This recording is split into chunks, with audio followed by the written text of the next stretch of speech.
All right, everybody. Welcome back to the cafe. It is Saturday night, September 21st, 2024. And I'm glad to be back with you guys. Hope you had a great Saturday, great start to your weekend. And I hope you're all having an amazing night. And like I said, it's always good to shut it up, close it down with the best people on the internet, and that would be you. But thank you all for joining me tonight. Tonight, guys, we're going to be checking out some body cam footage involving Sarah Boone and Jorge Torres before all of the suitcase stuff happened, and kind of shows a little bit about who Sarah really is, what the scenario was like between the two, and uh, one of my awesome moderators sent me some information about a body that was found near an elementary school. There's some other stuff we're going to be looking into, so we're going to do a little bit of a true crime catch-up tonight. I appreciate you guys joining me. Please share this out anywhere you can with anybody you think would be interested in joining us. And let's get this show rolling. Here we go.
All right. Welcome back, everybody.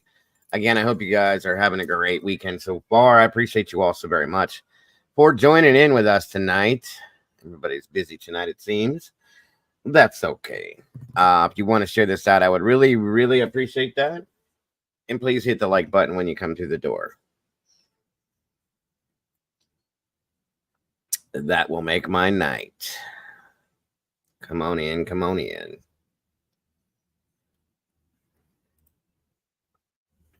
All right. Give it a few minutes just to give, if anybody else is coming, the chance to jump in before we get rolling with what we're going to do tonight. I don't like people having to miss out. So come on. Get comfortable, if you will, please. I do appreciate you all very much. Let's see who we got so far. Looks like Aaron B popped in. Welcome back, Aaron. Good to see you. Steven's Adventures, as always. Welcome to you. Great to have you here. SRB. Hope you're feeling better, dear. I hope.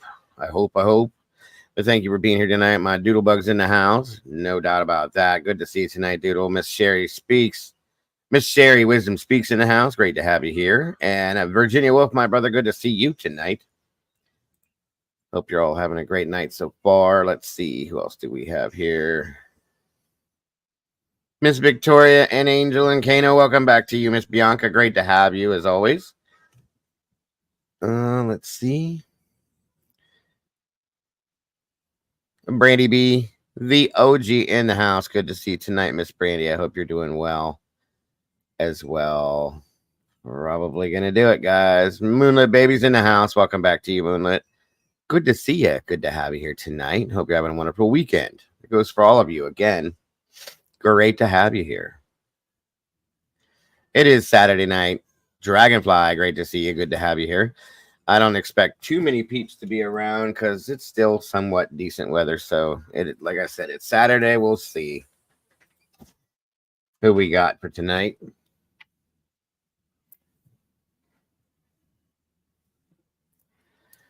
Let's see. Miss B says, I'm better now. I was annoyed earlier. I'm sorry for you to be annoyed. Nobody should ever be annoyed, but it does happen. You are welcome, SRB. I really do. I hope you're feeling better. I know you've been fighting this stuff for a few days now. I was a little worried it might be the capital C. And I don't want nobody I care about to have to deal with that because that's bad stuff. Welcome to my blue crew because, of course, the blue crew never fails to be here at any means. And they know that I could not, would not, or shouldn't ever try to do this without them because I couldn't do it, guys. They make it happen for me and for you. Molly and Doodle. Molly should be on her way. Couple of my producers in here that help me to make things happen as well. I may have a new producer as well. It depends on what she chooses to do for the paranormal stuff. So we're gonna have a little meeting here, guys, and change some stuff up here pretty soon. Good golly, Miss Molly, right there she is. Speak of the devil. Thank you for joining us, Molly. Thank you for joining me last night. I hope you had a good time with that. I know everybody enjoyed seeing and hearing you up there, Molly. That was great, and I appreciate you very much for that.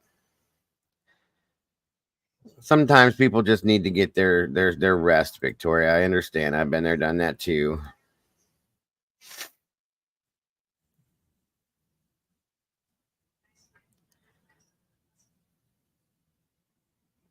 Gotcha. Right, I understand this, Sir B. I hope if that's what it is that you do okay with it, because it's no joke. And I noticed that everybody around here is getting sick, even here in Ohio. So it must be just that time of year. Everybody's getting it. I'm trying to stay away from anybody and everybody because when I get sick, guys, it ain't no joke. I get sick for real. Come on in, everybody. Grab a seat. Get comfortable if you will. For those of you standing out in the hall, that's quite all right. I appreciate you just as much. Just make sure you hit that like button if you could. I would really appreciate that. We got 21 peeps in here with 15 likes. Let's try to match that up if we can, please. And thank you. All right.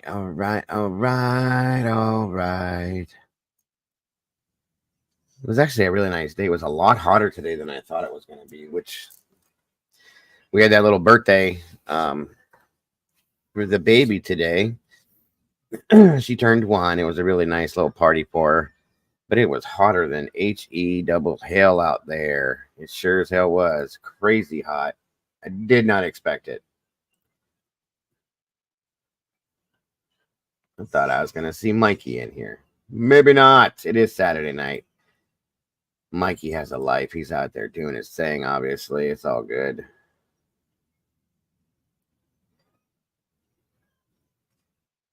Let me see. Show. Like I said, guys, we're going to be checking out a body cam footage of Sarah Boone and George or Jorge Torres, however you want to pronounce it, from back in the day before all this bad stuff really went down. And see a little bit about that. We're going to check out a video about a body that was found here in elementary school. Miss Sherry was lovely enough to share with me. I thought that was kind of crazy.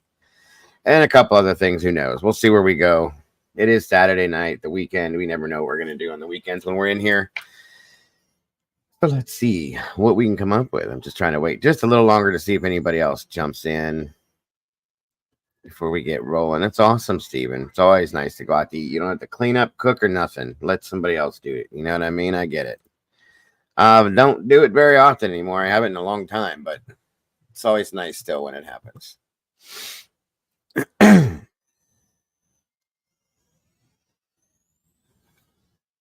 Yeah, I get what you're saying, SRB. It's this time of year, too.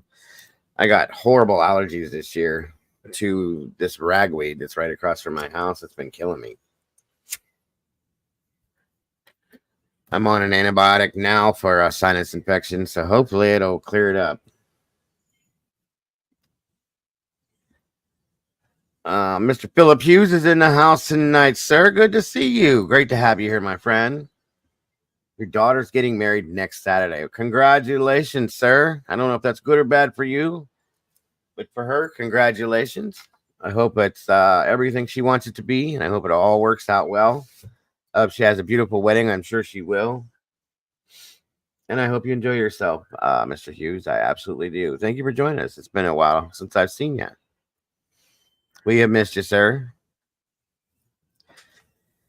I gotcha, SRB. I understand completely. There's a lot of people dealing with the allergy stuff this year. A whole lot. Yes, sir. I hope she has a beautiful wedding, as I'm sure she will. Oh, I know, Virginia. That's what I'm working on. That's what I'm working on. My doctor has told me I get them all the time, and it is related heavily on my smoking issue. So yes, come on in. Welcome, Bling. Great to see you tonight. I hope you're having a great weekend. Thank you for joining us. That's what we'll say.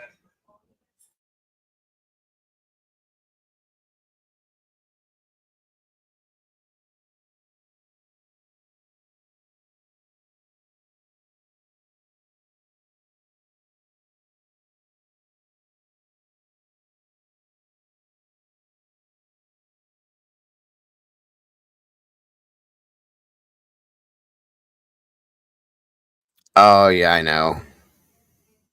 I got to get to the quitting part. If life wasn't such a struggle recently, YouTube wasn't such a struggle recently, I probably would have quit already. But too much stuff going on. I just can't. I can't do it yet. I'd go nuts if I did. Angel D. Oh, I'm sorry. She was saying hey to Doodle. Okay, then. My apologies. There you go, Angel. There's Doodle. Yeah, I really want to quit, Virginia. I do. I need to. I'm almost 50. It's that time. You know what I mean? I've been smoking a long time, and it's just time to be done with it. But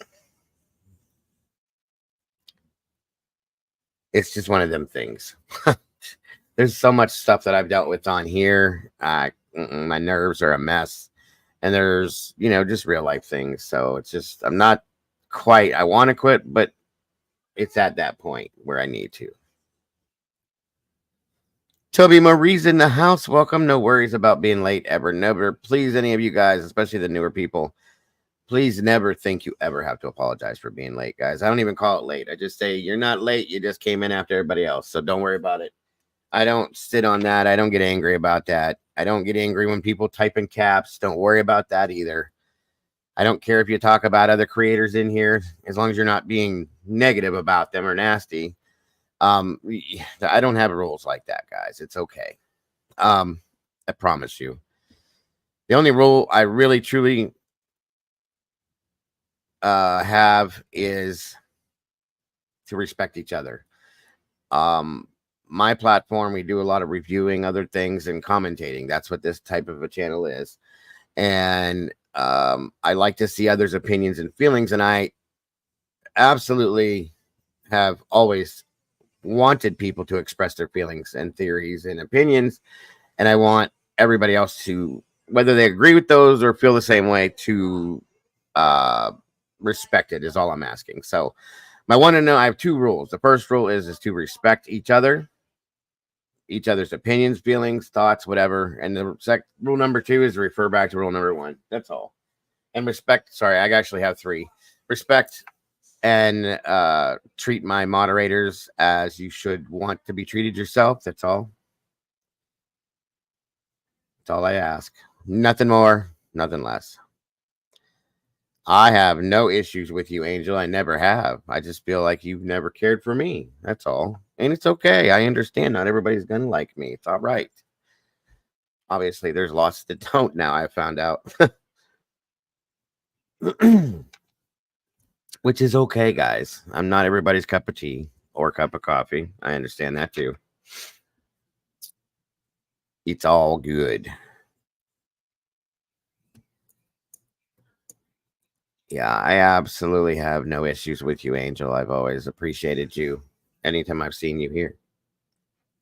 Miss Jilly Beans in the house. Good to see you tonight, Jilly. Thank you for joining us. We got 31 amazingly beautiful people in here tonight and 24 likes. Let's try to make that match if we can. Even you lurkers out there, if you can, please. I don't mind you hanging around. Just please to hit that like button for me if you could.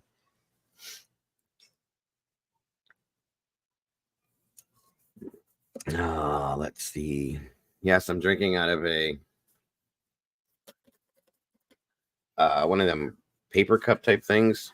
The little thing we had, they brought a coffee machine for outside because people drink coffee and they brought their own cups and stuff like that. So I used one. Miss Kimber's in the house. Hello, good evening, Miss Kimber. Good to see you.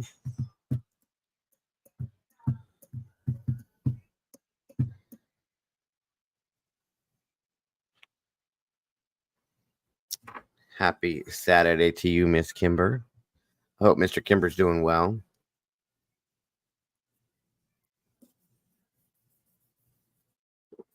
So you've always been welcome here, Angel. Never had issues with you, dear. I just figured you didn't care for me because I hadn't seen you in a long time, and I understand if not. But you're here, and I appreciate you, so thank you for stopping by. Again, everybody, if you could share this out throughout your social media accounts, I would greatly appreciate it. It would be a wonderful thing. The boys are currently screaming at the TV. Ah, it is football night. Yeah, we got a bye week this week. Alabama didn't play. They played Georgia the 28th, so that's our next game. And then I have my Browns game tomorrow, of course. Welcome, Mr. Thomas Sharp. Good to see you tonight, my friend. 30 peeps in here. 26 likes. Thank you so much for joining us tonight, guys. Please share this out. And if not, then please at least hit that like button. You can pretend if you don't like you like me for just a little bit. I'd appreciate that. And we can get this up in an algorithm, maybe. Angel said, I took a break from YouTube because people were throwing shade left, right, and center. They sure have been. Pretty crazy, isn't it, Angel? I get it. It is upsetting. It's caused me some little PTSD, we'll say, I guess. Emotional drama. It is what it is. I respect that totally, Angel. And again, I really do appreciate you coming by here tonight. You've always been welcome. I've always considered you to be a part of this community. So thank you for being here. That's right, Philip. Go Browns. Go Browns. Absolutely, you guys. Hey, hey. Frank Mancini. Welcome. Sarah Boone is innocent and everyone knows it. Okay, then. I'm related to the Mancinis. That's pretty wild there.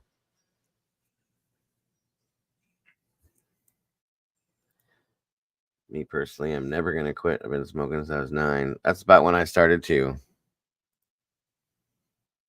Well, if you want to quit, then you will. And if not, Victoria, if you enjoy it, then that's, I get it. I respect it completely. I needed to quit just for health reasons. You know what I mean? So, Mr. Kimber said, good luck with that. Right. Absolutely, Kimber. Tell him I said thank you, sir. And I get it. Especially this week. Yeah, we're going to actually touch on that, Thomas. We're going to look into that tonight. Like I said, I got a couple specific things I wanted to look at, and then I wanted to actually talk about that. So thank you for bringing that up, sir. 2016. Congrats, Toby. It's not an easy thing to do. It isn't. So good for you. I like hearing that people have accomplished it because it's hard. And people become so much healthier. You save so much money. People feel better. It's part of it's a good thing when you can. That's all I'm saying. So congrats. Miss Susie Smith in the house. Welcome. I quit 10 years ago at Chantix. If you do it, you can do it. Well, I'm not really comfortable with Chantix. I have something my doctor just gave me again. I'm going to try. It's called Wellbutrin. I haven't started it yet because I wasn't ready. I'm kind of procrastinating it. You know what I mean? But good for you, Susan. That's awesome. I love to hear when people are able to do that and they don't struggle with it. It's a hard thing. Like when I quit drinking, It was nothing. It was really nothing to me. I drank one night. I woke up the next morning. I said, that's it. I did it. I'm done. I'm over it. And I haven't had a drink of any sort, not even a sip, in like 6, 7, going on 7 years now. And I don't crave it either. That's the weird thing. I don't miss it. I don't miss the hangovers. I don't miss the, to be honest with you, when I smell alcohol now, it kind of makes me nauseous. I don't like it. I don't, it's just one of them things I thought, oh, I'm going to miss this. I'm going to miss, not at all. And I wish that it would be that easy to quit smoking where I could just put them down, say, okay, I'm done, walk away. I know people that do that. I know quite a few people that have quit. One a friend of mine smoked for 46 years, 2 to 3 packs a day, and said, I'm done. And smoked his last pack of cigarettes to the very last cigarette, threw the box away, and never, ever again had a cigarette since. And that's been like 12, 15 years ago now, I think. And it doesn't bother him. It's crazy. It's crazy. I wish I could do it cold turkey. I just don't have the willpower for that. This has always been my crutch. With any issues I have, I just go to that. And I enjoyed that. But at this point, like I said, health reasons are why I need to do it. Welcome, Dragonfly. Good to see you tonight. I quit in 2010 and then again in 2013 and then again in 2017 and 2018 and 21, then 23. And you need to quit again. I have exactly every thought. I know what you're talking about, Dragonfly. It is hard. It's hard.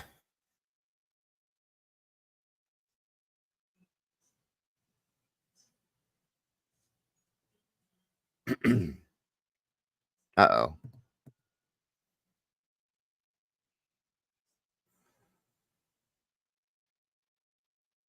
I wish I could, Kimber. I know a couple of people like that. My wife is that way.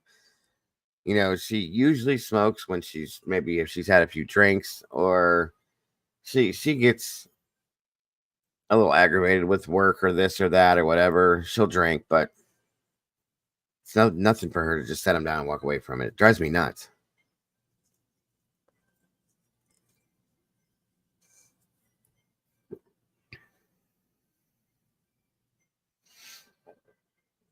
I gotcha. Gotcha.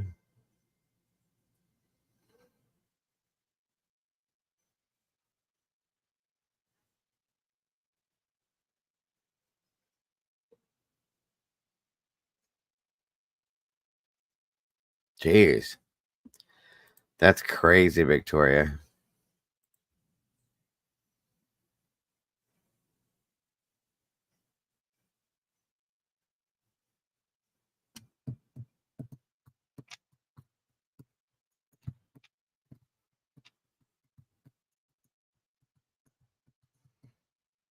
Welcome, Alicia. Good to see you tonight, dear. Hope you're having a great weekend so far. Uh-oh. You got a late child. I know that feeling. All right, looks like we got 34 peeps in here. Again, guys, thank you so much for joining us tonight. We got 28 likes, 34 people. If we can make that match, please, I would greatly appreciate that. I think we're going to get kicking this off here if we can.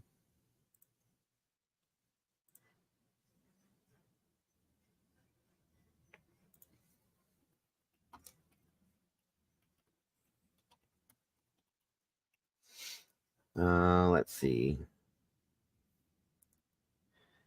Give me just 1 second, please.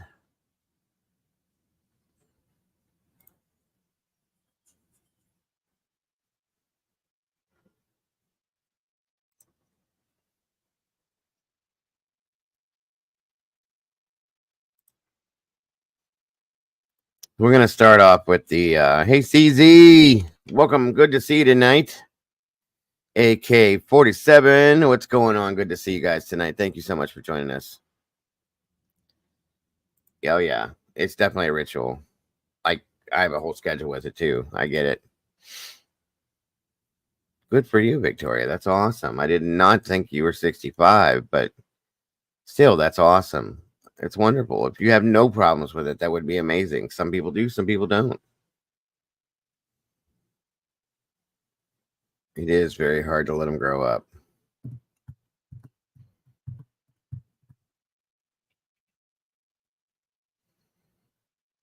I see what you're saying. There you go. Good stuff, Alicia. You can breathe now. It's okay. Those ginger candy things are pretty good. They're really good for your throat. They kind of help you with other things. I like those too. I got the ginger chew ones that were somebody got me. I think my wife picked them up for me. I was sick one time. I kind of liked those a lot. I'll be honest with you.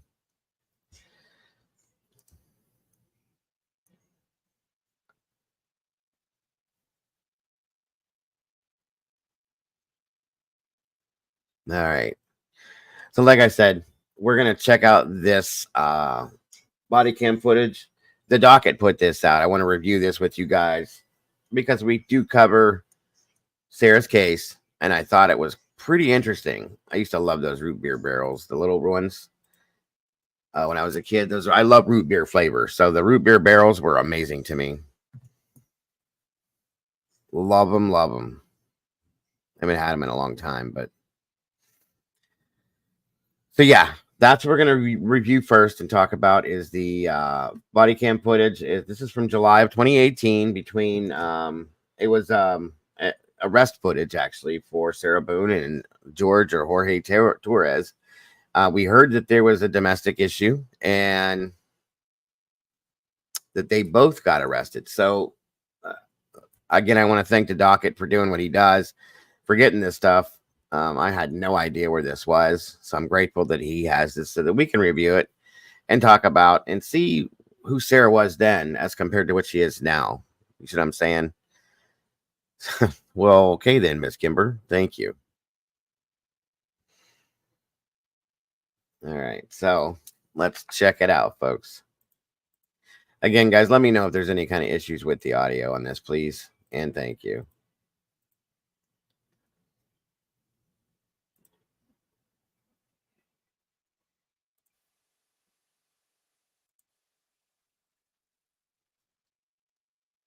Well, maybe there should be some where I don't know where the volume is, but hang on. George. Here we go. Okay, they kick it in after the fact. Here we go. You're okay, Kimber. You don't have to apologize, hon. Give it just a minute. You know how they kick it. And he's going to a whole bunch of shit. Pardon me saying that. No, pardon me saying that. But like, oh man, he let loose on my ass tonight, and I'm not having it. Okay. I got to see the face. Okay. Kiss in the face. Here we go. I want to make sure I mute this, but we hear her already, so I got the echo. SRB, thanks, hon. Like I said, here we go. That you know of, there's no guns, anything in there? Okay. No. We just have to double check. Yeah. I know, baby. You guys are doing your job. All right, Sarah here? Yes. Sarah here? Go get him. I swear to God, there's nothing for you guys to be afraid of. Okay. What's his name? George, all right. There's nothing for you guys to be afraid of. I swear to God, I'm done with his attitude. He beat the fuck out of me tonight. And I'm done with it. I have to go to work tomorrow. What's up, George? You want to talk to us? Go outside. Talk to you inside. You see my eye? I do see your eye. He kicked me in the fucking face. Okay, tell me how it all went down from beginning to. Yes, my love. Okay. Okay, so we were having a really good day, and we went across the street to Muldoon's, and everything. You know what? Yes, Angel. That before we go further, that is absolutely what this is. From start to finish, beginning to end, this was nothing but an absolute toxic relationship. Both of them. They were both codependent on each other. Neither one of them needed to be with the other. It was a very bad situation from, like I said, start to finish. Middle, every bit of it was bad. And you can tell. You can tell already with this. And then considering what happened, you know, it was a complete and total toxic situation. And I feel so bad that people do this, and they can't tell that it's just not, it's not, it's not good to keep these types of relationships going when you figure out that it is like this. Some people just don't match up, okay? And it's understandable, but you have to know when to say when to walk away on either side. Even if it hurts, you got to get away, because hurting is worse than dying, or it's not as bad as dying, I should say. And that's what ended up happening in the end. And in my opinion, I've always thought that, well, I'll let this play out and we'll see what we get out of this. So yes. Well, Bling, this we're covering the hearings and in the trial. This lady here ended up being arrested for murder. She zipped she zipped him into a suitcase during they were playing hide and go seek or something. She claimed that he zipped into a suitcase, and then she left him there for 12, 13 hours, and he ended up passing away from it. And now she's standing trial for murder. And this was 2018. So there's a couple years before that happened, and here we are now. So that's why we're watching this footage now, because the rest of us that are following the case, I thought it would be interesting to be able to see what went on in the relationship before this all went down. So that's why we're checking it out. It was good and fine and dandy, and because I talked to another guy because he left. Came in there and I got so mad because I asked for a cigarette from another guy because he took my license, my debit card, and everything. Cigarettes, everything. Took everything. Okay.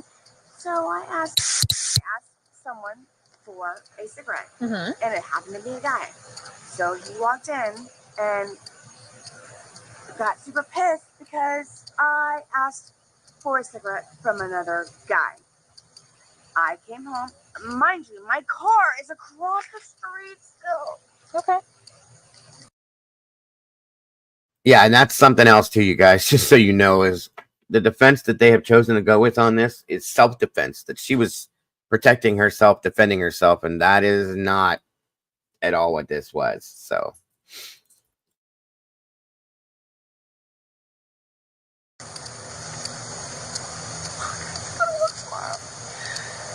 So you get home, you go inside. Oh man, let loose. Okay, elaborate. So you open the door. What happens from there? I'm a whore. He starts calling you names? Okay. When I say ragdoll, do you know what that is? I know what a ragdoll is. Oh man, I was ragdolled. Okay, but I need you. In the face. Okay, I need you to elaborate. Like, you walk into the house. Did you start arguing? He started calling you names. You said he was. No, I walked out. I walked in and I walked to the back. I just wanted to smoke a cigarette and just go to sleep. I just literally wanted to smoke a cigarette. I'm gonna go to sleep. And then as you're making your way to the back, what happened? I got caught on the stairwell. You got caught on the stairwell. So he caught you on the stairwell. And what did he get in front of you? Started confronting you, telling you anything? What happened?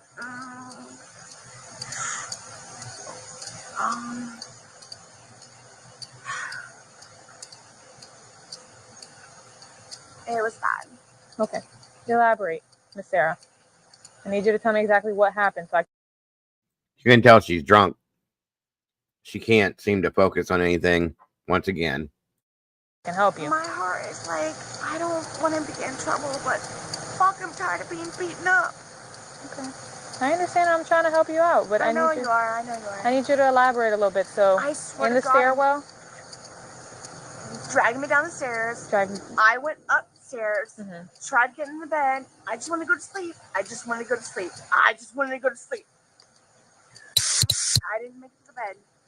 the bed. He caught me in the upstairs. Like in the hallway?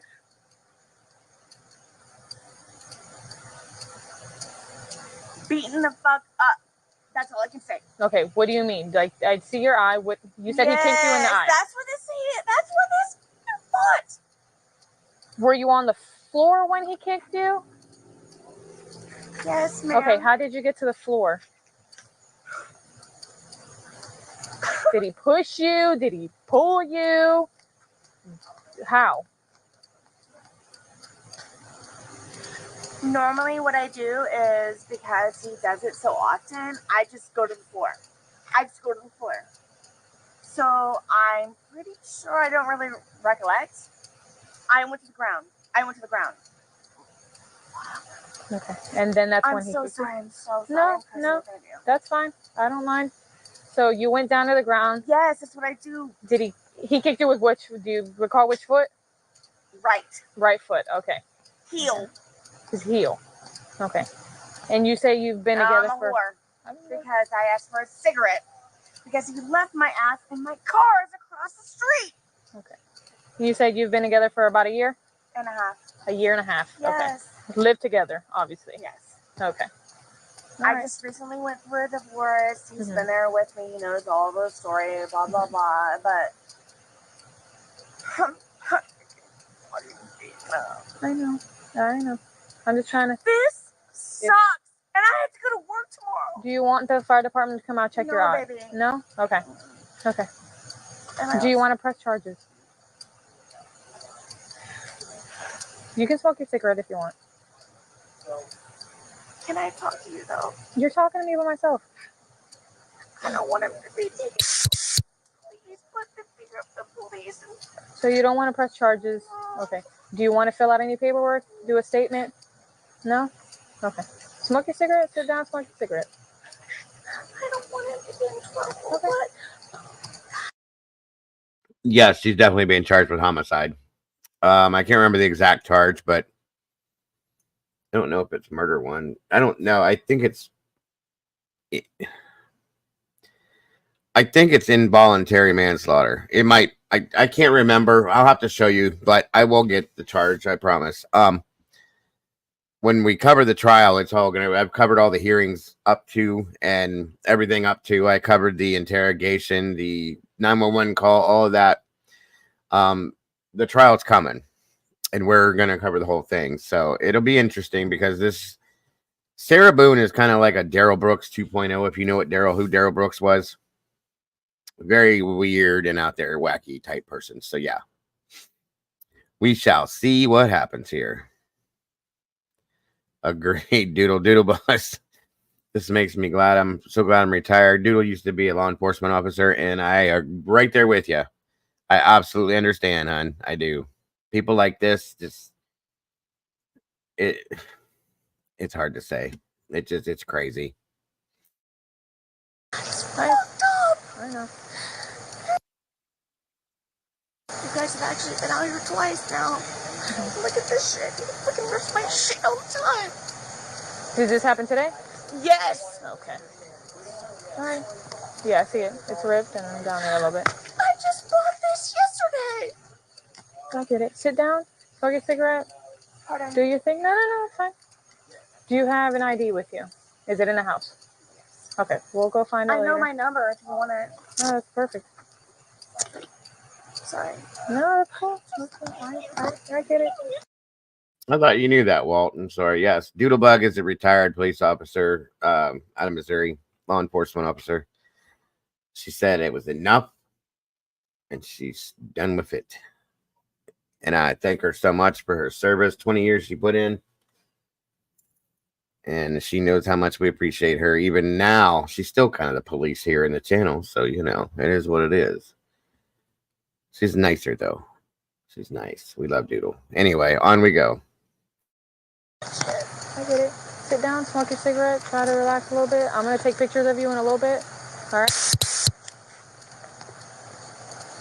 Thank you. No problem.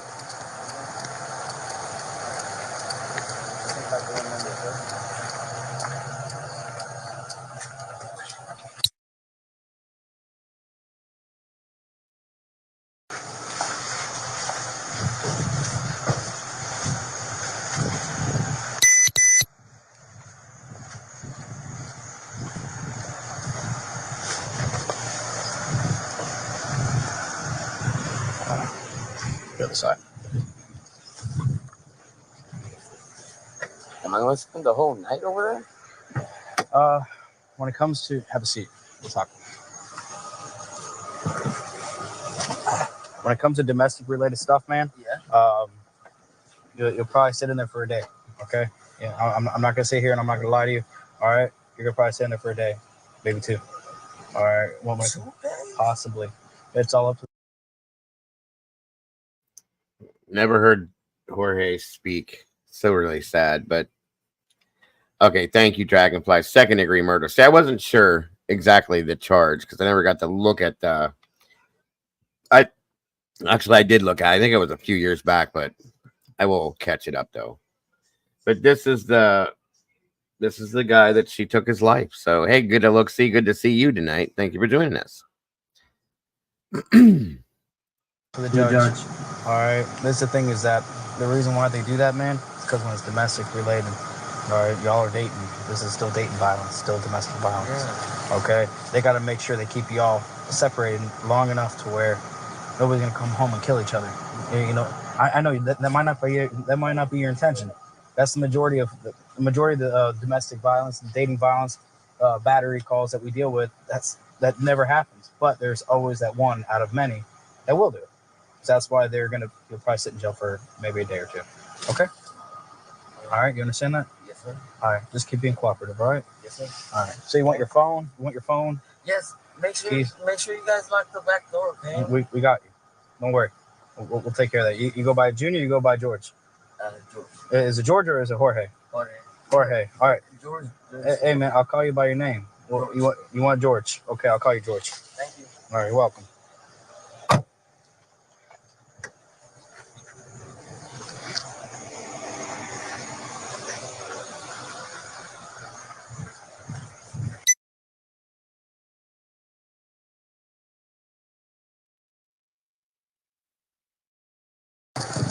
Hey, Mister, you mind putting down the cigarette so I can take a few other pictures? You need me? Yeah, just stand up for me. Face my car that way. The car is that way. Hands behind your back.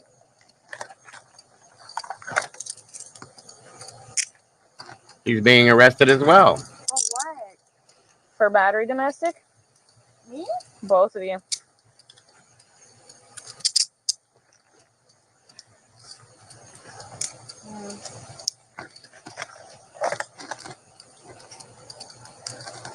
What does that mean? Battery domestic violence. You two hitting each other. Doesn't go down like that. All right. Walk towards that car. County 125.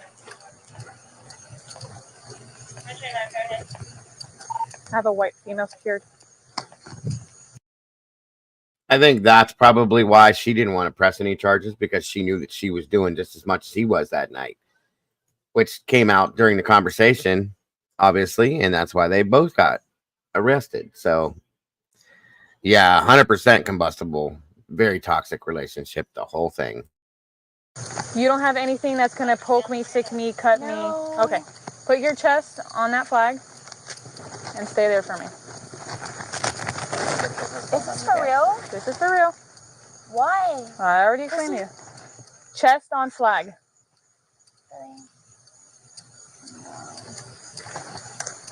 Where's my job?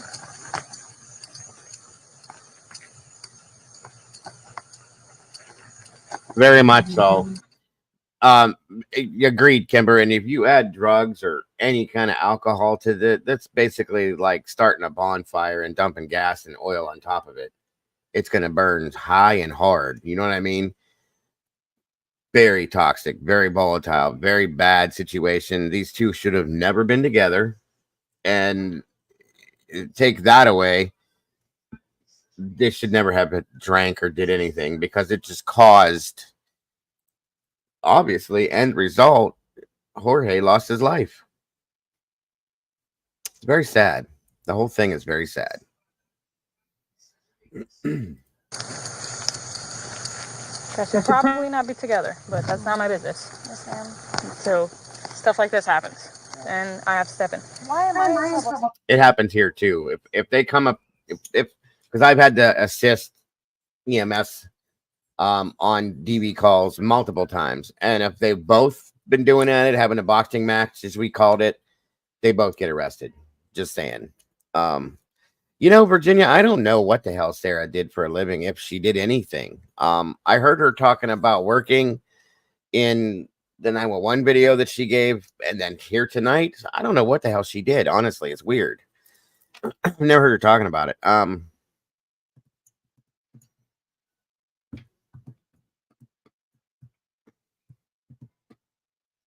There had been 2 or 3 times, Kimber, that I believe. Welcome, Blue Eyes. Good to see you tonight, dear.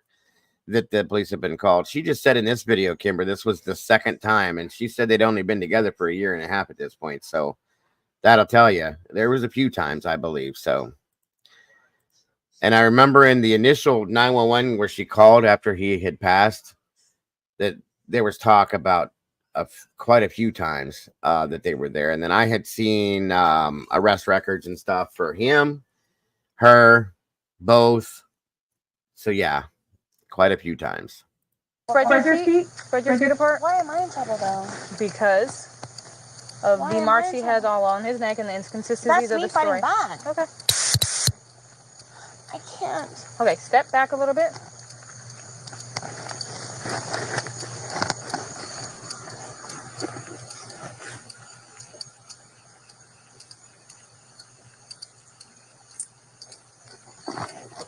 Okay.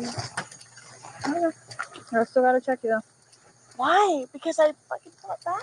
No, because everybody that goes in my car gets checked. No matter who you are. No. I mean, like, seriously, like, I literally just started my job a week ago. Okay. Go ahead and sit down for me. Sarah. I literally just started my job a week ago.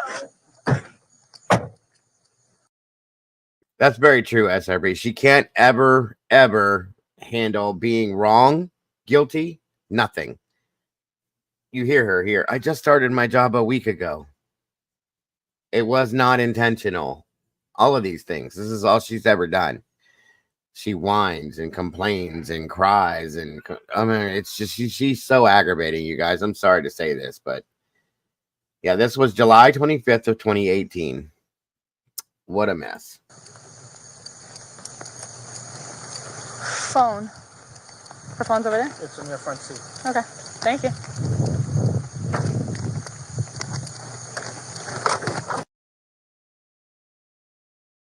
That's the question I'd like to know for this tonight. For this call here, I'd love to know who the aggressor was.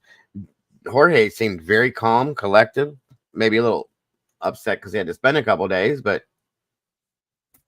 who knows? Maybe she taunt. See, I've always had the feeling because of her personality that she may have taunted him regularly and pushed and taunted and pushed. Listen, regardless of what she did to him, it doesn't, I've never agreed with a man putting his hands on a woman, period. You walk away. That's all you got to do is walk away from the situation. Get in the car and drive away. Okay? Whatever. You don't hit. You don't, even if she came at him regularly and hit on him and stuff, you don't hit back. You just leave. You remove yourself from the situation and there's no problems. You don't, this won't happen. And her personality really tells me that she probably was the aggressor most of the time, and he should have just walked away from the whole situation in general permanently, and he'd probably still be with us, sadly. But oh, I'm sorry to hear that, Philip. Yeah, she's off for a couple days. But I'm sure she missed you too, sir. I hope you're doing well, by the way, with that. Welcome, Miss Barbara. Wonderful to see you. Stevie Irwin, good to see you, brother. Thank you for joining us tonight, buddy. I hope you're doing well. I hope you're having a great weekend, sir.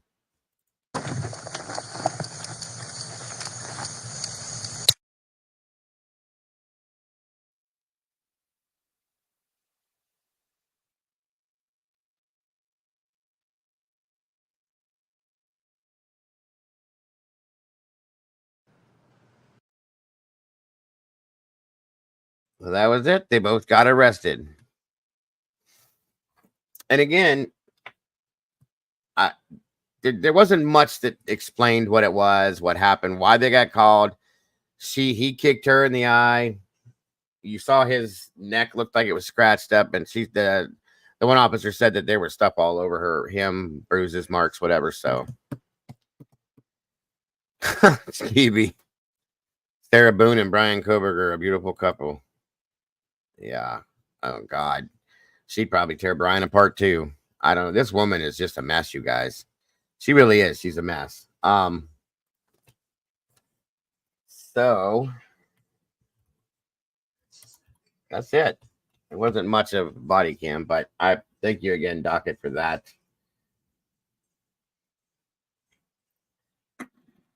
So with that, I'm going to show you guys this along with it. This is the claims of the self-defense thing, which blows my mind. Just saying. All right. Judge, do you want me at the podium? However you feel most comfortable, sir. But because we have your co-counsel appearing virtually, I would ask that you direct any argument into the microphone so that they might be able to hear it, sir.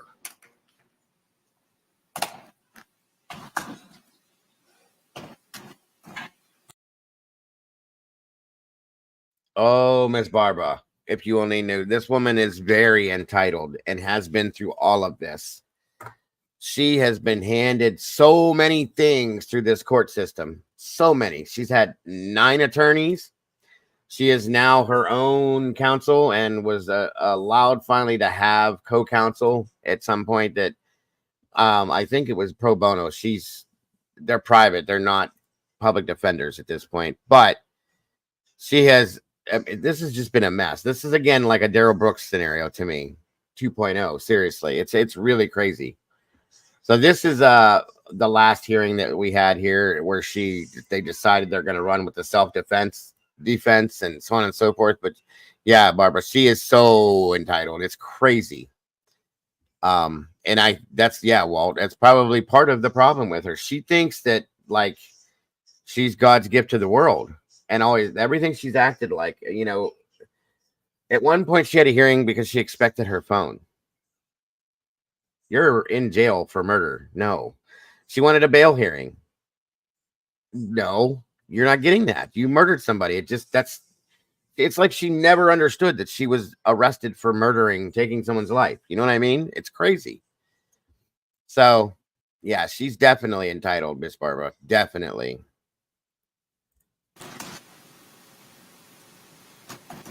Judge, as you know, I filed on behalf of Sarah Boone this motion for statement of particulars, and in my motion, I quoted the language in the information that she was charged with.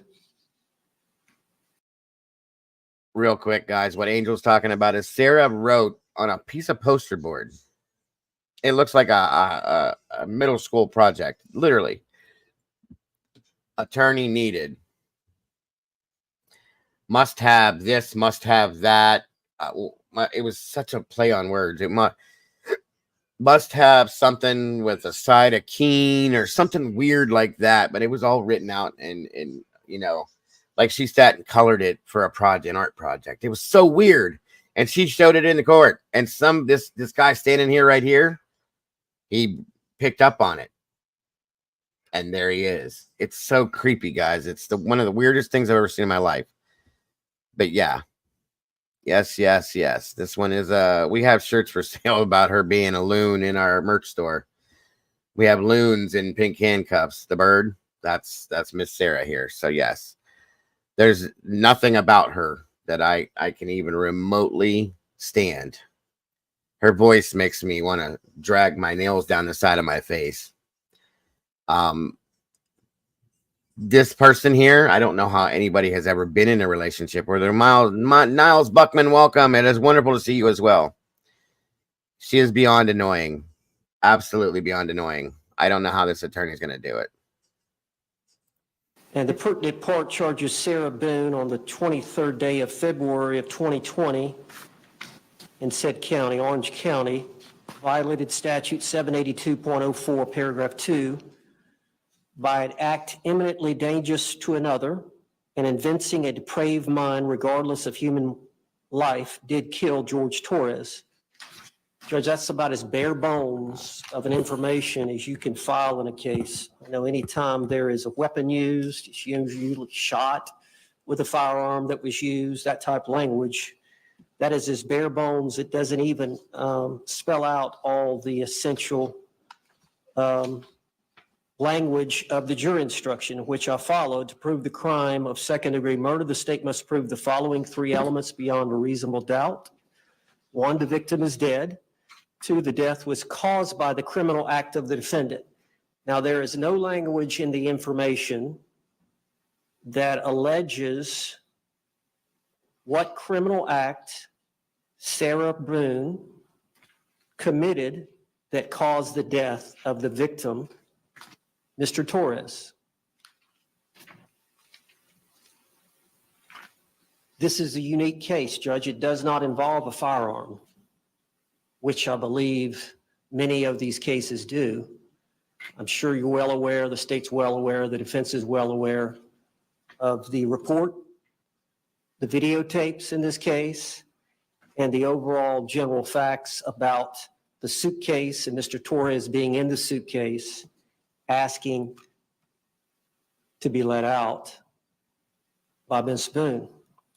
But the state, in their charging document, has failed to say exactly what it is that they believe is the criminal act that caused the death by Sarah Boone. This is insane to me. Everybody knows what she did. Uh-oh, Bling became a new member. Congrats. Welcome to the sauce, Bling. We got a new meatball in the house, everybody. Thank you so much for that.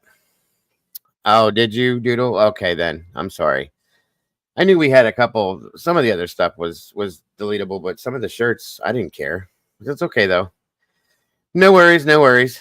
But anyway, congrats. Bling, I appreciate you so very much for becoming part of the sauce, becoming part of the community, becoming part of the family. We appreciate that so much. Welcome aboard. We love you and appreciate you very much. Some information that the defense could receive from them so that we could properly prepare a defense for Ms. Boone. In count 3, the unlawful killing of the victim was an act eminently dangerous to another and demonstrating a depraved mind without regard for human life. It goes on to define an act as a series of related actions arising from or performed pursuant to a single design or purpose. We have no information, no particulars in the information that explains a series of related actions arising from and performed pursuant to a single design or purpose. None of that language is in the information that would let us know what it is they're claiming that she did or series of acts that she committed that constituted the cause of the death of Mr. Torres. The definition goes on to explain that an act is eminently dangerous to another or demonstrating a depraved mind if it is an act or series of acts that, one, a person of ordinary judgment would know is reasonably certain to kill or do serious bodily injury to another. What is the act or series of acts that an ordinary person of ordinary judgment would know is reasonably certain to kill or do serious bodily injury? 2, is done with ill will, hatred, spite, or evil intent. What acts or actions by the defendant did they present or will they intend on presenting in the trial that would tend to indicate that she had ill will, hatred, spite, or evil intent towards Mr. Torres? And 3, is of such a nature that the act itself indicates an indifference to human life. Again, some explanation that give the defense, my understanding of the rule of criminal procedure, the defendant has a right to know the charges against them with specificity. Upon request, the state must provide specificity and clarification on the details of the alleged offense in order to minimize surprise at trial and ensure that the defendant's rights are protected. The rule requires that the information shall, in plain, concise, and definite written statement of the essential facts constituting the offense charged. In this case, based on the bare bones information that has been filed in this case, it fails to inform the defendant and the defense counsel of the particulars sufficiently to enable the defendant to prepare a defense. Thank you. Response.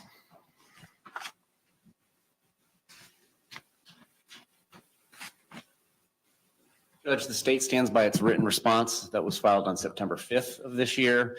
In addition to that authority that is cited therein, the state would also cite State versus Pajon, Pajon, 374 Southern 2nd, 1070, Florida 3rd DCA, 1979, and Sutherland versus State, 305 Southern 3rd, 776, Florida 1st DCA, 2020.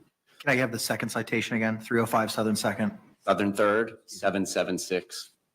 And what all these authorities stand for, dating back to well before there were any discovery rules crafted in, I think, 1968. Uh-oh.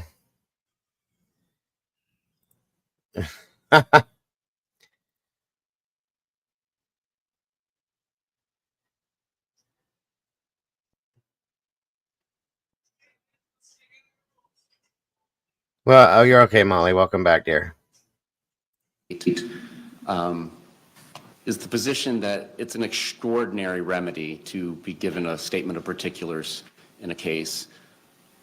The information in this case tracks the statute. That is what is required. No, this came up. This was put out 2 days ago, guys. Sorry. I should have told you that in the beginning, Alicia. This is from 2 days ago. This is her whole, she has all this co-counsel now. She fired everybody else, but this guy right here went and brought all these people on board now. She has this whole team now, which is blowing my mind. Excuse me, after what she did to every attorney, all 8 other attorneys that she had beforehand. This judge is a saint. I'll tell you right now, this guy has put up with so much from her. Everybody in this courtroom has, because of everything she's demanded, the letters, the multiple letters she's written to him. It's pure insanity. She thinks she deserves so much stuff. Yeah, this is the defense attorney, and these other people were brought on just recently. Kimber, you're a mess. Ew, I don't know anybody that would. I mean, even if this woman was attractive on the outside, everything about her inside makes her so ugly on the outside. I'm sorry. That's just my opinion. That's how I see it. That's how I feel. So sorry to interrupt again. What's up, Captain Jenks? Good to see you tonight. Thank you for joining us. By the way, I want to thank anybody and everybody that has donated to these links here, PayPal, Cash App, and Venmo, guys. That is what keeps my channel running, pays for the internet and stuff like that. We don't ever appreciate or ever expect anybody to donate to this channel, but it is every bit appreciated for anybody that does, because that's what it goes to. So thank you so very much for that to any of you. I appreciate you so much. On we go. There is nothing confusing about it. There are multiple allegations of second-degree murder on the same day, leaving her confused as to what we are talking about. There is no exposure to double jeopardy. There's no element of surprise. The state of Florida has provided discovery to the defendants in 2020. The state waived any opinion work product arguments that it had under Williams versus State in going ahead and providing the defendant exactly which exhibits we're going to enter in a trial, exactly which of the witnesses we've disclosed will be called at trial. And their motion does not set forth why it is specifically that they don't understand what she is accused of doing and how. In fact, opposing counsel cited the videotapes, the videos that were taken on her phone while the decedent was in the suitcase begging to be left out. And then what they didn't mention is what she said during these videotapes, which certainly would constitute the mens rea for second-degree murder. So it's our position that they have not stated why it is that a statement of particulars is necessary. It's an extraordinary remedy. They have all the discovery. Not only do they have all the discovery, they have the narrowed down list specifically as to what will be introduced. And they are clearly on notice of what constitutes the acts and the mens rea, because they have mentioned those videos that were taken on her phone. So it's our position that this is not one of those extraordinary cases that necessitates a statement of particulars. There are cases where, for example, somebody commits multiple acts of battery against a victim, perhaps an hour apart, 2 hours apart, and comes back, and it's unclear as to what the state is talking about. If counts 1, 2, and 3 all say battery on X day, there are informations and indictments that span years that don't get statements of particulars articulated to the defense. In this case, the date is specific as to February 23rd, 2020. The metadata on the 2 videos that were taken from her phone are both from the 11 p.m. hour of February 23rd, 2020. Given all the discovery in the case and the amount of narrowing down that we've already done, there is no need for a statement of particulars in this case. Thank you. Thank you. Any response? My understanding of the law is the court has broad discretion on this issue about whether to require the state attorney's office to give more particulars about the offense. And this is somewhat of a unique case. And the state attorney just mentioned where there was prior incidences of violence or battery that occurred prior maybe to the death, and whether or not that was relevant or admissible. That's the case we have here. Judge, I'm sure you're aware that Mr. Torres suffered from some blunt force trauma that was unrelated to the death.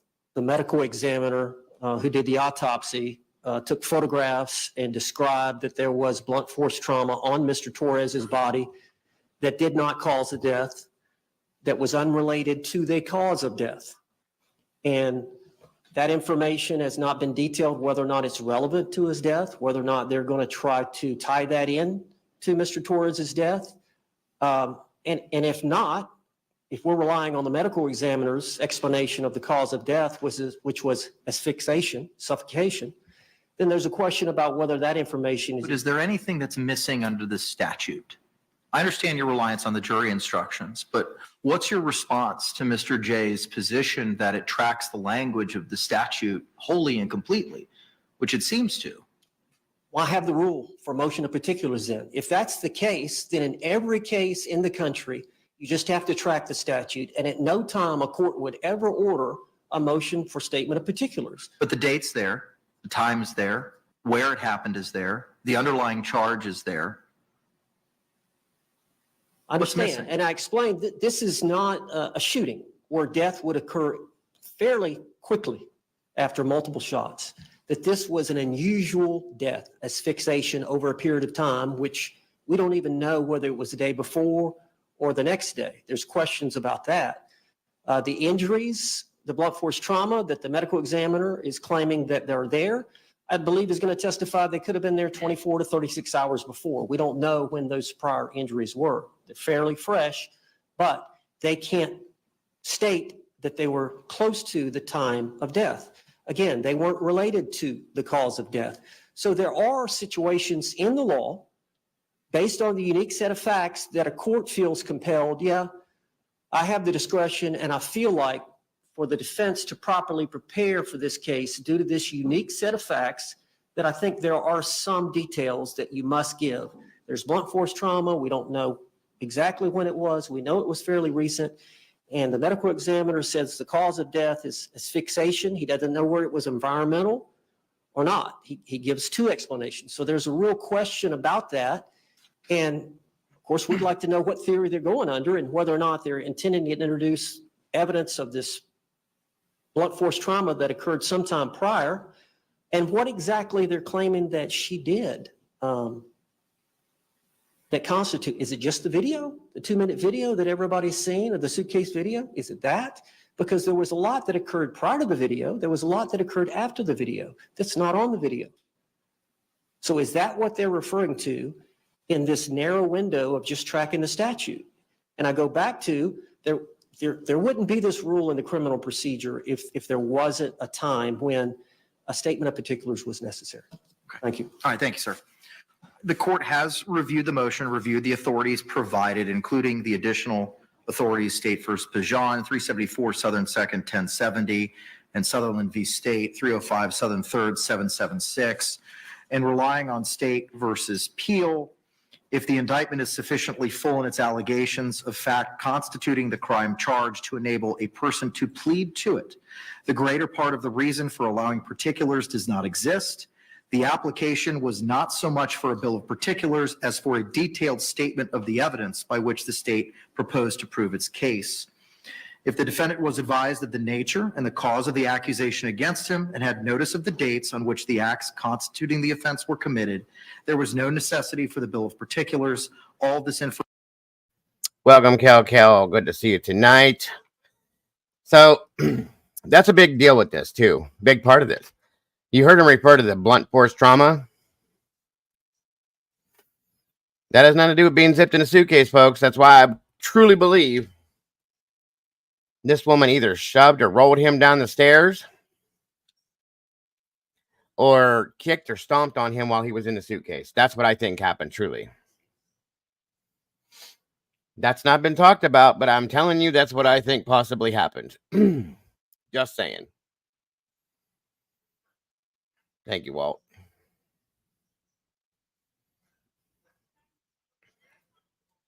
I'm surprised he hasn't recused himself yet. I'll say that much. Information was given in the indictment, and that is at 154 Southern 2nd, pinpoint 912. It sounds like, based on your argument, you're looking for the particular evidence as to the cause of death and the meaning of the death, which, based on Peel, is not something that falls under the ambit of a motion for particulars. So reliance on State v. Peel, understanding the age of this case as well, understanding there have been multiple lawyers who have filed responses denying the charges in their notices of appearance, your motion is denied, looking at the totality of the circumstances. Thank you. Moving now to, give me a moment. See, that's what everybody thought too, Toby. Not only did he suffocate, I think there was the head trauma as what actually caused the death in some senses, probably. I could be wrong, and I'm sure during the trial we're going to get that info, but I think it was a combination of the both, to be honest with you, and it's pretty crazy. This woman is cold-blooded. She knew what she did that night. That's all I'm saying. And I think it was premeditated. Yeah, I think that's what I'm saying, Cap. I think she either kicked him or she took a baseball bat to him or something. Blunt force trauma, you guys know what that means. We've covered enough cases to show what that means. So just saying, like, she did a number, period. And I believe it was completely premeditated because of the way it went down. Just saying.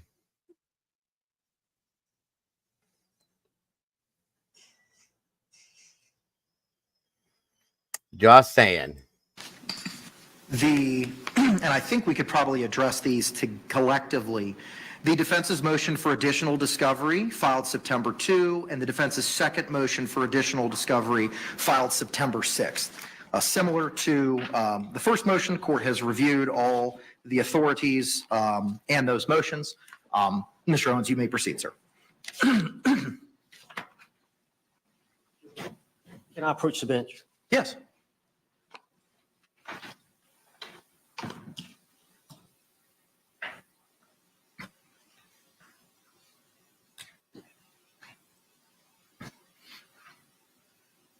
Thank you, sir. Judge, we're going to handle these both collectively, and I believe we should. The first motion for additional discovery was filed on September the 2nd at 8:30, and then the second motion for additional discovery was filed on September the 6th. The first motion refers to the rule 3.220F for additional discovery. On a showing of materiality, the court may require such other discovery to the parties as justice may require. Specifically, the defense is requesting the Office of the State Attorney to provide a written policy of the Orange County Sheriff's Office relating to in-house interrogation procedures, in particular, the policy in place at the time of the interrogation of the I agree, Cal. Orange County Sheriff's Office, which was back in February of 2020. And then the second motion for additional discovery. Specifically, the defense requests the Office of the State Attorney to provide the standardized Miranda rights written policy, the form, and the card of the Orange County Sheriff's Office relating to Miranda rights form utilized and read directly to any suspect before any interrogation. Now, the argument by the state is well taken. The defense does have a duty to try to gather the information independently of the state attorney's office. And we did make a request to the Orange County Sheriff's Department back on September the 10th. And the request was for the written policies and procedures of the Orange County Sheriff's Office relating to the in-house interrogation procedures, in particular the policies and procedures in place in February of 2020. And the written policies number 2 and procedures of the Orange County Sheriff's regarding Miranda rights, written policy, the form and the card relating to Miranda rights utilized and read directly to the suspect before any interrogation in effect in February 2020. So as you know, Judge, I don't know if you've actually watched the 2-hour interrogation, but the day after this event, she was asked to come down to the Orange County Sheriff's Office under what my client believed was something other than an interrogation. When she got there, she was directed into a room. And I don't know, like you said, you haven't had a chance, but there are some serious issues about whether or not that was coerced, whether or not Miranda rights were fully read. I do not believe they were. I believe some of the statements that the lead detective said before she started the Miranda rights are coercive. She was in a room where she could not leave with 2 homicide detectives. One was wearing a firearm, and she acquiesced to authority based on an improper reading of Miranda. I wanted to file motions to that effect. We've got trial coming up October the 7th. I wanted to wait to get those policies. I wanted to wait to get the Miranda rights forms. The homicide detective actually reads it from a card. And I believe she read it incorrectly and she left out the main question at the end. So the proper thing to do is to get that information and make sure it's verified before you file in good faith a motion to suppress her statements.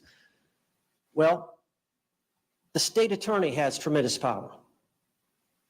I've made this request, September the 10th. Now it's, the 19th. And I'm in line with other public records requests there at the Orange County Sheriff's Department as to when I get this information. The state attorney could have gotten it the very next day if they would have made that request. That's why I filed the specific motion for the additional evidence. Time was of the essence. The court denied my motion on September 3rd to continue the case. We've got about 18 or 19 days left for trial. I'm still waiting. I've still got to receive that information. I've got to file the motion. I've got to set it for a hearing. I've got to subpoena the 2 detectives. And this attorney acts like this is the court's fault. This is 3 years, guys, that this has been going on. There have been plenty of time for this. If she quit firing her damn attorneys, this would have been done already. Bullshit. Bullshit. Bullshit. I hope the judge sticks to his guns and keeps telling him no. Truly, I hope he does, because this is bullshit. You don't deserve any more time. I'm sorry that you were just brought into this, sir, but this is this is not news. It's not brand new news. You know what I mean? Yes, it was definitely in different places. What's the matter, Molly? You said, oh my God.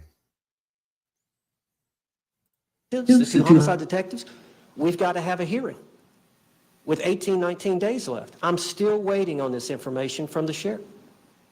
I've made a good faith attempt. Time is ticking. The state could get that information to me tomorrow. Thank you. Response.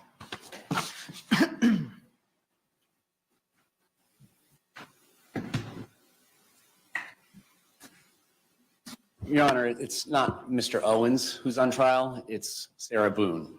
Sarah Boone was interviewed by the Orange County Sheriff's Office on February 24th and 25th of 2020. Now, some 4 years and 7 months later, there's this exigency not created by us, created by them. It's the defendant who has not done this for 4 years. Thank you. Thank you, Mr. Prosecutor. And I love it. And I hope the judge agrees with him, because this chick don't deserve nothing else. She's been handed things on silver platters, folks. Enough is enough. Sorry, but not sorry. 4 years and 7 months. Now, turning to the merits of this. They are asking for discovery from a third party. Any discovery request, whether it is of the state or of a third party, has to involve allegations that this information is reasonably calculated to lead to admissible evidence or be pertinent to some analysis in this case. They have not stated why in their motion, and the arguments in court today do not state why it's pertinent either. I don't know if you guys caught that. 4 years and 7 months this girl has put this off. 4 years and 7 months, you guys. The Idaho case hasn't even been put off that much. Okay? I mean, since the arrest, the Delphi case hasn't even been put off that much. 4 years and 7 months, this idiotic woman has pushed to ensure that she doesn't go to trial. For over almost 5 years, actually. Sorry, I said it earlier, 3. It's almost 5 years now, guys. How is that even remotely okay? It's not. And her entire defense team is going to have to realize that it has nothing to do with them. She did it on purpose so that she could avoid doing what the inevitable was. She knows she's going to lose because of that video, you guys. Come on. We know that. Oh, yeah, this is a lot like Stouch Bling. A whole lot like Letitia. She's giving me Letitia vibes from the very beginning. She's just a little bit more entitled and a little bit more verbal with it. You know what I mean? Just saying, it's time. It's time to face the music, Sarah. You did what you did. You recorded it like a jackass because you're stupid. Sorry, but not sorry.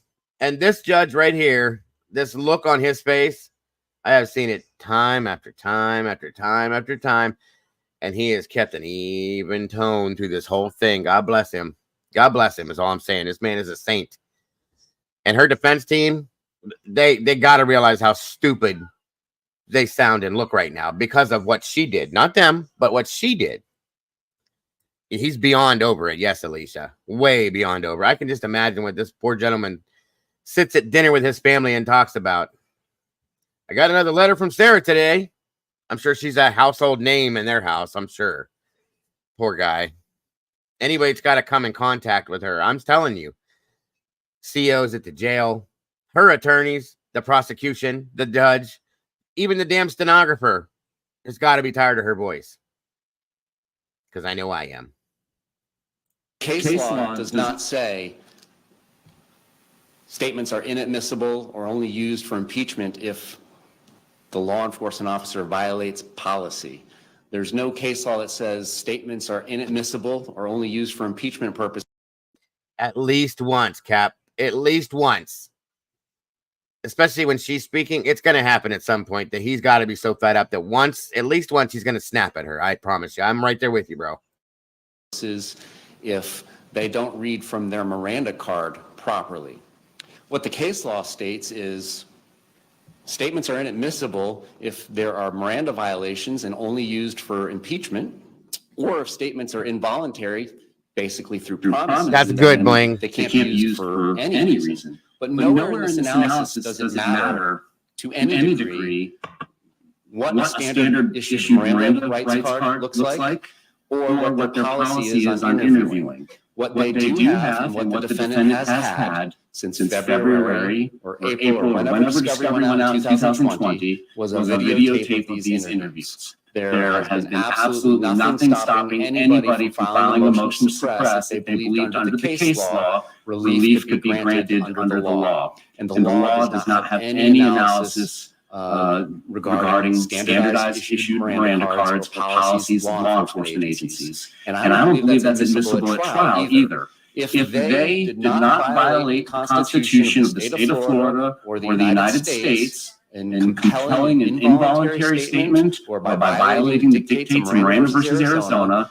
then questions about whether they read from their right standard card or if they violated policy should not be admitted in trial because it does not help the jury understand whether or not an element of the crime has been proven. It's not a part of the lengthy jury instruction now that we give about defendants' statements. There's nothing in there about, well, did they violate their Miranda card? Did they violate their policy? So first of all, the state's position is they have not asserted the materiality needed to get discovery ordered by this court, which would be reasonably calculated to lead to admissible evidence or to lead to it being found inadmissible by the court.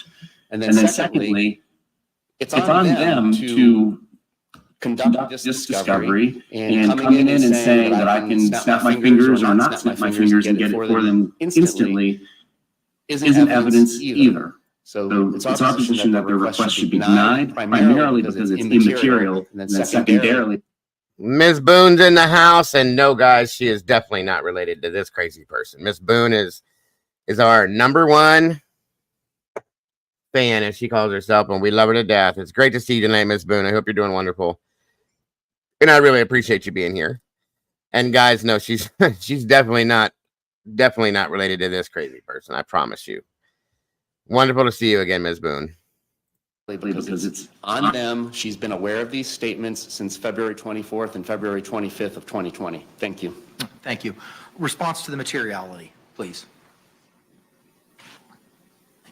Judge, I believe the prosecutor is wrong. One of the jury instructions, standard jury instruction in criminal cases said that essentially a statement has been placed before you that's made by the defendant. And I don't have the language here, but it should be weighed with great care and caution to make sure it was freely. Well, hang on now, though, Mr. Unprepared. If you don't have the language in front of you, then you shouldn't be referring to it. I'm sorry to say that, but that's how that works. So that shouldn't even be admitted to this, to the court words. Should not be admitted whatsoever. If you don't have the language, don't speak on it. Sorry to say. And voluntarily made. These are some, but not all of the circumstances that you should consider in deciding whether or not the statement that was made by the defendant was freely and voluntarily made. If you decide that it was not freely and voluntarily made, that evidence should not be considered by you in this cause. So even if we filed the motion, we got the information, the additional discovery that we need in good faith for me to file it, if we received the information, I typed up the motion, we had a hearing, the 2 detectives testified, and the court ruled that the statements were not suppressible, I could still bring those facts into the trial of how the mistakes that were made by this lead detective in the coercive statements that she made, as well as not giving the full Miranda rights form and getting a full consent from my client, that goes into evidence for the jury to decide whether or not to consider the statement at all. Wait a minute. Bullshit. So now they're trying to say that, first off, we all saw that she was read the Miranda rights fully, okay, and reread more than once. And now they're trying to say that they coerced a statement out of her? Bullshit, guys. We saw that whole interrogation. Bullshit. There was nothing like that happened. Nothing at all. That's bullshit. I'm sorry. This guy is reaching. And that's absolute bullshit. I'm sorry. Bullshit, Miss Barbara, call it. Call your bullshit, Miss Barbara, please. Because we all know that is 100% bullshit because I watched it with you guys. She was Mirandized exactly 100% the right way at the right time. As she was arrested, there was nothing missed. Wow. They're reaching for anything they can because they know they don't have a case on this. They know they don't because of that damn video. This is bullshit. And now they're trying to blame it on the detectives. Are you serious? They did amazing considering. Thank you, Bling. Thank you, Bling. Thank you. Yes. Bullshit. Oh, thank you. So where's the violation of the Constitution then? Assuming you're correct and assuming that the Miranda card, something was missing, what's the issue? It's coarse. The statements that the lead detective, the female detective makes, there's 2 or 3 statements she makes. Now you have to understand, I'm in a vacuum here because I haven't watched the video.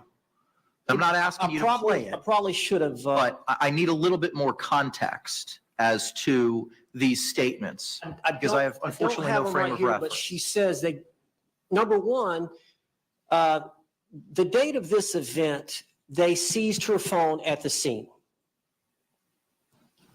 She was told that they were going to bring her phone back to her, back at her apartment the very next afternoon. The female detective called her, or Sarah called. That was also before that they found what they found on her phone, which is evidence. Therefore, in turn, they cannot return that to her because it now became evidence. That's why that happened. I mean, I'm not an attorney, a judge, nor a law enforcement official, and I know that myself, okay? Thank you, Miss Barbara. I'm sorry if you guys are hearing echo. You might want to go out and come back in. My apologies. But yeah, I know that myself. If they looked at her phone, they found that video, that's evidence by itself, therefore, in turn, giving reason to not return it to her. That's how that works. That's common sense, guys. You know what I mean? Jesus, this is ridiculous. Look at the judge's face again. The female detective about the phone. The female detective said, I'm pregnant. I'm not feeling well. I don't want to drive out there to give you your phone. Would you please come to the sheriff's department so that we can give you your phone? Sarah Boone got there and saw that there was a desk or a place there to retrieve the items. And she saw the male detective and said, is this where I go to get the phone? He said, no. We got it back here in this room. Come back here in this room and we'll get it. When they walk back in there is when the video turns on, and now they're in the interrogation room. She's got a list. Sarah Boone has a list of things that she was wanting to ask them. And the female detective says, look, we got the autopsy back from the medical examiner. We've got to talk to you about that. 2 times she said, we must, I don't think it's must, we've got to talk to you. She goes, okay. So I got to read you these Miranda rights again. And again, she had read them. There was a statement that Sarah Boone gave. Thank you. Again, the judge caught it too. She was Mirandized the day before because of the statement she gave. So she was Mirandized twice, guys. So don't try to pull this. She wasn't Mirandized the proper way. Bullshit. We all know that she was. Okay. They're doing anything they can do at this point to build a case for her, or to tear down the prosecution's case because they know they're losing. I'm just telling you, that's fact. Okay. This is ridiculous. This is ridiculous. It's pissing me off. I'll be honest with you. It is pissing me off. She did what she did. It's time to face the music, Sarah. Shut up and sit down and deal with what you did. Sorry, but not sorry. This is ridiculous and highly aggravating. We're going on 5 years, guys. It needs to be time. Of course, she gave a general statement to the first deputy that responded to the scene. She was wearing a body cam, so that deputy had called the 2 homicide detectives, but it took them a while to get there. So she asked Sarah Boone what had happened, and Sarah explained that situation. After the detectives got there, they took a general statement from Sarah, but at some point they got into one of the squad cars. And I believe it was Sarah Boone. I believe it was the female detective and the male detective. And she was read Miranda rights, again, incorrectly, and she gave a statement. So now the next day, she's back in the interrogation room with the 2 deputies, the 2 detectives, and the lead detective says, we've got to talk to you about this autopsy. Giving her the impression that's what they were going to talk about. But I've got to read you these Miranda rights. And she said something, and Sarah said, protocol? Because they had told her in the first Miranda rights that this is just protocol. We have to do this before we speak to you. And she said, yes, protocol. So based on those statements that we've got to talk. You have to talk to us. We've got the autopsy. Led Sarah to believe that they're going to talk about the autopsy. In addition, then she starts in the Miranda, judge, she made a mistake on it. I don't know if it's an honest mistake, but in her probable cause statement, she said, I read the rights verbatim. The constitutional Miranda rights, I read to her verbatim. That is not true. Fortunately, we have it on audio. Fortunately, we have it on video. There is a legitimate question about whether that statement, that 2-hour interrogation, is admissible in this trial. That's what I'm going to show you. Exactly, Blue Eyes. I'd like to get their policy just to see. What does the policy have to do if those statements were inadmissible? What does the policy have anything to do with that analysis? To see if they. Because if you're saying you have a deposition, I'm assuming it's a deposition of the female detective, said I read it verbatim, and you're telling. That's in the probable cause statement. Okay, that it was read verbatim. Okay, excuse me. Formulated the arrest report. It was the supplemental report or either the actual probable cause report. And the representation in there is it was read verbatim. That's correct. Now, you've reviewed that interrogation. It's your position that it was not read verbatim. What does the policy have anything to do with that issue? I think that's a simple constitutional issue, right? Yes. If there's a case law that buttresses that position and that de facto is a violation of the Constitution, ergo that confession or statements are not admissible because of the violation of the Constitution, what does the policy or the Miranda card have anything to do with anything if you have the video and the audio? Well, the Miranda card is going to show that she actually omitted the last question. Okay? So the Miranda card is there for a reason. I don't know if they have them in the interrogation room or every deputy or homicide detective is issued that card, but it's a small card. But I believe it's going to say on there that you've got to get the waiver. There's 2 questions at the end, which is, did you understand the rights that I've just read to you? And the next question, understanding these rights, do you agree to speak with us now? That question was not read. It was omitted. I don't know why.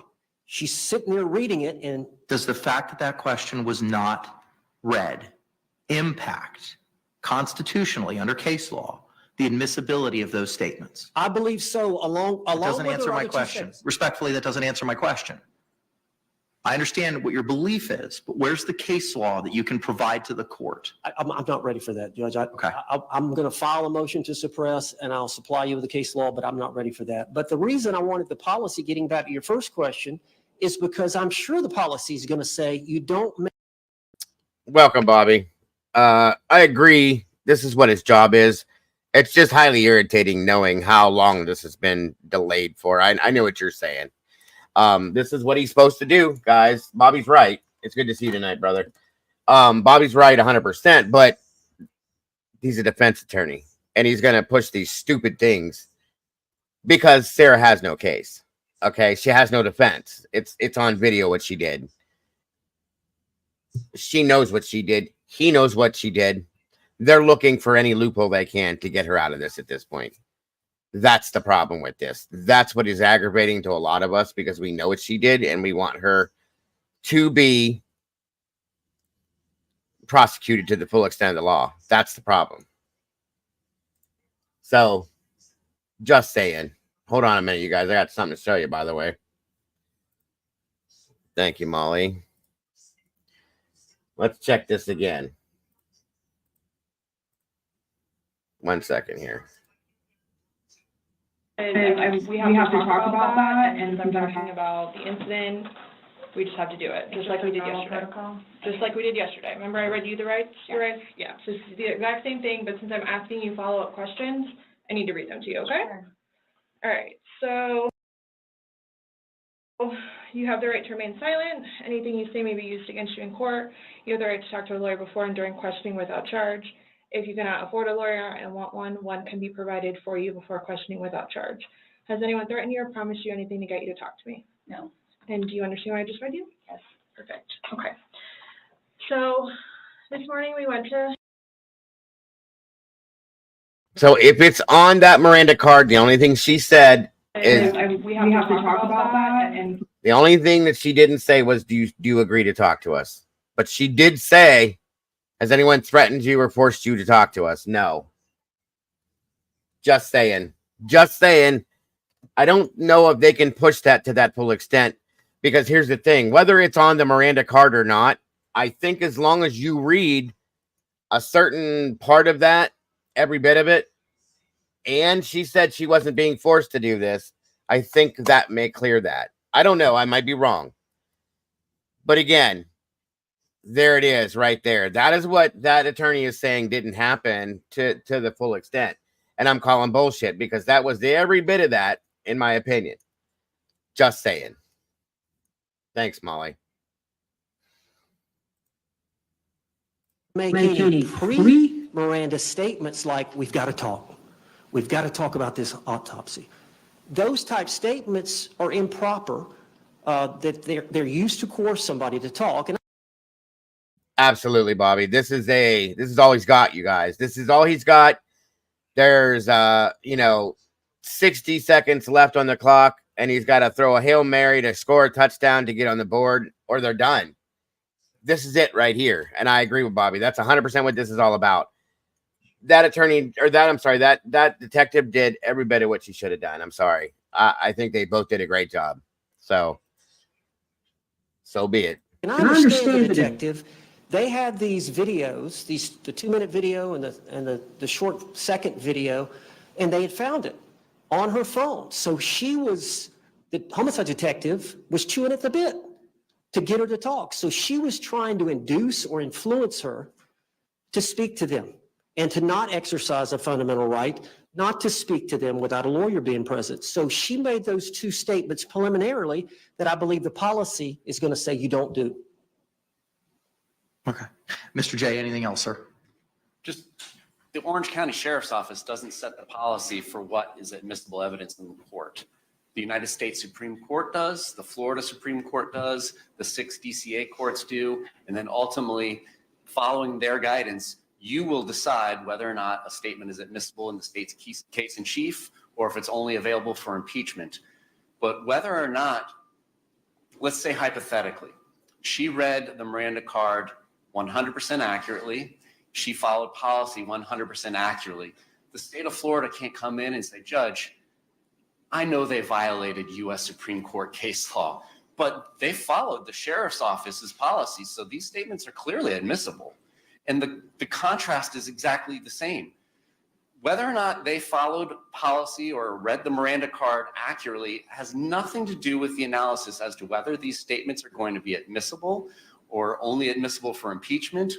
And I don't believe that under the case law, they can come in if those statements are admissible and argue to the jury, they violated policy. They didn't review, they didn't read everything on their card. They violated. How does that help the jury decide whether or not the statement's voluntary? It doesn't matter what the policy is. It doesn't matter what the card is. What matters is whether or not they say the words that are required by the United States Supreme Court or the Florida Supreme Court or the 6 DCAs. That's what matters. That is. And what did I just say, you guys? Word for word, what I just said. That is a fact. And I knew that. You know that. They know that. The judge knows that. What determines the bar for the admissibility in the case in chief or an impeachment. Okay. Thank you. All right. Thank you both for your arguments and your positions. In reviewing the authority provided by the state, which the defense has conceded is taken is what it is. I think State versus Right is the guiding light for the court here, 803 Southern 2nd, 379.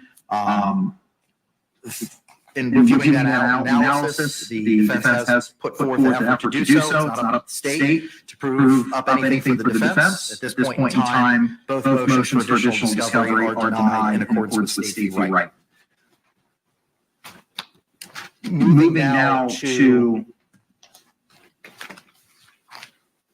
the defense's motion to appoint forensic psychologists filed September 2, and defense's motion to appoint crime scene reconstructionist and death investigator filed September 2. I did receive JACS's response in that my judicial system confirmed that they are not asking to participate in this hearing. And we did confirm that earlier this week. Similar to the other motions that we've heard today, I have reviewed them. Mr. Owens, you may proceed with anything else, sir. Judge, I have filed the amended motion for declaration of indigency and payment of due process cost. Hold on, you.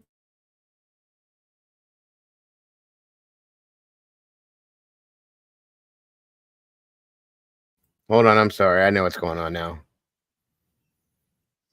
Sorry about that echo. I think I got it right now. Judge Dago. I knew that's what it was going to be.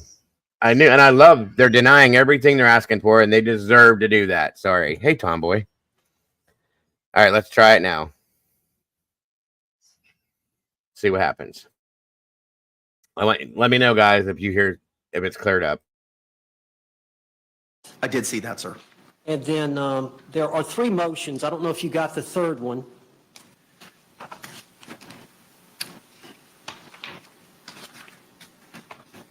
Are you referring to the motion to return property?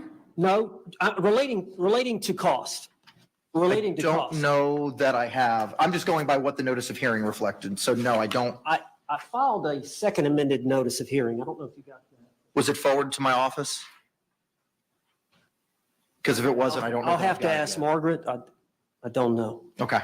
But I filed a second amended notice of hearing. Can I Please. give you my copy? And Mr. J, have you seen that, sir? Dog in the fight with the expert. Understood. Thank you. Judge, what I had done Don't was see I a date had, on here, Counselor. When was this sent? The certificate of services contains no date.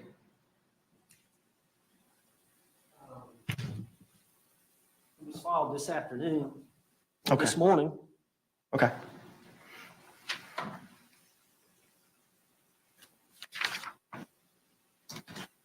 All right, what is the other motion related to cost, sir?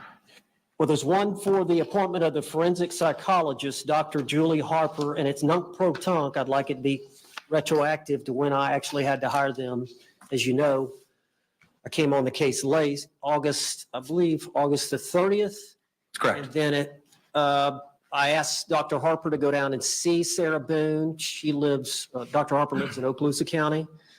And she came down to Orange County, I believe, the Thursday after we had the hearing on September the 3rd. I believe that's when the court denied my motion to continue.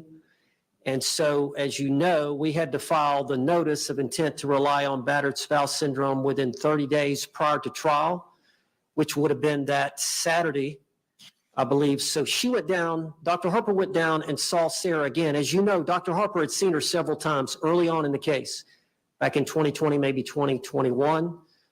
And so she had the most knowledge of, I believe, any of the experts that have evaluated Sarah Boone over the course of these 4.5 years. She was the one expert that had seen her the most. I asked her to go down again in the hopes that the court would appoint her. And she agreed.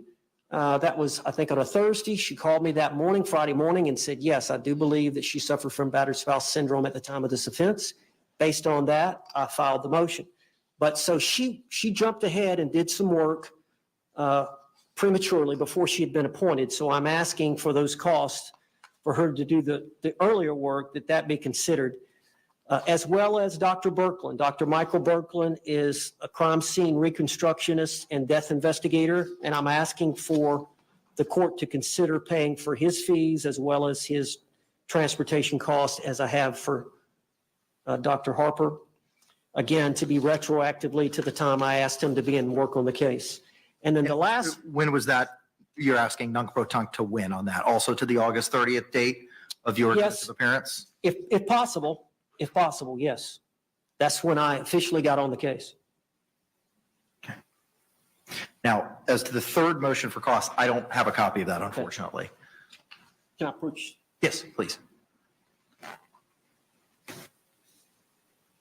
Judge, I mentioned this expert, Dr. Michael Brannon, in that hearing that I think we had on September the 3rd. He's a clinical psychologist. If you'll recall, I'd mentioned him. He had served as an expert in the Marsha Thompson Palm Beach County case. I recall.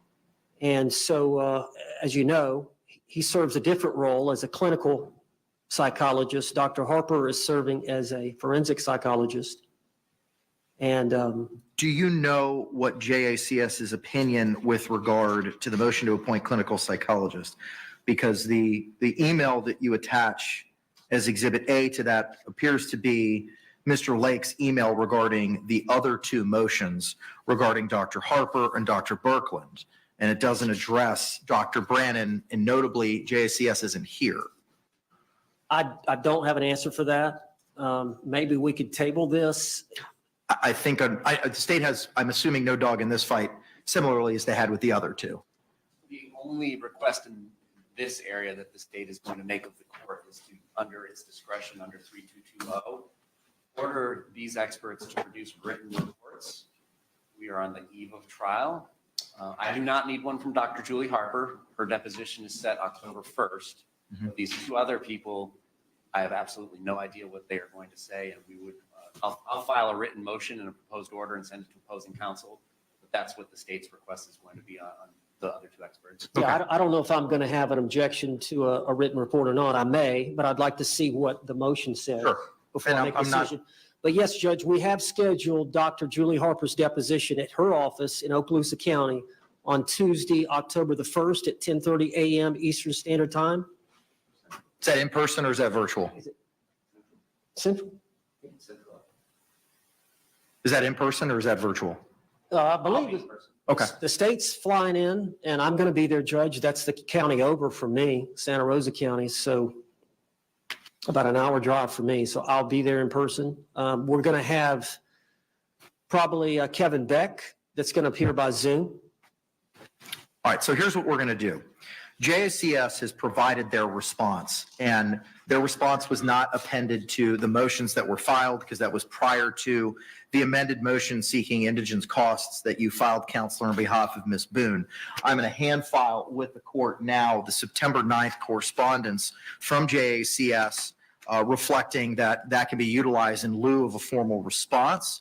I'm going to grant your motion to appoint a forensic psychologist dated September 2, 2024, non-protunct those costs to August 30, 2024. And with regard to the other motion, the motion to appoint crime scene reconstructionist and death investigator, I will also grant that and appoint Dr. Michael Berglund, non-protunct, to August 30, 2024. With regard to the motion to appoint clinical psychologist, when was this motion filed? Similarly, the certificate of service does not reflect a date. Let us check real quick, Judge. Sure. Give me a minute. Yeah, you're good.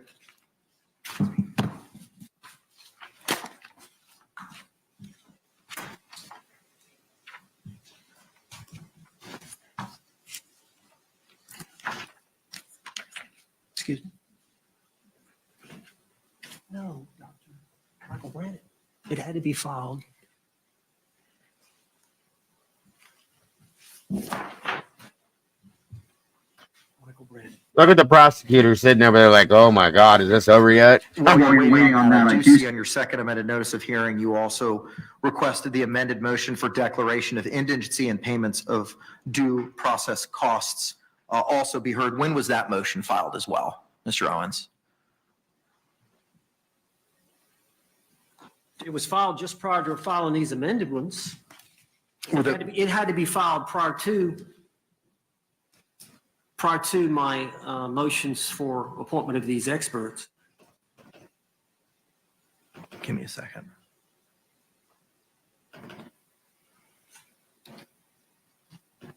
This is such an unorganized circus, it's ridiculous.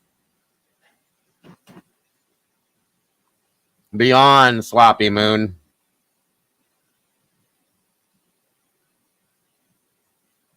Okay, so the motion to appoint the clinical psychologist regarding Dr. Brannon, was filed yesterday. The amended motions regarding Dr. Birkeland, an amended motion regarding Dr. Harper were filed yesterday, as was the amended motion for declaration of indigency. Exactly, SRB. Costs. That motion has not yet been granted. It is going to be. So the amended motion for declaration of indigency and payment of due process costs is granted. The amended motions regarding Dr. Berglund and Dr. Harper are also granted non-protunct to August 30. With regard to the motion to appoint clinical psychologist filed 9/18, I'm going to ask Ms. Barrios, my judicial assistant, to forward that directly to Mr. Lake. Very I know drunk, she's AK. watching this virtually. If she's able to do that now, I would greatly appreciate it, and see if we can get his response to that this afternoon, and maybe we'll be able to address that. It may be a similar vein as to the prior response that JICS had provided. Moving now to the motion for return of property, or in the alternative, motion for independent exam by the defense, filed September 18th. Similarly, with everything else, I've reviewed that and the authority, and I have reviewed the state's response to defendant's motion for return of property, or in the alternative, motion for independent exam by the defense. Mr. Owens, you may proceed, sir. Judge, I believe Here we the go. state's response is well taken. And I believe that what we need to do is get an expert of our own that can do the phone extraction and meet with the state attorney and the sheriff's department and extract the data, all the data that we need from her phone.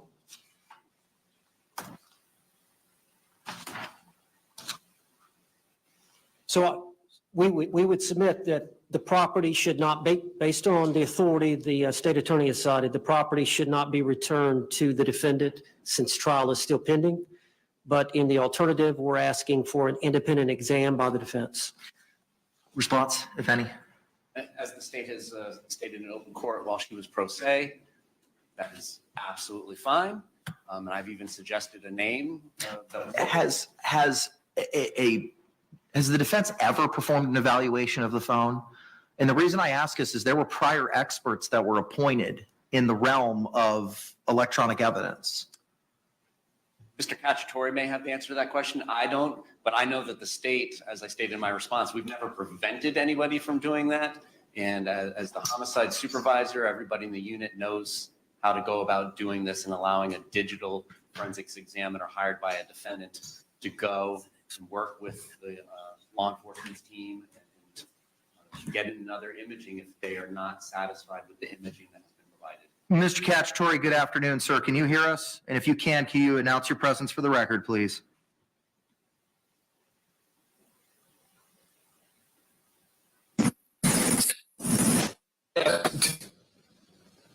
There has not previously been a forensic exam of that phone by a previous defense counsel.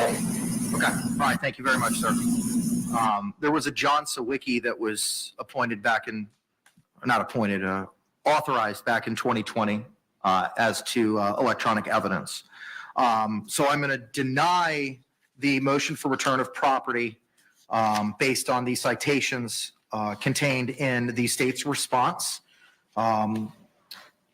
And I'll leave it up to you, Mr. Owens, to do what you need to do in order to have that review. All right, I'm gonna do my best. We got about 18 days.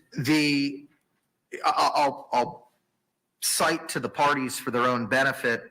There were motions, specifically defendant's motion to appoint an electronic evidence expert and order the Justice Administrative Commission to pay costs. It was filed back on May 5, 2020. An amended motion was filed the next day, May 6th. Both of those cite to or refer to John Sawicki, S-A-W-I-C-K-I, electronic evidence expert. And there was a order entered back on August 3, 2020, appointing Mr. Sawicki as a forensic specialist. I have no idea if that order is still viable, but I'm just providing what the court file reflects in that regard. Lastly, that takes us to the notice of intent to rely on the defense of battered spouse syndrome. The original notice was filed September 6th. The state's original motion to strike was filed September 9. Just to interrupt, I also have this defendant's motion for enlargement of time to address as well. Yeah, I have that on my list, sir. Okay. Thank you. Thereafter, on the 15th, an amended notice of intent to rely on the defense of battered spouse syndrome was filed. On September 13th, the defense's response to the state's motion to strike defendant's notice of intent to rely on the defense of battered spouse syndrome was filed. And then I think it was this afternoon. Earlier today, the state's motion to strike defendant's amended notice of intent to rely on the defense of battered spouse syndrome was filed. The court has reviewed those and all of the citations contained therein. Mr. Owens, you may proceed, sir. Judge, I wanted to start my argument, and then Mr. Henderson, who is on the screen, is going to respond to the state's pleading that they filed this afternoon. Mr. J, you have any problem with that? I know there's a rule in the circuit about one witness per one attorney. I don't know what the administrative rule says about arguments. I leave it to the discretion of the court. Okay. He's arguing that one motion that they filed this afternoon that I've been working on these. He was working on that motion, so it's a separate motion. The motion to strike. The last motion whatever motion they filed today, Mr. Henderson, Tony Henderson here in the screen wants to respond to that. Okay. I'm going to respond to the ones that were filed prior to today. All right, I'll allow it. All right, go ahead, sir. Judge, as you know, I filed my notice of appearance on August the 30th, I think 38 days prior to trial, knowing that the court had already made a ruling that you would not grant a continuance unless there was some type of exceptional circumstance. And Sarah Boone hiring or retaining or somebody pro bono coming on the case and representing her did not constitute exceptional circumstance. And so, as you know, we had the hearing after I'd filed the notice on August 30th. We had the hearing on September 3rd on my motion to continue. The court denied it. At that time, I explained to the court that I believed after my meetings, I think I'd had 4 with Ms. Boone, that she met the criteria for battered woman syndrome, but that I needed an expert. And we were vetting several experts at the time, 4 or 5 that we were vetting, and we needed more time to essentially pick somebody to go out and do an evaluation, an assessment of Ms. Boone to determine whether or not they would give an opinion that she suffered from that. Because, and I understand, the court denied our motion, so that left us with, we still had to give notice to the state attorney 30 days prior to trial of October 7, which I believe was going to be September 7, which fell on a weekend, which was that Saturday, I believe. So we got out of the hearing. I think the hearing was on a Tuesday. We had 4 or 5 days to file this notice, timely file the notice. So looking at the file, I realized that Dr. Harper had the most time with Sarah Boone. Early on in the case, I think when Mr. Padilla was handling the case, she was appointed by the court to do an assessment and evaluation. And so I reached out to her, and she agreed to come down a couple of days after we had that hearing, and she met with and assessed Ms. Boone. I've retrieved all the notes, the prior notes, and then the notes from that meeting. And then on Friday, I spoke with her, that Friday, which I believe was the date that I filed this notice, September the 6th. That Friday, I spoke with her on the phone and immediately went down and filed the notice of intent to rely on the defense of battered spouse syndrome. We made allegations that Dr. Harper had formed the opinion that at the time of this offense, that Sarah Boone was suffering from battered spouse syndrome. And at that time, we gave the name of Dr. Julie Harper and her address where she could be found and located. And of course, the state has set her deposition for October 1. Now, the state has filed a motion to strike the notice of intent, alleging that we didn't give sufficient facts or evidence. But Judge realized at the time, I was simply trying to get it filed because the last day was the next day, Saturday. And of course, I had just gotten discovery. Judge Creighton, we have not finished reviewing all the discovery in this case. I pretty much shut my law practice down to try to do it. I've gotten my staff, and we're trying diligently to go through all the discovery. At the same time, we realize that we've got to establish corroboration of the battered spouse syndrome from eyewitnesses, from medical records, from potentially neighbors, court records, her phone and the information on her phone. So we're diligently trying, number one, to review all the discovery, which still has not been done. At the same time, trying to locate additional evidence that we could utilize in helping to establish the battered spouse syndrome. In addition, the state attorney yesterday filed a notice that they're amending their discovery, and all the jail phone calls, or I think they have the ability not only to call, but they have a tablet and they can text back and forth with third parties, that they have disclosed that they have, I guess, 4.5 years worth of communications between Sarah Boone and parties on the outside, and that some of that may be relevant to the case. And we were advised that when I got in town that I was to bring a CD, and I did this morning. I went to the state attorney's office and spoke with the secretary and explained to her that here's my CD. I'll wait. And I was willing to wait in the lobby to get this additional discovery when we have 19 days for trial. She told me that there was quite a bit of it, that she would try to get it to me after the hearing or by the time of the hearing. I said, okay. I left the CD. I told her she had my number. She could text me. I was staying at the Hilton across the street from the courthouse. As soon as she had it, I wanted it as soon as possible. A short time later, they have started, I guess, going through that material, and now they're sending discovery through email. I assume instead of the CD, they're going to do it that way. But we are receiving it. But just the volume of discovery that we have.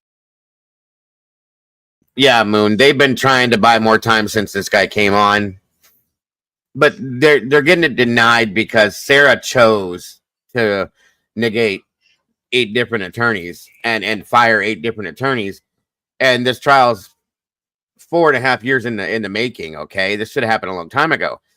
Therefore, the judge keeps denying everything because everybody's tired of waiting. They've wasted so many resources on her and so much time on her. This needs to be done and over with.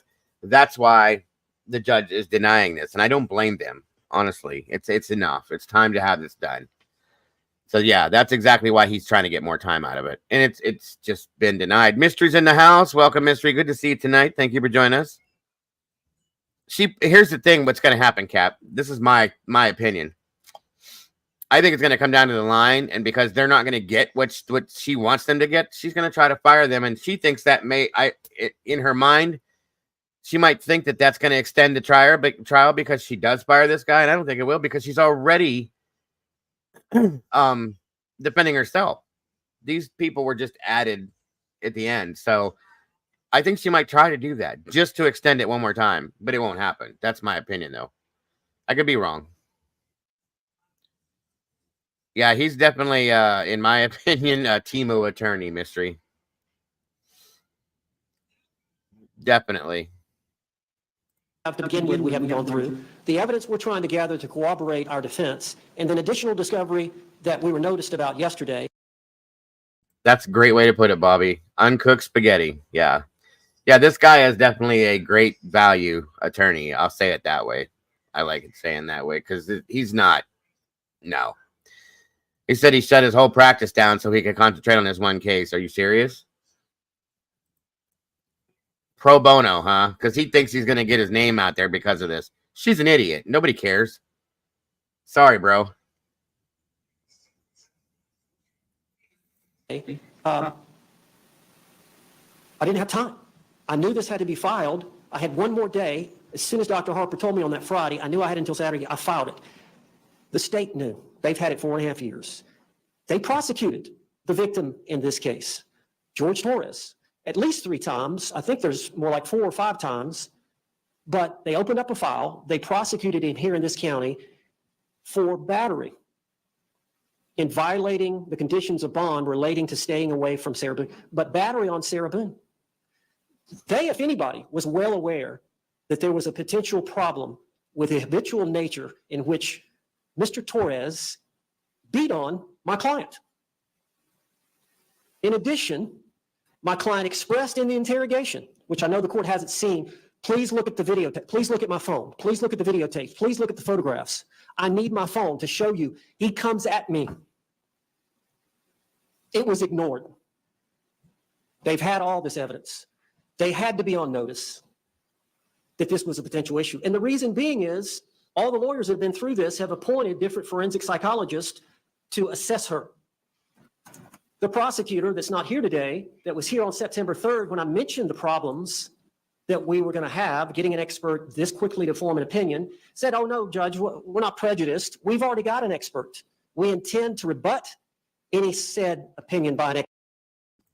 So they're trying to say that, I hope she's not trying to say that that night that George went at her and that's why she did this, because that's not at all what happened. In fact, she stated multiple times to the police officer that was there that they had a good day and a good night. For those of you that were here with us when we watched it, I know you saw that. She did say that multiple times. We had a good day. We had a good night. So there was never one time that she said that he came at her.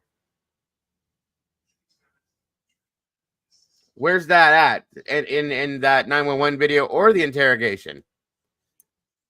In the past, he had, but she also was arrested for the same thing. Victoria says that's exactly what she's claiming. And yes, she did say that. And yep, she never once mentioned a fight. So that is blatant bullshit. Sorry. I'm, again, Miss Barbara, I'm pulling your card. I'm calling bullshit. They did arts and crafts. Thank you, Sonny. They were painting. Then they played hide and go seek and put puzzles together. Where in that statement did she put in that he came at her? She didn't. We had a good day. We had a good night. We were playing games. We were having fun. You're a lying bitch. I'm sorry, but you are, if that's what you're kind of trying to claim. Pull the phone. They looked at the phone. That wasn't in there, or they would have claimed they'd have seen that. Sorry, but you're lying, Sarah. You're done. The meatloaf is way more than done. Time to take it out of the oven and serve it up because you're finished, girl. Sorry. This is bullshit. So much wasted resources, so much time, so much wasted money. Enough is enough. Face the music. You did what you did. And you want to pull battered women syndrome. You should have done that a while ago. Long time before this even happened, to be honest with you, in my opinion. You stop going back to them. Too many onions. Yeah, I agree, Mystery. Way too many onions. 100%. What her ex-husband said. He didn't. He said that they had an interesting relationship, were his words there at the scene that day. I don't think I've heard him say anything else besides that.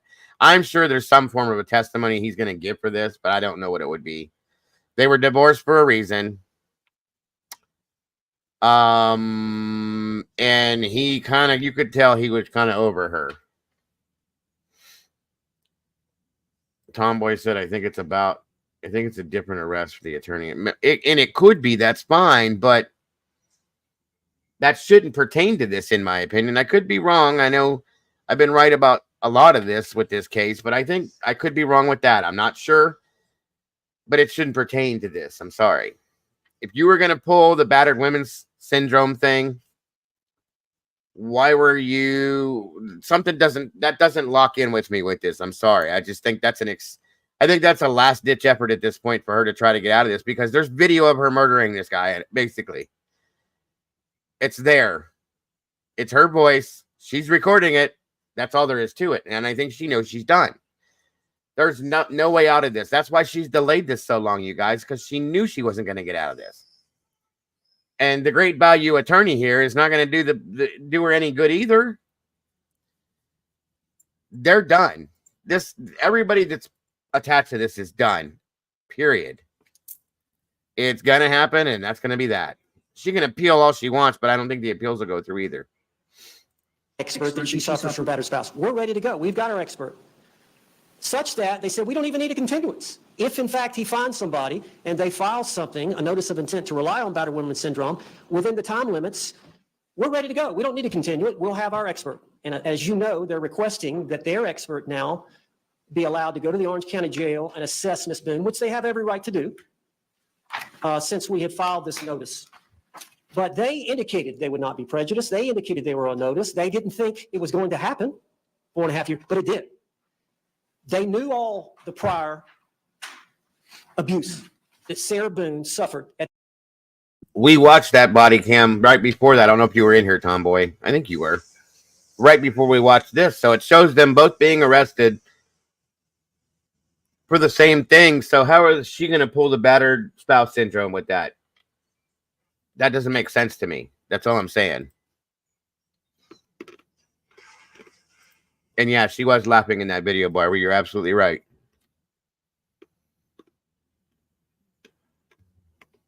At the hands of Mr. Torres. I did the best I could, Judge. I filed it. I felt like I had to have an expert. I explained in general terms that she was psychologically and physically abused by Mr. Torres repeatedly over a period of time that led to this event. They filed their objections, which we believe is misplaced. The court, as you know, by that rule,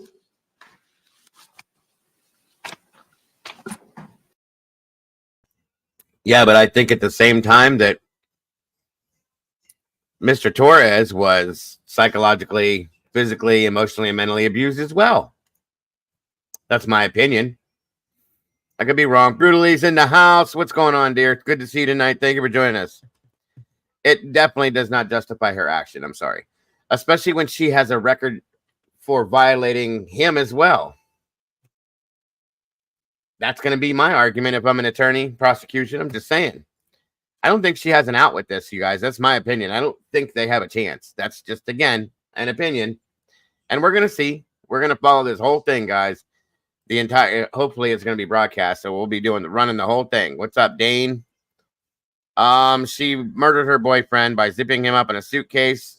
I personally think she threw him down the stairs, either kicked or stomped on him while he was in the suitcase, goes to bed.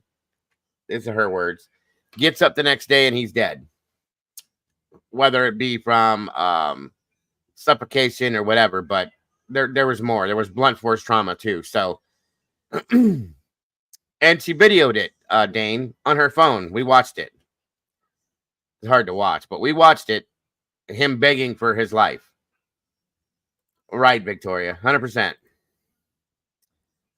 Exactly. The trial's coming up here in just a few days. Actually, we're gonna cover the whole thing. So.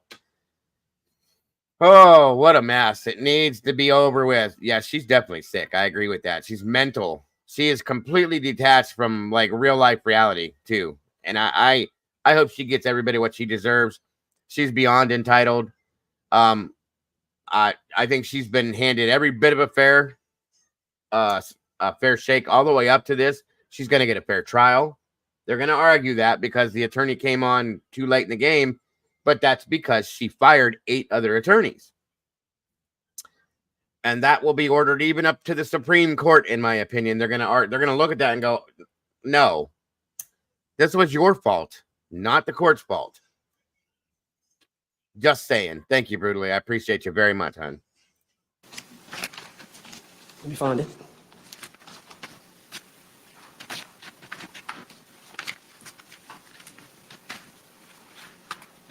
It's apparent not only that the state was on notice, that we were going to rely on it, it was prepared to respond and was not prejudiced in any way.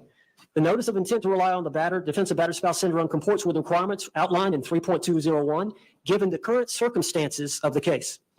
And as you know from that rule, it says the notice shall contain a statement of particulars showing the nature of the defense, the defendant.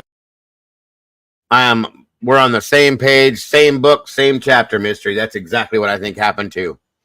Especially based on where the suitcase was lying and then lying after that. You can tell it was flipped over. She even claimed that she did. And yeah, I agree with that. I think she stomped, kicked, or hit it with something hard, which is where the blunt force trauma came in, or down the stairs he went. End over end, which will cause some serious damage. So yeah, I'm right there with you, Mystery. Welcome, Miss Jean. Good to see you tonight. Thank you so much for joining us. I appreciate you. Expects to prove and the names and addresses of the witnesses by whom the defendant expects to show battered spouse syndrome, insofar as possible. Insofar as possible. I did the best I could, Judge. In addition, as soon as we started going through the discovery and gathering information about the prior events, the prior arrest of Mr. Torres, the prior prosecutions of Mr. Torres, we immediately amended the notice on September the 15th of intent to rely on the defense of battered spouse. And again, listed as many witnesses as we could based on the good faith belief that we had that corroborated either by witness testimony or physical evidence, photographs, videotapes, medical record, whatever we could find that would corroborate our defense. In addition, we've listed the ex-husband. Dane, this is a very small man. He was tiny. He probably was about 5'3", 5'4", and probably weighed about 90, 98 to 100 pounds. He was real tiny. It was an oversized suitcase, yes, but he was very little. Very, very little.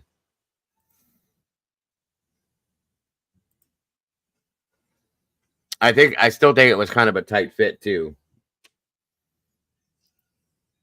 And he was folded up, bent in half, which is why I think he struggled. That's probably why he suffocated, because the diaphragm was cut off completely at some point.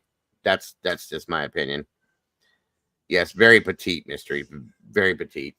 Brian Boone. And the last paragraph, paragraph 14 says the defendant's investigation of evidence to support the defense of battered women syndrome is ongoing. The defense anticipates additional witnesses, photographs, videotape, medical records, court records, and other evidence gathered from the defendant's phone will be forthcoming. This evidence will be disclosed as it is discovered. Thank you. Response, sir. Judge, the state is not surprised by any of the evidence that has been in the discovery for years. I'm not going to belabor the facts in the discovery, but suffice it to say that the decedent and the defendant had a violent relationship, and generally this violence seems to be fueled by alcohol. We're completely aware of all of this domestic violence history, but that does not make a battered spouse syndrome defense any more than being mentally ill without showing more makes for an insanity defense. Their original notice was insufficient, and there's no reason to argue it since they've amended it. So turning to the amended notice, it still does not set forth what they are going to show that shows that she suffered from battered spouse syndrome. Was the decedent isolating her from her family and friends? Was he telling her that if she ever leaves him, he'll kill her? We have these instances of violence between the two of them. And when we get referred to the ex-husband, Brian Boone's deposition and statement, what he reports is that Sarah Boone would attack him, scratch him, punch him, and that. There it is. Bingo. So the ex has stated that Sarah would attack him on a regular basis, hit him, scratch him, harm him. Hence the reason why the divorce happened. So there she is. There it is. Preconceived. Okay. This is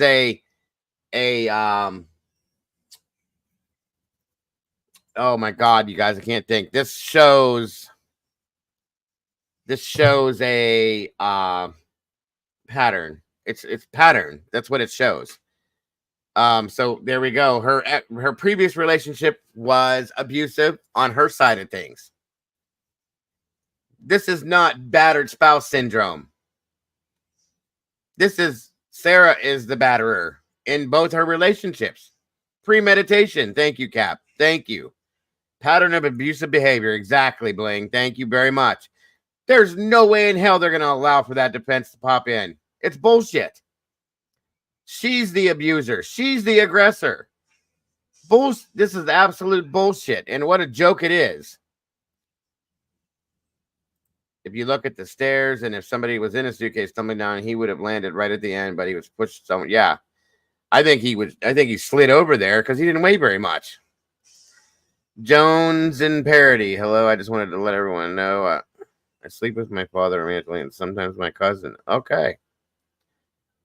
All right, Joneson. Well, thank you, I guess, for that. Moon Lover. Yep. Boom. There it is. And bingo. Yes, Miss Barbara. Absolutely. So 100%. Yeah, this is definitely misery, Dane. Crazy stuff. Crazy, crazy stuff. So if we have established a pattern of abusive behavior from Sarah from the previous relationship, what's going to make this different? I think, and I said this before, I think, in my opinion, George or Jorge was the one defending himself. I see her snapping out on a regular basis because she doesn't get her way, just like she does in court here. She just can't be violent towards the judge, the attorneys, or anything. So she gets angry and fires them. That shows that too. That shows demeanor. Her demeanor has been seen in court multiple times. It's been seen in the letters that she's written to the judge. Sorry, Sarah. You're out. that she was a habitual alcoholic. And he would have to lay hands on her to restrain her. So we are going to potentially dive into all of this information in trial, but there are still the rules of evidence. And the cornerstone for the battered spouse syndrome defense, which is a misnomer under the case law, because self-defense is defense, and battered spouse syndrome evidence is relevant to help a jury understand why it's objectively reasonable for a battered spouse to stay in a situation that puts them in fear of continued violence. The state and wherein our confusion lies is nowhere in any of the witnesses or any of the discovery that they have listed, exhibits that they don't even have been listed, medical records and so on and so forth. Nowhere does it set forth this cornerstone that is absolutely necessary before we get into any of this battered spouse syndrome evidence, before we get into any potential reputation for violence evidence of the victim, before we get into any potential specific acts of violence by the victim, before we get into the rebuttal evidence that is going to be offered against her for her violent nature and her drinking. The cornerstone is self-defense. Her statement to the police is not one of self-defense. It is one of accident. She repeatedly says there was no violence that. There it is. She repeatedly says there was no violence and says it was unintentional. Thank you. Day. So that is where the state's position is, that their notice is deficient. It only sets forth that there has been violence between the two of them, and it's apparently exclusively alcohol related. But it doesn't go on to say this violence has caused her to suffer from the syndrome. And here's why. She was afraid to go meet with her family. She was afraid to leave. She was any of the things that make up what is actually battered spouse syndrome. And moreover, it doesn't set forth the self-defense claim, which is the cornerstone of this. None of this comes in without a claim of self-defense. And so that's in part why we filed our motion in limine with that response, is the court can and should not allow any mention of battered spouse syndrome come in until self-defense has been established at trial. And as far as I can tell, the only person that can set forth a self-defense claim, since it was just her and the decedent in the apartment that night, is her. So she'll need to testify, and then she'll be impeached unless there's a ruling that the statements that she made to the Orange County Sheriff's Office are not only a violation of Miranda, but are involuntary and unavailable for impeachment use. That's what we're hoping to avoid, because we can't unring the bell during trial. If they put on all this testimony and evidence about battered spouse syndrome and about the past violence, and then we introduce evidence about her past violence against him and against Mr. Boone, it's hard to unring that bell. And even though King versus State, a 2000, I forget which year, 19 case, allows the state to point out the things that are promised in the defendant's opening statement, but then don't come to fruition, that doesn't unring the bell. So that's what we're asking for. We're asking for sufficient notice. The statement of particulars that is required by the rule, where is it setting forth there's a self-defense claim, and then there is going to be this shown beyond just the past violence between the two of them. Thank you. Judge, they're scheduled to take the deposition of Dr. Harper October 1, so they're going to know fairly quickly what her opinion is. What's your response to Wagner? We're going to talk about Wagner, Judge, and I don't want to talk about that in a minute, but he's bleeding the argument into state's motion to strike the defendant's amended notice. And I would like for Mr. Henderson to respond to what he said about that. But Judge, I agree. There's two different issues here. The first issue is the sufficiency of the notice, and whether the notice is sufficient under the rule. The second issue from the court's perspective, is it applicable? And that's the hang up that I'm having. that's not to be decided today. That's not Wagner, whether it is an accident or whether it's battered spouse and there was self-defense. That's not to be addressed today or not to be decided today. That's going to be based on the testimony from Ms. Boone about what was going on. But I'd like Mr. Henderson, if you don't, But that's not what Wagner stands for. Wagner didn't allow. Wagner struck after multiple amendments, and the court, and we can take judicial notice of it if you want to, the court has pulled the file from the trial court in Wagner and has looked at the notices that were filed in that case for the battered spouse defense. Judge, ultimately, the female defendant in that case claimed that the firearm discharged accidentally. Correct. And the court ruled, hey, you can't have it both ways. It can't be an accident and at the same time be intentional that you committed as self-defense because you're a battered spouse. Right. So how is battered? It's premature for them to be arguing the question of intent. But that's not what Wagner says. What Wagner specifically says, although the trial court found the third legally sufficient, the court granted the state's motion to strike the notice and precluded appellant from presenting the battered spouse syndrome evidence at trial. And the DCA says that the evidence underlying in that case was all accident. Specifically, the located battered spouse syndrome as admissible where the defendant claims accident rather than self-defense. We're not claiming accident. Well, then what are you claiming? Self-defense. But every case that you cite, Medina, Hickman, its progeny, all pertain to some act by the accused. And that battered spouse is an excuse, a justification, an explanation for those actions. How is your purported defense applicable legally? That's the reason we asked for the statement of particulars, Judge, so we could find out exactly what they were claiming that she did, what overt act or what omission. The overt act, was it zipping him into the suitcase? But Was that the overt act that caused the death? all of the battered spouse syndrome cases talk about a defensive issue. Not meaning defense, your side of the ledger issue. I mean an action in defense. Wagner fired the gun. It was accidental. Hickman fired a gun. There was an act that was done by the victim or by the defendant in those cases. And battered spouse was used as an explanation for why it is that they did. How is that applicable to the case at bar? I assume they're going to say she overtly zipped him up in the suitcase. I assume they're going to say he was asking to be let out of the suitcase. Of course they're going to say that because that's exactly what happened. She purposely zipped him in the suitcase that he agreed upon, yes. In the video, it's clear that he asked to be let out multiple times, and she said no. Because of what you did to me, no. And laughed at him. Are you serious? How is he even arguing this? What an idiot this guy is. Like I said, great value attorney. You pick him good there, Sarah. Of course, you guys had to understand who was going to respond to a sign like that, her kindergarten sign that she made. Anybody that would respond to that, you got to know. I don't think the judge will allow this attorney to withdraw or be fired due to the closeness of the trial. He probably won't. But then again, she also has the ability to defend herself, Bobby. So I don't know. These excuses, this bullshit, this is all ridiculous, guys. I'm sorry. And I'm not sorry either, AK. I agree with you. I don't know that this attorney knows what the hell he's doing, you guys. This is stupid. Like, I think the rest of us could probably figure this out better than he can. I don't have a law degree. Wow. And she refused. She failed in a duty to act. Later on, she went upstairs and fell asleep. So it's either an act or an omission. But they're claiming an act or a series of acts led to the death of Mr. Torres, which they have alleged was directly caused by Sarah Boone's actions or non-actions.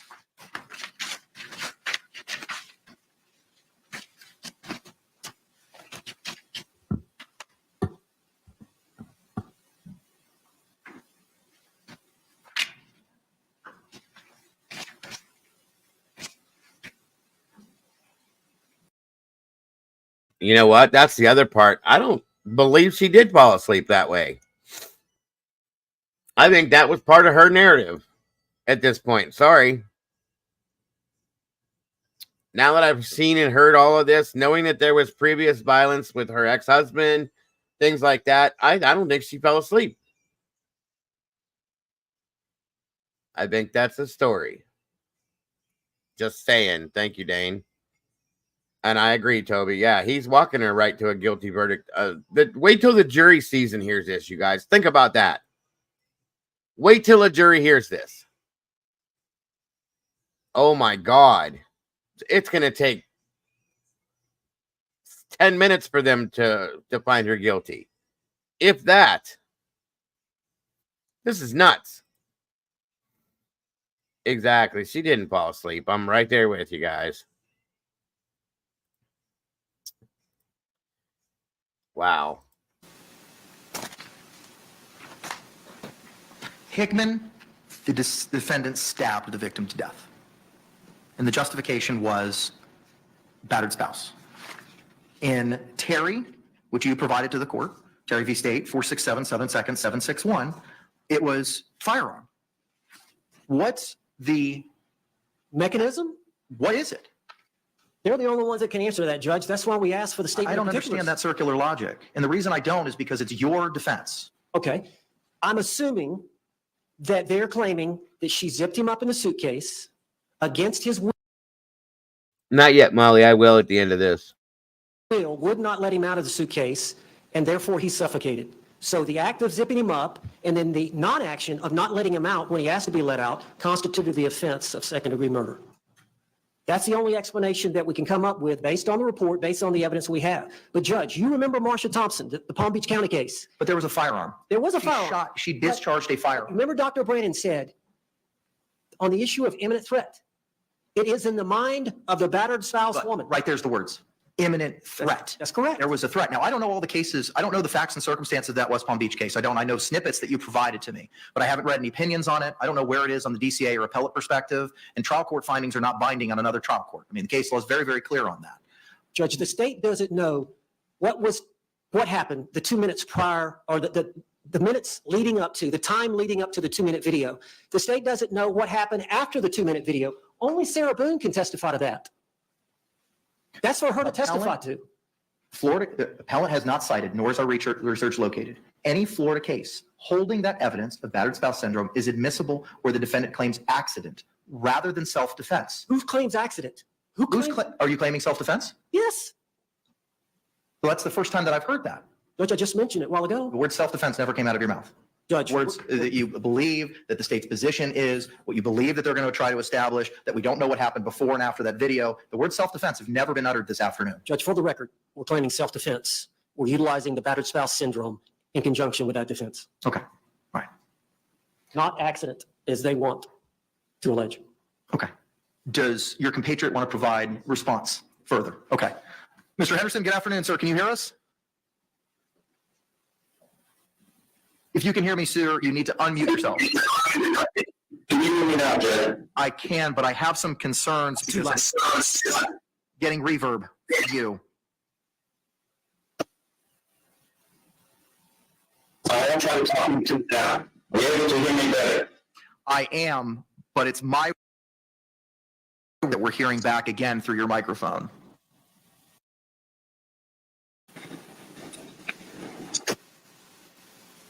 Turn that volume down. All right, this may work.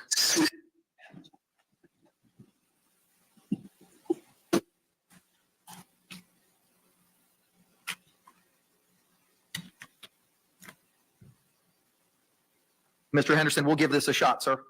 You can go ahead. Yes, Judge. Can you hear me now? I can, sir. Is that better? Yes, sir, it is. Yes. Yes, Judge. I'd like to respond. But first, where I want to start is here. But just the self-defense, justified the use of deadly force, justified the use of non-deadly force. Those are defenses that do not require a notice at all. A defendant doesn't have to come in before trial and say that I am relying on self-defense. The standard is it's in the standard jury instructions, and before you can give that jury instruction, you have to have, and the cases are pretty clear, an indication or evidence, it's just a scintilla of evidence, is what cases say, to get the instruction. There's no notice requirement in self-defense at all. Now, battered wife syndrome is not a defense in and of itself. There's no such thing as a defense there. It is a part of a jury instruction, and the part of the jury instruction, the way it explains, is when you get to the front, when you're starting to talk about imminent danger, and that because of this syndrome, they would perceive an imminent danger different than someone else. Because what the self-defense instruction required is that the jury place themselves in the position of the defendant. In those circumstances, at that point, that spouse knows to help explain those circumstances. So the first instruction that you have to get before you can even start talking about that spouse is this. You have to get the self-defense instruction. So, and that would be decided based on the evidence at trial. The defendant doesn't have to come in and say, I am claiming self-defense, this is self-defense, there's no rule or circumstance to that extent. But there has to be testimony of self-defense. Now, once there's testimony of the self-defense part of it, then the court can give that instruction. If they find it sufficient, the testimony can give that instruction as to self-defense. Where battered spouse comes in and it goes into a series, you have to have self-defense or some type of evidence of abuse before you can get into the battered spouse. And this is how it should work. There can be the testimony of Ms. Boone. There can be testimony that's actually in the notice from officers who responded to calls and actually observed physical injuries on Ms. Boone. There can be testimony from others, neighbors, or other people who observed injuries or certain things to Ms. Boone. But once you get to the point where you significantly or sufficiently apply that there is a battery or domestic violence situation that is ongoing, then, and not before that point, can the expert come in and testify? So the stopgaps on this that are built into our system. First, there has to be some accountability or some evidence of self-defense. Secondly, there has to be some evidence that will support the expert's testimony to become relevant at that time. Once the expert's testimony becomes relevant, then the expert can testify about these are the symptoms that I observed, this is what I watched, this is where it came from, this was reviewing other type of data and other types of things that will carry their expert opinion. So after that point, Judge, when you get to that point, then it doesn't become a judicial act at that point in time. What it becomes a jury question. And it will come to the jury to decide. And what it does, and it doesn't say that that spouse is a defense. What it will talk about in the jury instruction is this is something in the back of the room under these circumstances, if you find it critical, that you can consider. And that's what it does. So we at the beginning, when we start talking about motions to strike, because if I think the sanctions Wagner, there wasn't any testimony there. Wagner's testimony was accident, and that hit. And I really put no one will be. Welcome, Paula. Good to see you tonight, dear. I hope you're doing good. I hope your mom's doing better. Thank you for joining us tonight. This is crazy. They have the worst audio hookup at with this connection. It's ridiculous. Hey, Cassie, good to see you tonight, hon. That was the testimony. In this case, we do not have testimony. What we have is to say, in this case, saying the discovery in this case don't get it. But that's not all. These women happen to know better on the testimony of critical report, either testimony itself, critical evidence. Mr. Henderson, we're having a difficult time understanding you, sir. I'm sorry, Judge. Is that better? Maybe. Madam Court Reporter and I were having a little bit of difficulty hearing you at the end. You seem to be projecting away from where your microphone is. Okay. Judge, can you hear me better now? Madam Court Reporter. We will do our best, sir. Keep going. Yeah. So to bring it in for landing, Judge, is simply this. Until the court gives the evidence that permitted at trial, the court cannot make certain decisions. The court can't make a decision to justify the use of non-deadly or justify the use of deadly force is appropriate to give until the evidence at trial. At that point in time, the court has to make a decision if, after evidence, if the expert's testimony is even relevant. So if there is a testimony to prove the relevancy or to show the relevancy of the expert's testimony, then that expert can come up and talk about that spouse. Now, if you don't get the expert to talk about that spouse and render an expert opinion, that spouse is out the window. So then you're just on self-defense at that time. But that argument and that decision can only be made after the evidence is put in that trial. And that's all I have, Judge. Thank you. Mr. J, any response? It sounds like we're largely on the same page.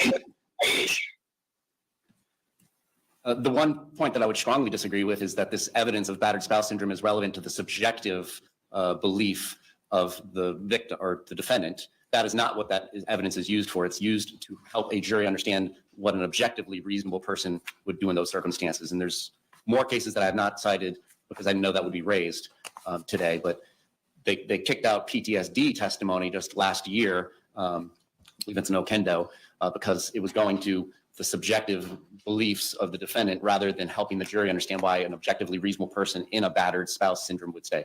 With that notwithstanding, it appears we're on the same page that the jury should not be hearing anything about battered spouse until the predicates are laid. And from the state's position, to help us prepare for trial, pleading should be sufficient. And it's still our position that the pleading was insufficient. The state is well aware of the past violence between the two of them, with her being the aggressor and the decedent being the aggressor. There's evidence of that all throughout the discovery.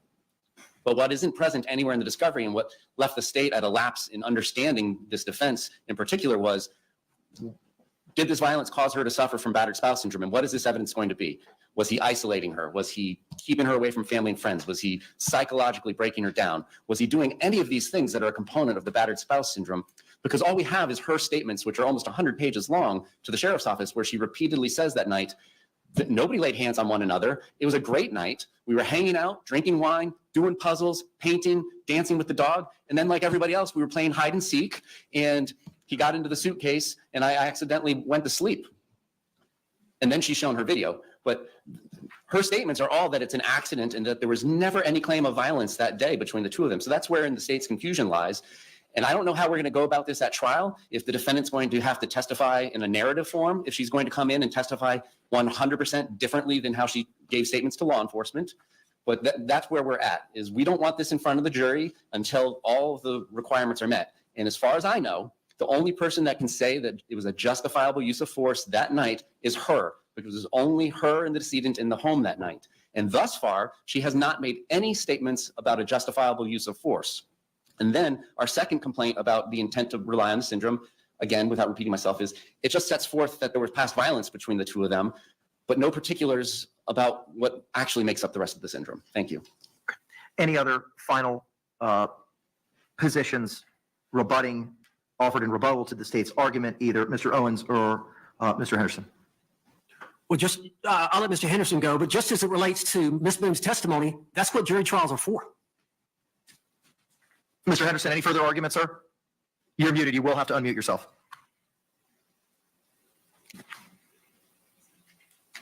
Mr. Henderson, you're still muted, sir.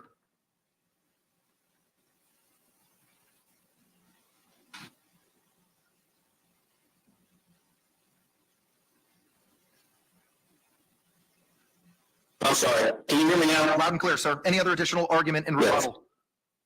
Yes, Judge. The state is going to have the opportunity to depose the expert, Ms. Harper, who can tie those things together. That's why we have experts who know about these things and who have the knowledge, who can tie these things together and tell why she's of the opinion that she was suffering from battered spouse at that time. The notice is simply to require to let them know that we're seeking this evidence and here are the witnesses that we're using to seek the evidence. We don't have to list a specific number of witnesses. It's just the ones that we intend to use. And as Mr. Owens has told you, this is an ongoing process and we'll probably be adding more. But that's all I have. Thank you. All right. Thank you very much. The court is going to take the issue under advisement and provide a written order. I'll endeavor to do that by the end of the week. Last is the defendant's motion for enlargement of time filed September 17th. Mr. J, have you had the opportunity to review that? Yes, Your Honor. Okay. All right. Any problems with proceeding with that this afternoon? No, Your Honor. Okay. Very good. All right. I have reviewed that motion. Mr. Owens, you may proceed, sir. And I do have about 2 or 3 other issues that we need to address, but I've asked for some time. I think there was an order. I know there was an order that you had submitted to writing and that was filed with the clerk's file that indicated that you wanted some things from the defense and from the state by certain dates. And I think that's a typo on paragraph 3. I said August 17. That should be September 17 on paragraph 3, Judge, of my defendant's motion for enlargement of time. That says September 5 on paragraph 3. Are you looking at my defendant's motion for enlargement of time? Yes, sir. Paragraph 3 says Dr. Julie Harper met with defendant Sarah Boone on Thursday, September 5, 2024. Am I looking at the wrong thing? I'm sorry. I was looking at the wrong one. If you look at the second page. Yes, sir. Paragraph 7. Yes. That should be September 7. Do you guys see why I keep saying the great value attorney? This guy is the most disorganized, crackerjack box piece of wow. And he's wearing a bad suit. Just saying. Yeah, got it. Okay. I mean, obviously, the court's order, the August 5 order speaks for itself.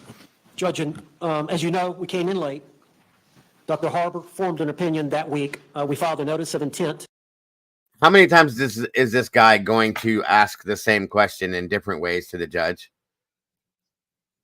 We came in late. I came in late. I was brought on board late.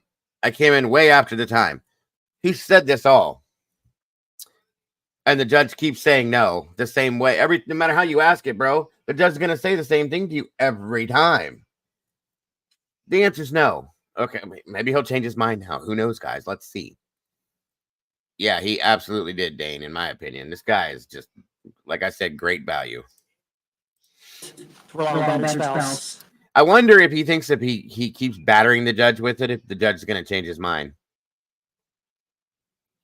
I'm just wondering. It's ongoing. That's all I can say. We're working, we're doing everything we can to uncover evidence consistent with our defense. The problem is it's 4.5 years ago, and the apartment complex in Winter Park has changed hands. So we're trying to run down the employees. We're trying to run down the other tenants of the place. We're trying to run down medical records. That office manager is critical. We've taken her deposition, but we can't find her. But once again, that's not the court's fault. That's Sarah's fault, because she's the one that delayed this for 4.5 years. You should have got those statements 4.5 years ago, in my opinion. I'm sorry. Thank you. Thank you. Just because he missed the bus doesn't make it the bus driver's fault. Well, that goes. I'm just saying. I like that statement, Bobby.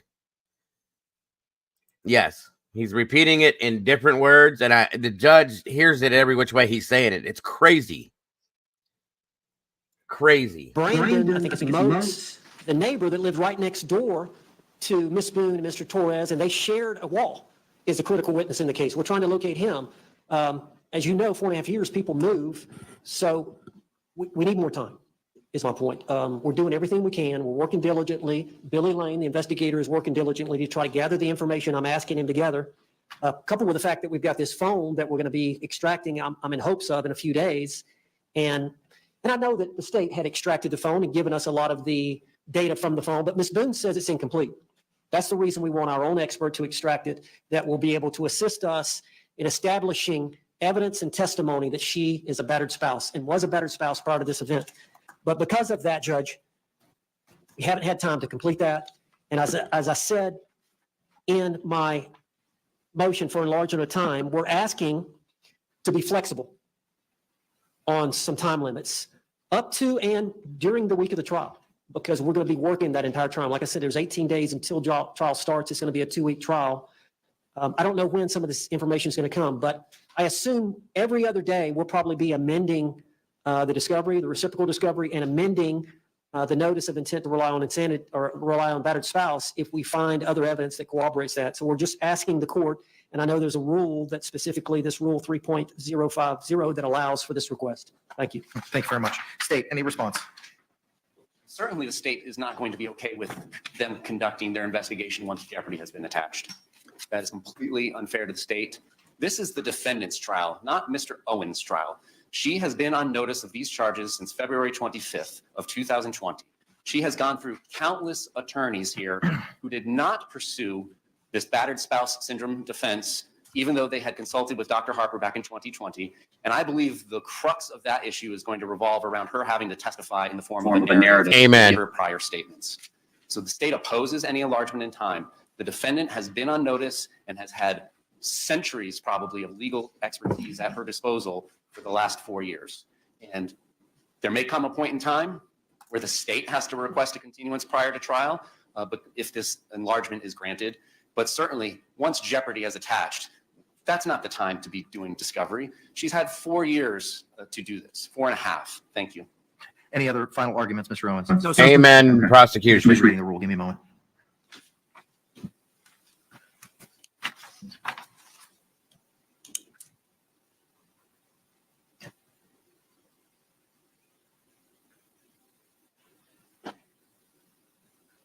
Miss Sarah don't know how to act because she's not getting her way this time.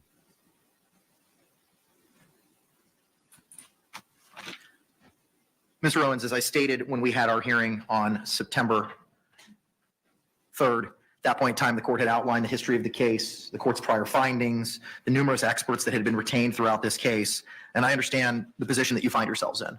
But at the same token, based on the same analysis that the court had relied upon in its oral pronouncement in denying your continuance on September the 3rd, I'm going to grant your motion and deny your motion in part.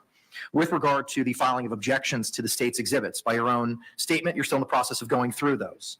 The deadline expired on September 17th. So I believe that we're using the second portion of the rule with regard to that issue because there was a requirement to provide those names, and this motion was filed on the 17th. So I'm going to grant your motion in part with regard to filing objections to the state's exhibits. I will give you up until the time that we're having our trial case management on September 26th to file any additional objections to any of the state's exhibits. With regard, however, to the filing of a witness and exhibit list, I agree with the state. We can't be amending once jeopardy attaches to provide additional experts or any witnesses at that point in time. You're talking about jeopardy when the jury is sworn? Correct. On that Monday, October 7th? If we're lucky enough to get one on Monday. So just so that you understand, I've ordered a couple hundred people for that week because I don't know how long jury selection is going to take. I don't know what people know about this case. So my intention is to run 50 people in the morning. So I'm just letting you all, full disclosure here, what my thoughts are. 50 people in the morning, get rid of language, get rid of cause. And if those persons who don't know anything about this case, I'm going to ask them to come back either Tuesday or Wednesday. And then we're going to run another 50 at 1:30. Get rid of our cause challenges, those who can't be here for 2 weeks, those who've just recently given birth, all the statutory cause reasons that they can't be here. I'm going to ask them to come back. And if we've got 40 people, 50 people at the end of Monday, we'll start Tuesday and we'll start whittling it down. And I can turn over when I'm done with my colloquy, my voir dire is about an hour and a half, 2 hours. And then I'll turn it over to the state and I'll turn it over to you and we can whittle it down from there. But if it takes us more time to get a sufficient panel because of the amount of time and other causes or preconceived notions about this case that can't be set aside, we may not be picking a final jury until Wednesday in this case. is this set for 2 or 3 weeks? 2 weeks. 2 weeks. Now it was so do I. for 3 weeks. And then when we talked about it, when you came on board, we had shrunk that to 2. Now, if we think that that may change, I'd rather discuss that now than a week from now. If you think we need 3 weeks, I can try my best to make that happen. But I respectfully need to know that sooner rather than later. Because in all candor, I don't know how long it's going to take. I did not anticipate. I anticipated we were going to be able to pick a jury in one day.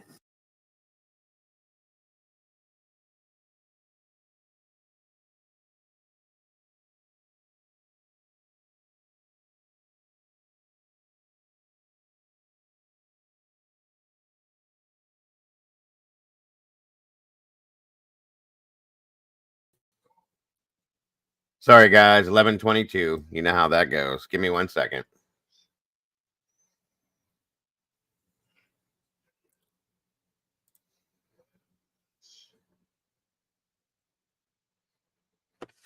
One second.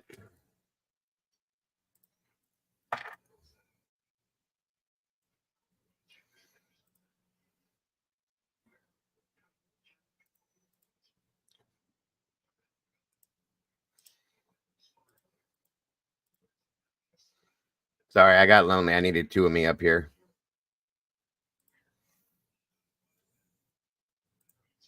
Sorry. Here we go. Hey, JC. Good to see you, dear. I would love to be that bullish. I hope we can. I'd love to be able to. I'm just telling you what I've been working with jury services, that I've got 50 people teed up for 9 a.m. I got 50 people teed up for 1:30. And that will continue throughout the week. It's easier for me to say, we don't need you, go home, you don't need to show up for jury service, than it is, I need bodies and we don't have them. Now, if we're able to get a jury in one day, fabulous. But if we can't, I have that backup. I believe if we pick the jury in one day, we could try the case in 2 weeks. But if it's going to take a little bit longer, and again, we don't know from now until October 7th what other evidence or what other witnesses we're going to uncover. So in the abundance of caution, I'm going to ask the court, if possible, to set 3 weeks. I don't think it's going to take 3 weeks, but I don't know how long jury selection is going to be. I don't know what additional evidence we're going to uncover, additional witnesses from now until October 7th. So to be on the safe side, I would ask for 3. Okay, all right. Welcome, I'll see what Holly. I can do there, and I'll have Anita report back to both of you. Judge, and the main reason, I think all these other lawyers, they didn't have an expert that had tendered that opinion about her spouse. So we started on this path on that Friday when Dr. Harper called me and I filed the notice of intent to seek corroborative evidence, corroborative witnesses that she was battered. So that didn't really start until that day, which was September 6th. And that's why, and again, this was an event that occurred 4.5 years ago, trying to locate witnesses. It's just taking time. I understand about the jury being sworn and we shouldn't be allowed to ask additional witnesses to come in. So I agree with the state on that. I agree with the court. But I would ask up until I'll the try time that, we pick the mystery. jury Thanks, that we be allowed to amend reciprocal discovery and amend our notice of intent to add additional witnesses and additional evidence. Mr. J, any other further positions, sir? There just may come a point in time, Judge, if you don't set a deadline, that the state has to ask for continuance. The deadline is going to be for objections to the state's evidence, providing of a witness and exhibit list for the defense at trial case management next week, September 26th at 9 a.m., in addition to all the reasons that the court placed on the record on September 3rd during the motion to continue.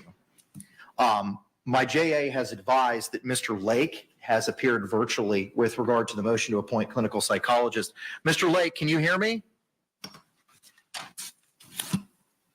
Yes, I can, Your Honor. Can I get your appearance for the record, please? Yes, Christian Lake on behalf of the Justice Administrative Commission. All right, thank you, sir. Earlier today, before your participation, I know that Mr. Owens had provided you certain cost motions regarding the forensic psychologist, Dr. Harper, and the crime scene investigator, Dr. Birkland. You had advised as the JACS's positions on those motions. Your email has been filed in the court file. Subsequent to that, a motion to appoint clinical psychologist regarding Dr. Michael Brannon was filed. Agreed, Ms. Barbara. I know my judicial assistant sent you a copy of it. Have you had the opportunity to review that motion? And if so, what is JACS's position? Your Honor, just briefly, we did review the motion. Although we're not contesting it beyond objecting, we do object to any rating in excess of the rates established by law, but we acknowledge for this type of expert that it would not be uncommon to approve a rate of $200 an hour. It's if that does exceed the rates established for this circuit. Mr. Lake, I hate to interrupt you, sir. Madam Court Reporter's having a difficult time hearing you. If you could start over and slow down just a smidge for us, we would greatly appreciate it. Not a problem, Your Honor. We did review the motion to appoint the expert. Just to give the court some background, because I went back and looked through our files. So far, the defense has incurred, this is prior to Mr. Owens' involvement, but so far the defense had previously incurred $7,500 for one mental health expert, and that's the same mental health expert as being, not this expert, but was the other expert being requested, was requested by the defense in the other two motions. The defense also incurred $1,800 for a mental health expert that was hired by Ms. Cashman. That was, let me just get the right name. I don't want to say the wrong name, but she was paid $1,800. She was retained in relation to the issue that was before the court today, the battered spouse syndrome. And now the defense is requesting a third mental health, but also at the rate of $200 an hour. Based on the nature of the case, Your Honor, we have no real, other than objecting to the rate because it does exceed for the circuit. We don't have any other concerns about the appointment of the expert. It would be the third mental health expert appointed to assist the defense. But that really, I mean, ultimately that's your call whether to allow the defense to incur costs for a third mental health expert. The motion reflects the rate is $200 per hour. Is that in excess of the JACS rate? Your Honor, it's in excess of the rates for the circuit. Those were the rates that were adopted back in by the old Immigrant Services Committee. 3 mental health experts that they need, and $200 an hour. One of them got $7,500 for, and oh my God, we're in the wrong business, folks. Back in 2007. We essentially generally don't ask for a hearing unless the rate is over $200 an hour. So we generally, again, we acknowledge that is, that the rates generally range for mental health experts range between $150 to $200 an hour. So we don't particularly object to them. As far as what the rates were at that time, they are posted on our website, and I'm pulling them up right now. Amen. Amen. Amen. Amen, Ms. Barbara. Amen. Thank you for that. Because for the Ninth Circuit, the rates for medical doctors and psychologists are $160 an hour for out-of-court services and $178 an hour for in-court services. That was exactly my point, Paula. She's trying to say he came at her. It's obvious it wasn't that night. But the battered spouse syndrome does not match to this because she said they had a great night that night, right? So what are they going to say? That he was trying to hit her from inside the suitcase? Because that's the only other way that would make any sense, because he didn't do anything. So there it is right there, you guys. Thank you again. It's great to see you tonight, Paula. I hope everything's going well for you. State anything further? Nothing on this. Okay, all right. The court is going to grant the motion to appoint Dr. Brannon. I know that the state advised that this is not going to be nunc-pro-tunc, because I've received nothing from you, Mr. Owens, that he's done any work yet. That's correct. Okay, so this will be effective as of today, the 17th of February. September. Yeah, is that not what I just said? I'm sorry if I said a different date. I will take it under advisement the issues pertaining to the battered spouse syndrome and provide a written order.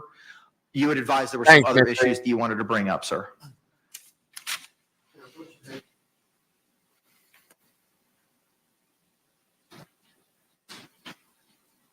I'm so happy to hear that, Paula. Thank God.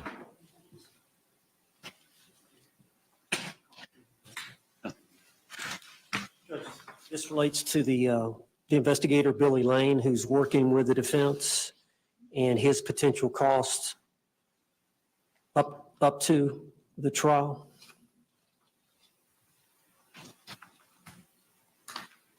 Are these being hand filed now?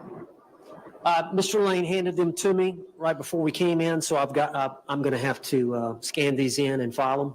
Okay. I wanted the court to be aware. If you want to address it at the September 26th case management conference, we can do it then. Let's do that. Just do me a favor if you could, sir. Once they're filed, just forward them to Ms. Barrios. Okay. So that I've got hard copies of them. All right, I'll give these back to you, sir. Judge, the other thing was, of course, we've got trial coming up quickly, and generally, when in a courtroom, I do opening statement, I maybe have some demonstrative aids, but I walk around, and I understand here that we've got to be in front of a microphone. Is there any way we can set up, maybe the defense can set up a system where we can wear a mic so that we can walk to some degree? I will have to check with court admin. All right. And then the other thing is, we would like Sarah to wear street clothes. So do I need to file something? I have, get in touch with the public defender's office. When Miss Boone was representing herself, I had coordinated and communicated with the public defender's office multiple times in an attempt to obtain clothing. Before you came on board, Mr. Owens, Barry Click, BARRIECLICK, had provided the total amount of clothing that they had that would fit Miss Boone, including shirts, pants, slacks, skirts. Very good. And that was the time where she would be allowed free reign and was going to have the shock device on her lower leg. I would ask that you can email Miss Click. You can find her information on the Florida Bar webpage, and ask her if the public defender would assist you in providing clothing. They were going to, while Ms. Boone was representing herself, and I imagine that offer would still be extended. Judge, and I anticipate 2 more pretrial hearings. 1 is the case management conference, and 2, if I file the motion to suppress the statement made during the interrogation, we would probably have to set a separate date. Can she wear street clothes at those 2 hearings? If you could get it to her. Okay. So that's something you have to work with corrections. I don't know that they're going to let you do that. Now, when it comes time to trial, we would like, she would like for us to have some makeup for her and somebody to fix her hair in a way that's presentable to the jury that she would like to be presented. Do I need to file a motion on that, or? I think you're going to have to. Okay. I believe that's all I have, Judge. Okay, all right. Oh, Lottie. Did you see how the judge looked over at her? Oh my God, you guys. Me. I murdered somebody, but I want everything that I want. I'm surprised she hasn't asked for like a steak dinner or something the day of the trial or something. You know what I'm saying? There ain't no fixing that, AK. She's not. No.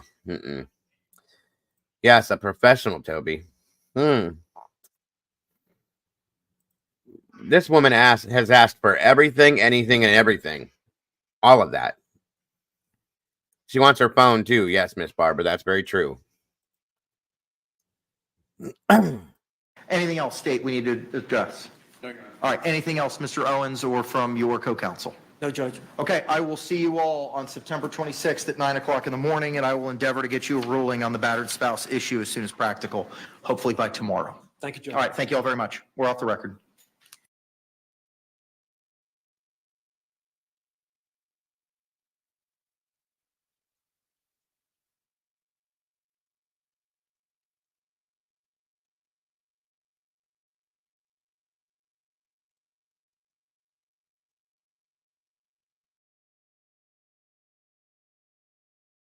Wow, what a mess. And yes, call David Copperfield is right. She thinks makeup and hair is going to help her in this, I guess. I don't know, but they're going to see through the makeup, through the hair. They're going to see all the evil that this woman is, in my opinion.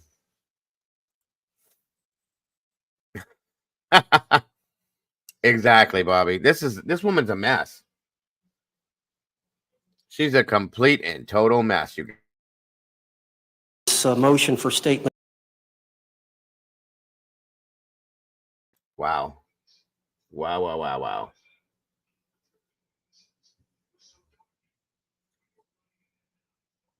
That was a little longer than I thought it was going to be. So thank you guys for your patience on that. But I'm glad we watched it because I didn't get to watch that with you guys before.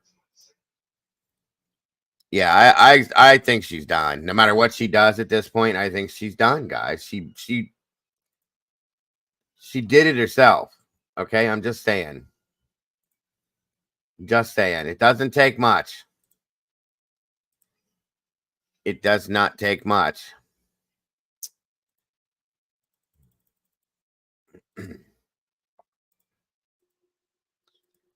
She stood and filmed this while he's begging for his life.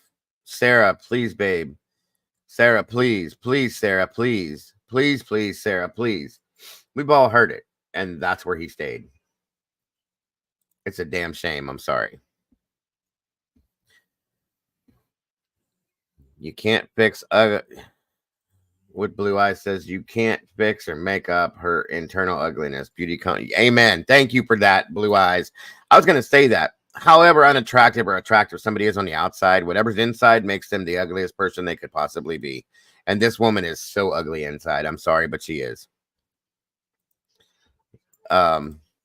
Yeah, there is no defense for what she did, and I believe a jury will see that. Yeah, agreed. I do wholeheartedly agree on that one, Paula. By the way, you guys, just to show you something here real quick, if I can get it to... I don't think I can, though. They tried to catch the Supreme Court, or I'm sorry, Jesus. They tried to argue the Miranda, right?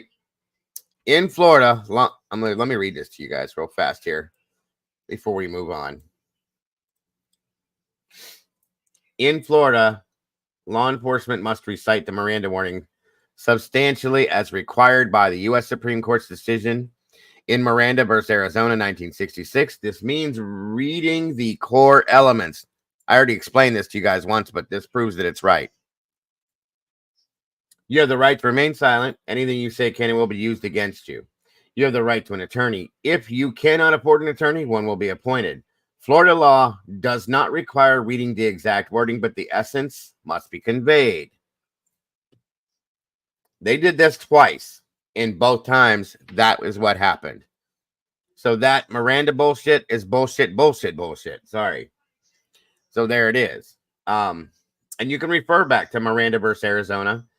Florida Statutes, Chapter 919.11. If you look at that, it will tell exactly what that is. And again, Florida Supreme Court decision, e.g. State versus Rodriguez.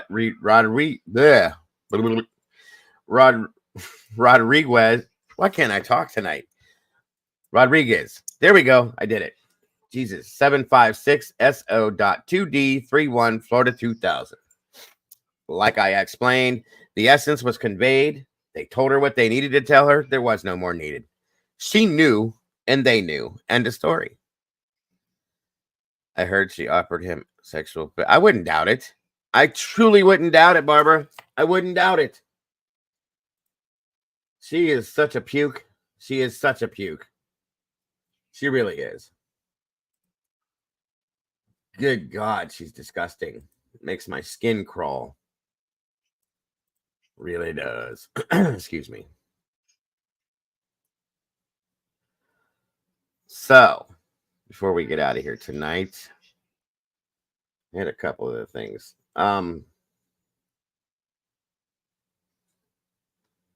Give me 1 second.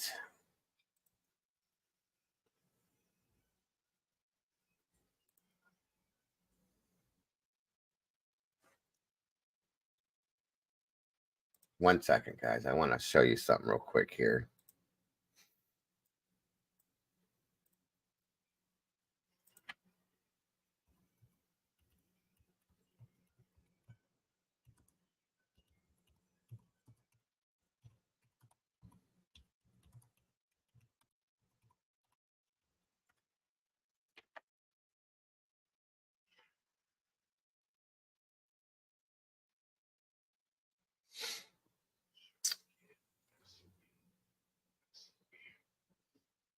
Where is it?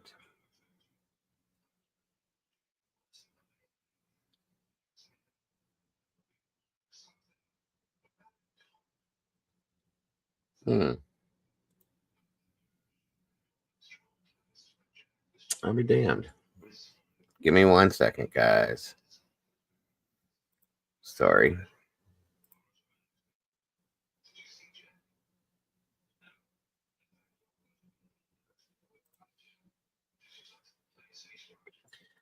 So this was sent to me.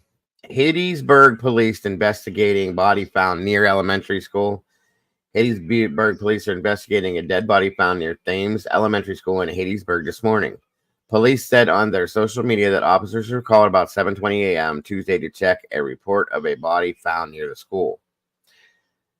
Investigators confirmed to the media that the person was not a student from the nearby school. No foul play is suspected, and there was no danger to students, to the public, police said. This is an ongoing investigation, and additional information will be released once available. Hattiesburg, Mississippi. So there's been some things going on in Mississippi, guys, that we're probably going to end up getting into. They've been finding people in trees, if you know what I'm saying.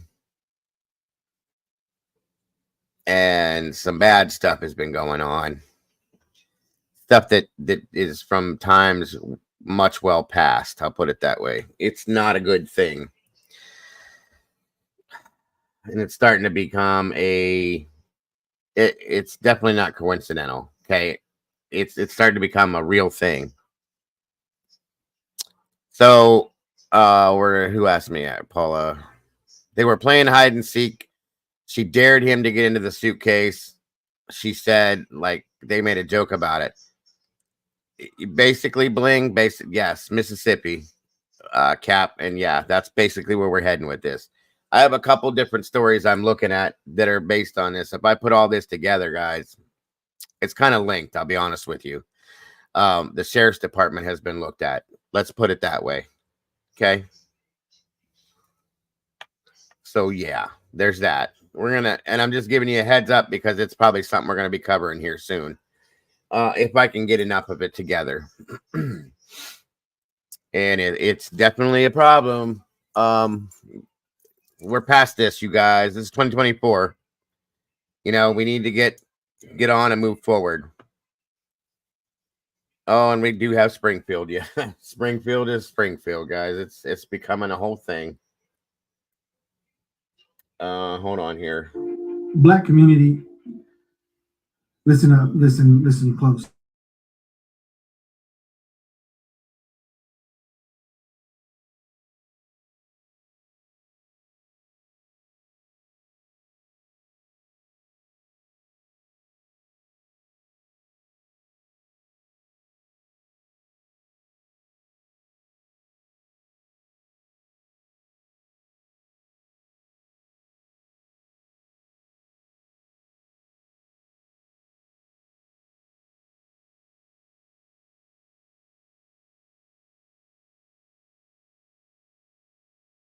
All right, this is what I'm going to show you on this.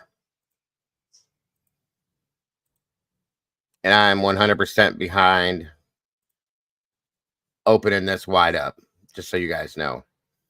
No qualms whatsoever. I support exposing this 100%, just so you know. All right, check this out. Black community, listen up, listen close. Yet another body has been found hanging from a tree. This is a fresh one, a new one. So pay attention. The county coroner out of Forest County, that's Hattiesburg, Mississippi. We can't escape that evil fucking state. But the county coroner confirmed that an 18-year-old male was found hanging from a tree directly across from a black elementary school. Does that scream message, or does that scream message? Am I the only one? Please tell me. Let me know in the comments. Lisa Clem, the coroner, stated that the body was being transported, and this morning an autopsy at the state crime lab in Biloxi was going to be conducted, and there a determination of death would be given. But according to Hattiesburg police, it's self-inflicted, case closed, and there's no signs of foul play. The body of an 18-year-old male found hanging from a tree directly across from a black elementary school. You got to be fucking kidding me. All I can say is the community travel in groups. There is something very, very nefarious going on. I believe that a point is trying to be made. I'm just arm yourselves. Protect yourselves. Stay together, stick together as a community. Keep your head on a swivel, trust no one. But I believe the black community is under attack. Please warn your children, all family members in Mississippi especially. But I believe everywhere.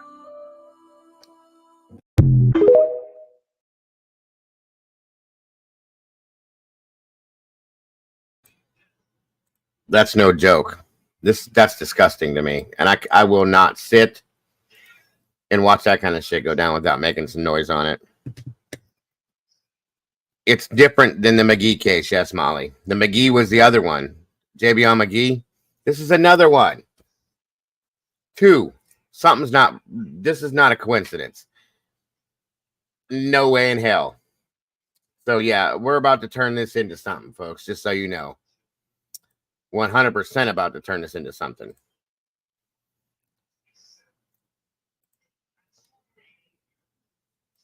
Unbelievable.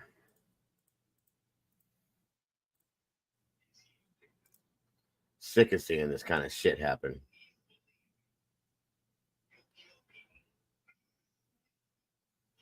Yeah, like Miss Sherry said, Mississippi has a problem for sure. Hold on a minute. I'll show you what we're talking about too. The first one.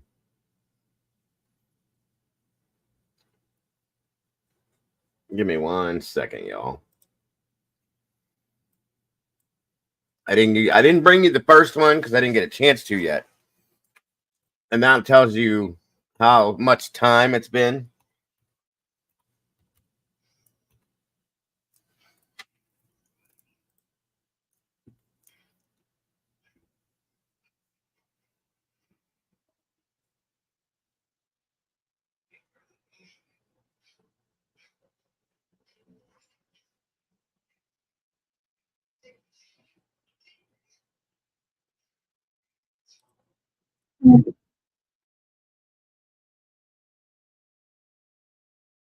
I never got the chance to bring this first one out to you guys, okay?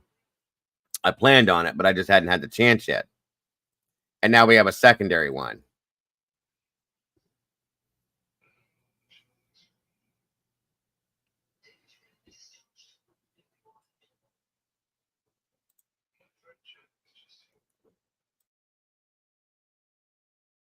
Surrounding Javion McGee, a man found dead with a rope around his neck in Vance County. Investigative reporter Mary Smith is here with us. You've been following this all along. You've got brand new video just released. Tell us what you got. Yeah, that's right. We got this video within the last 45 minutes. It's dated September 10th, the day before Javion McGee was found dead, and appears to show him purchasing rope. What I think he means, Bobby, I don't mean it. It's not a segregated school, but it's a predominantly black area. Therefore, in turn, it's a predominantly black school. That's mostly what he means, in my opinion. That's probably why he stated it that way, truly. I know what you're saying, though, Bobby. I know exactly what you're saying, but that's why I believe he stated it that way. At Walmart. Here is the surveillance video from the Walmart Supercenter in Henderson. The video appears to show him at the self-checkout purchasing the blue rope. It shows he paid $4.20 for it. You can then see him walk out of the store, and he walks across the parking lot to his truck and drives off. The sheriff's office says his body was found in an area off Vanco Mill Road. They say deputies found him near the base of a tree in a seated position with a rope wrapped around his neck and the other end attached to a tree. McGee's family believes it was a hate crime, and attorneys representing the family say he has no history of mental illness. The sheriff's office is calling this a death investigation. His family is now pleading for answers about what happened to him. We have reached out to Vance County Sheriff Brame for more information and updates on this case. We are waiting to hear back. Mary Smith, CBS 17 News. The Vance County Sheriff's Office released surveillance footage today in their investigation of Javion McGee's death.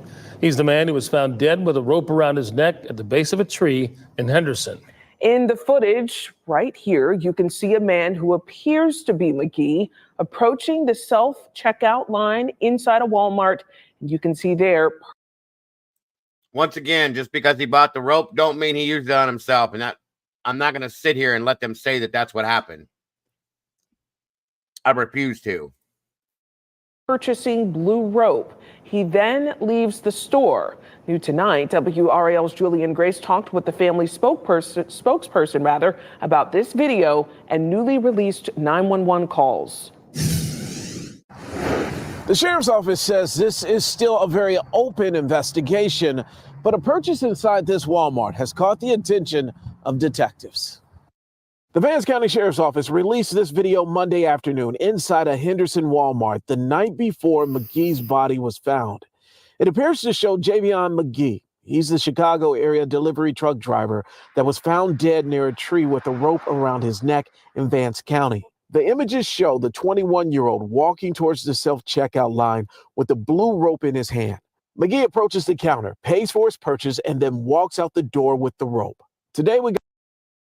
He sure don't look like he's about to go hang himself. Am I wrong? I don't think he does. Just saying. Welcome, Scratch. Got our first listen to the 911 calls made on the day McGee's body was found. I had some guys out here mowing grass, and I think y'all, man, I hit hung himself in a tree. The guy hung himself in the tree? Yeah, he looked dead. Okay, still got a rope around his neck. Detectives say McGee's body was found in a parking lot on Vanco Mill Road near Henderson, where he parked his truck. The sheriff's office quickly labeled it a death investigation, while McGee's family suspects foul play. Over the phone, a family spokesperson says the video of McGee with the rope can be explained. What hasn't been explained is his sudden death. They say the investigation has not been transparent. This is part of trucking equipment used for loads. The family still suspects foul play. The family also stated that they still want transparency, they want accountability, and they want justice. The sheriff's office has asked the Vance County. Amen, Molly. That's exactly the same damn thing. Exactly the same damn thing. If you go buy bullets for your gun and you're found shot, does that mean you shot yourself? No. County DA and the SBI to assist in their investigation. Reporting in Vance County, Julian Grace, WRL News.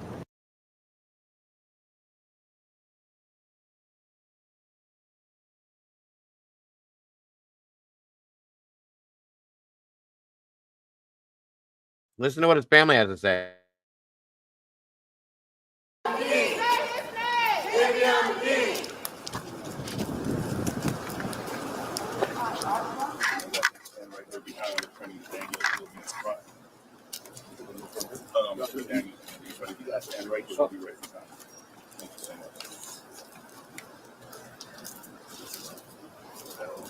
Sorry.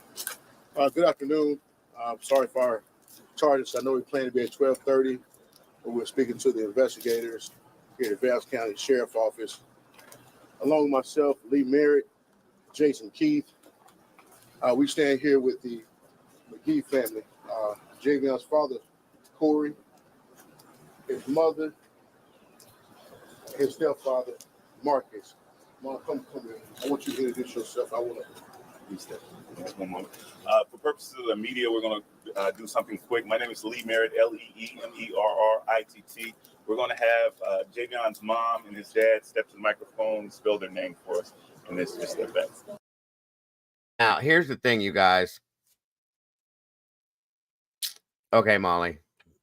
Let her know I got a platform. She wants to talk on it, please. Here's the thing. I didn't say much about this yet. One, I didn't get a chance. I did bring it up slightly just to let you know what happened, but I was going to cover it. I didn't have enough time to do it, and now they found a secondary body in the same type way in a tree across from a predominantly black elementary school within a short period of time. Something is wrong, okay? That rope, like was stated, is something that is used to tie down loads on the trucking stuff that Javion did. That's all I'm saying. Okay. And the reason why it's been claimed to look like a hate crime is because of the way it was done. Okay. It wasn't even attached to the tree. So he didn't do that. That's what I'm saying. So think about that. Let's listen to what they have to say real quick. This is going to be an issue for me. It is. Because I have a big problem with this kind of shit. Huge problem. Yeah. Hello, I am Tierra Roberson Gates. My first name is spelled Tiara. Last name Rob, as in boy, ER, S as in Sam, ON, Gates, GATES.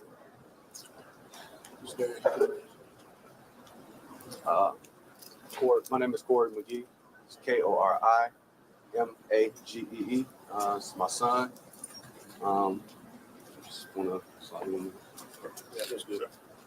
All right. Shortly, you're going to be hearing from both Mr. Daniels and Mr. Keith, who will talk to you about where we are concerning the investigation and what we're considering as far as litigation. The family has just gone through an exhausting process of reviewing all the evidence in Vance County's files, detailing the death of their son, So they're not in a position to answer questions now. So any of those questions are going to be bounced off of us. If you have some questions that you would like to pass through us, that's okay, and we'll see if they're able to answer. We've asked them to limit any statement to how this experience has impacted them, and reserve any legal questions or factual questions for their attorneys. Okay. That being said, you'll hear next from. All right. So let me start by saying here, this is an absolute. Put my glasses back on. This is an absolute tragedy. No matter how it panned out, you got a 21-year-old, bright, rising star, independent young black man from Chicago, Illinois, who has taken a path to be independent of his parents, to work as over-the-road trucker, and was doing a phenomenal job. He found himself in Vance County, and like I said, the facts are still working his way out, but we do know that he was found hanging from a tree. Now, I know there have been some statements from the sheriff concerning what's considered a lynching or a hanging, but I'll show you the pictures that we saw. Very clear that he was hanging. Not in the manner which you may saw in the 60s and the 20s and 30s, but it's nothing to take away from it. We are here for one reason only, and that sign says very clear, get justice for Javion and the McGee family. To ensure that we get transparency in this process, I know the sheriff, they have sent this case over to the State Bureau of Investigation, Attorney General, to do a further investigation in this particular matter. At this time, let me be very clear, the manner and the cause of death of Javion has not been determined at this time. The manner and cause of death has not been determined. So for any suggestion that it's a suicide, anybody stating that it was a suicide would be grossly premature, right, Lee? Grossly premature. Well, we do know we have a young black man hanging from a tree in North Carolina. When I say hanging, not a traditional feet dangling, but nevertheless, a tree, a rope was tied to his neck, around his neck, and tied to a tree. So the next steps here, obviously, continued transparency from the sheriff office. His family came over from Chicago and Texas. You can imagine the phone call they received. Exactly, Molly. Exactly. For those of you that don't remember the Rasheem Carter case, think back. The loss of their son, Javion, which was something that no parent should receive. No parent should have to bury their child whatsoever, under any circumstances. But we are here to ensure that the investigation move forward. I don't care if it's in Vance County, Chicago, Illinois, Los Angeles, California, you will not call the family and tell them a suicide and the investigation is not complete. That's invoking Lee, myself, Jason, and other attorneys and civil rights activists to come here to make sure the investigations is carried out properly. Because anybody, it don't matter who you are, if somebody receive a phone call as such troubling as this and say, hey, this is what we believe would happen, come get your loved one, that's a red flag. The parents they didn't have the opportunity to see the body or any pictures to even identify Javion. Today was the first day they saw pictures to identify there was in fact Javion.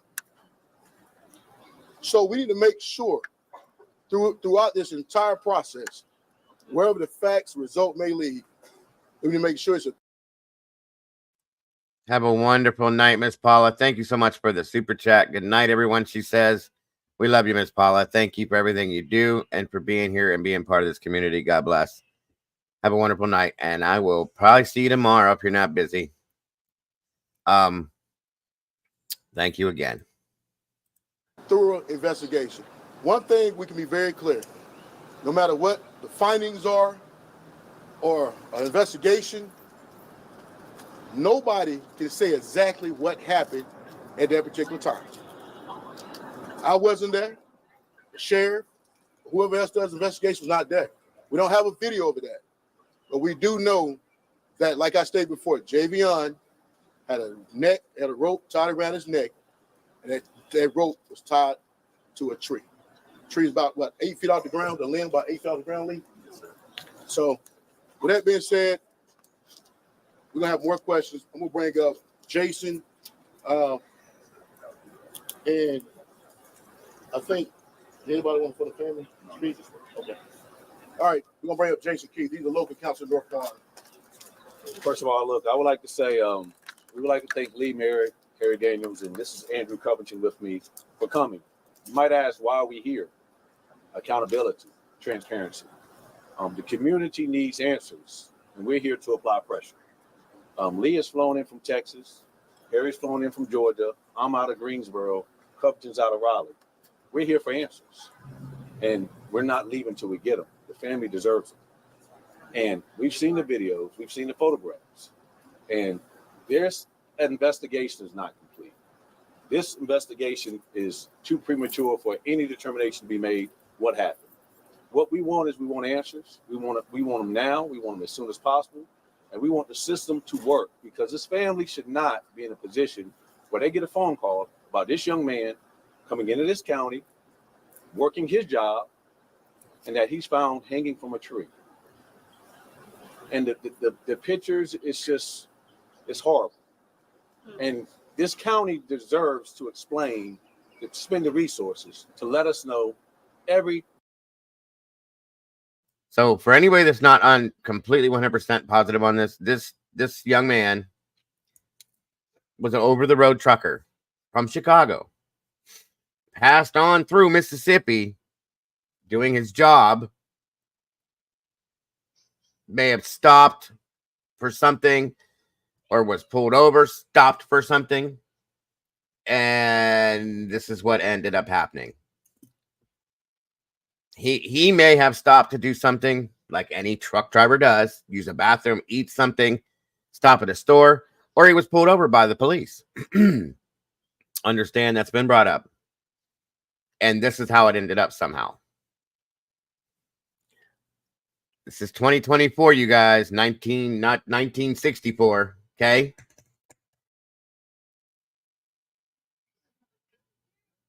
And yes, this shit still happens down south.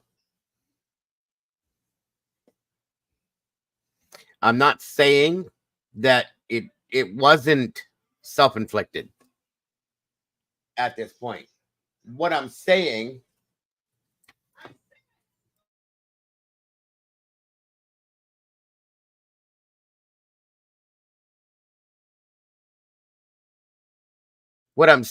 is that there is no way to know that as of yet. And authorities in Vance County tried to say that that's what they said that it was.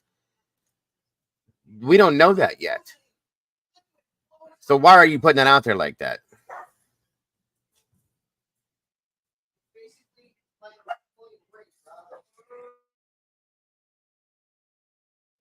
That's what I'm saying. We need to see the rest of the facts before it's considered one thing or the other. But it's awful weird to me that now there's two found in the same county in the same way. You're not going to tell me that that means something? I'm sorry, but I can't stand with that. I have my questions. Detail of what happened. And that's what we're here for. And so I think Harry was right. I think Lee was right. I think Covington, everybody, we're here to apply pressure, and that's what we're going to do. And we're going to stay as long as it takes. And we're going to talk to who we need to talk to, and we're going to make as much noise as we need to get answers, to get the truth, and to make sure there's justice for Gabriel. Right.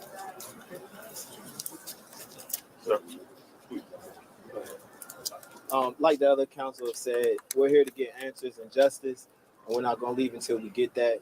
There's no reason why we don't already have these answers, and we're going to work as hard as we can until we get them. A moment ago, Lieutenant. Yeah, we just watched the video, Stephen.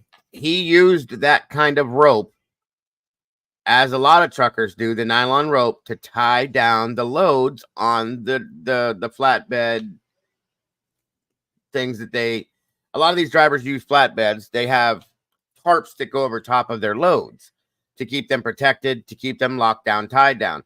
That nylon rope is used by a lot of over-the-road truckers to tie their loads down. That's exactly what that's for in some senses. But then all of a sudden they find him this way. This was his job. He stopped, bought the rope. He was in a good Seemed like he was in good mind. And he was just driving through this area, doing his job, transporting a load from one place to another.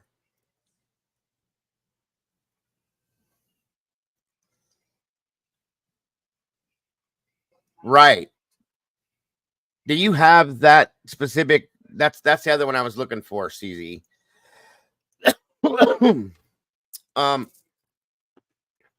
Yes, he was a truck driver, guys. He was transporting his load. He was passing through this area. The thing is, Bobby, you're missing the point. Nothing, again, not to be disrespectful. Vance County came out and said that they, right out of the gate, they called the pants and said that we found your son. We believe he killed himself. He had a rope tied around his neck, and it was tied to a tree with an 8-foot limb off the ground. 8 foot off the ground. Let's think about this. First of all, if he did that to himself, how the hell did he do that? Okay. They saw the pictures of the scenario and the video of the situation. It doesn't match up to them. That's why they started asking questions. He's never had any mental health issues. He's never had depression. He's never done this. He was doing really good with his job. He was a very happy individual. That's fine. Okay. I didn't ask a whole lot of questions at first until the second person was found in the same situation, in the same county, in the same area. Here's where I have a lot of questions. And I'm not saying that this was a hate crime as of yet. I'm not saying that somebody did this as of yet. I'm also not saying that it was suicide as of yet, because we haven't gotten all the facts out. All I'm saying is this looks weird to me. I'm not comfortable with this. I'm just saying I have a big issue with this right now until there is some transparency and the questions that are put out are answered by law enforcement officials, autopsy results, toxicology results, and things like that to figure it out.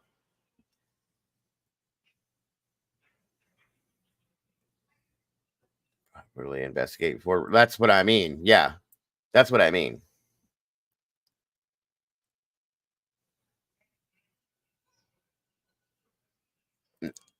I'm not, though. That's the thing. I think it's being mistaken. What I'm saying is they contacted this family. Here's what I'm saying. I'm not being rude, Bobby, at all. Okay. I don't know. You're respectfully. I'm being respectful, saying that you're missing my point is what I'm saying, because I believe you are. This was put out.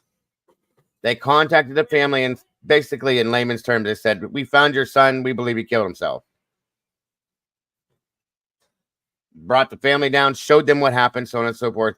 And then a very short time later, they find a second person in the same exact situation, the same place, same way. Before this investigation was even remotely started. That's why I'm saying now I'm asking some questions. Because I didn't at first. I didn't make a big deal about this at first. Now I'm seeing the secondary situation, and I'm going, what the hell's going on? What's going on in Mississippi? That's what I'm saying. That's why I said respectfully, I think you're missing my point. I didn't mean it rude.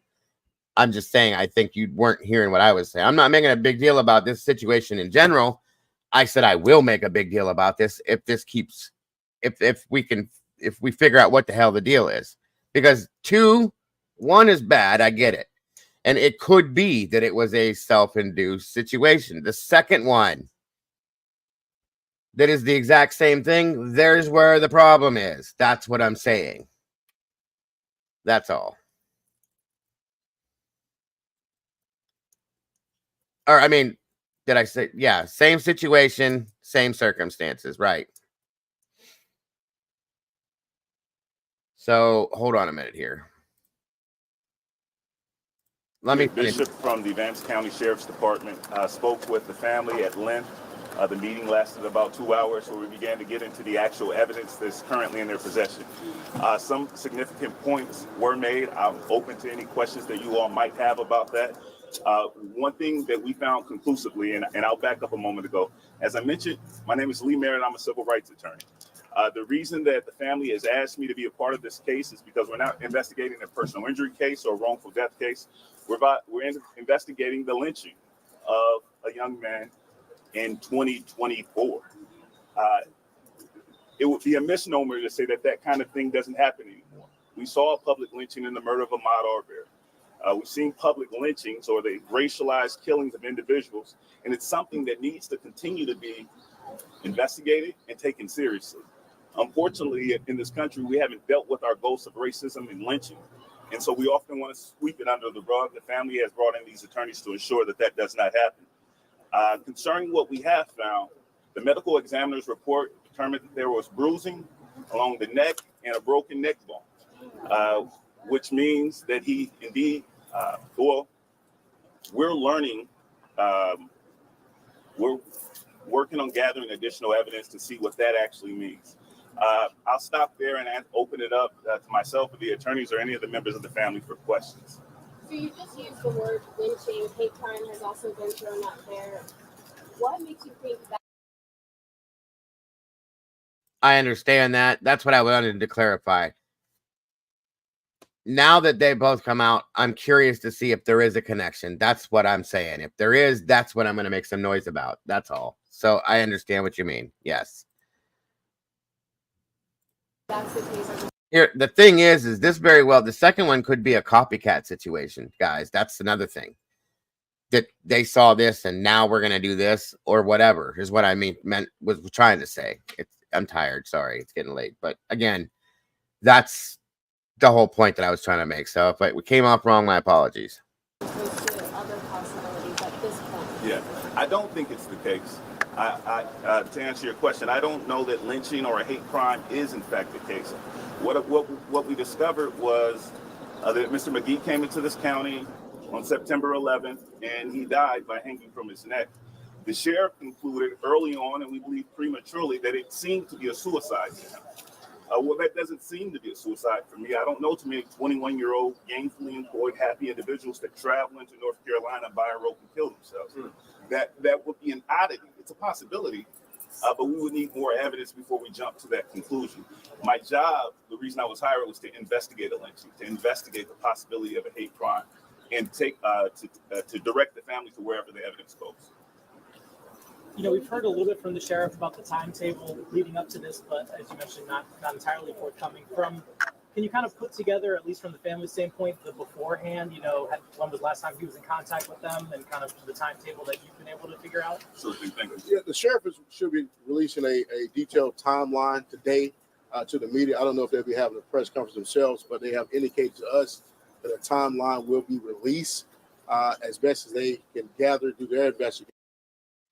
It's a blue nylon rope they showed in the video. They use the ratchet things. A lot of them do. But I looked at this the other day. Those nylon ropes are used to run through. They have like eye hooks. They run through the like eye holes in these tarps, and it closes in the load depending on what they're carrying, some of them. And then they tighten it down at the end, and then they strap the whole thing down over top. That's why they're saying that some truckers use those nylon ropes for stuff like that. I'm not saying all of them do. I'm not saying that's what it was. I'm saying it has been used. That's why they believe that he could have bought the rope for what he was doing with his job. Not necessarily true. I'm just saying it's the possibility. It doesn't, to me, look like he went and bought this rope and was planning on going and hanging himself. The mode of personality he was showing in the video as he was doing is all I'm saying. I don't know that this is a hate crime at all, you guys. All I know is that I'm looking at it in a weird way because of the way that it was brought out. Tarp tie downs, yes. That's what I'm talking about. And then once they have the tarp tied down on some of these loads, then they take the ratchet straps over top. I have a couple friends that were drivers, which is one reason why I know this. Then they bring the ratchet straps down. They tighten all that down. So the whole load is locked down, enclosed, and tied down. That way nothing slides out the end, blah, blah, blah. Stuff like that. That's all I'm saying. So as relates speaking to the family, it's my understanding Javion was excited about going to Houston, Texas, and spending times with his cousins. So there's no indication whatsoever that he had any ulterior motives or ulterior thoughts as to whether he had any thoughts of self-demise. So there's nothing here, and this. Let me be very clear. This is why Ms. McGee, Ms. Rose, and her husband are here. The family's here because there's no indication whatsoever the 21. And understand, guys, that I look at it as it very well could have been that he just something happened and he got upset and decided to do that. I'm not saying that's out of the, that it's out of the picture. I'm just saying that the way the whole situation looks, and I know I got to find that other thing because somebody else told me about that, and I had read an article and I couldn't find it again. There it is, WBTV. Thank you, CZ. Hold on. Years he was the timeline situation is a little strange, and I'm going to show you guys that in a minute. On Earth that they brought him here and raised him to show any signs that he would commit suicide. That's why they're here. So to be very clear, there's nothing, no mental health, anything that capacity, no depression. And like Lee said, a 21-year-old is working, gainfully employed, gonna come to rural North Carolina and say, you know what, I'm gonna end it all here. Doesn't make sense. Any other questions? And from the family reviewing the Walmart surveillance video, I mean, that's the last video that we've seen of them. Just no one knows him better than his family. To have been able to figure out anything from his demeanor or kind of your thoughts on that? That Walmart video, that's the last video that y'all have seen, right, as the media have seen this time. But it's other videos that the family have in fact received for his going to the Hampton Inn. The question is, what was he doing there in that location? Well, he went to the Hampton Inn. They had no room, so he went to where traditionally truck drivers that's coming through here would go. And normally, if you would go, it doesn't make sense to go around where other truck drivers would be at to go kill yourself. If you're gonna kill yourself, you find a road down here that nobody's down, and you do it down there. I mean, it does. The facts and the things doesn't make sense as to a mentality, a mindset of a person who's wanting to kill themselves.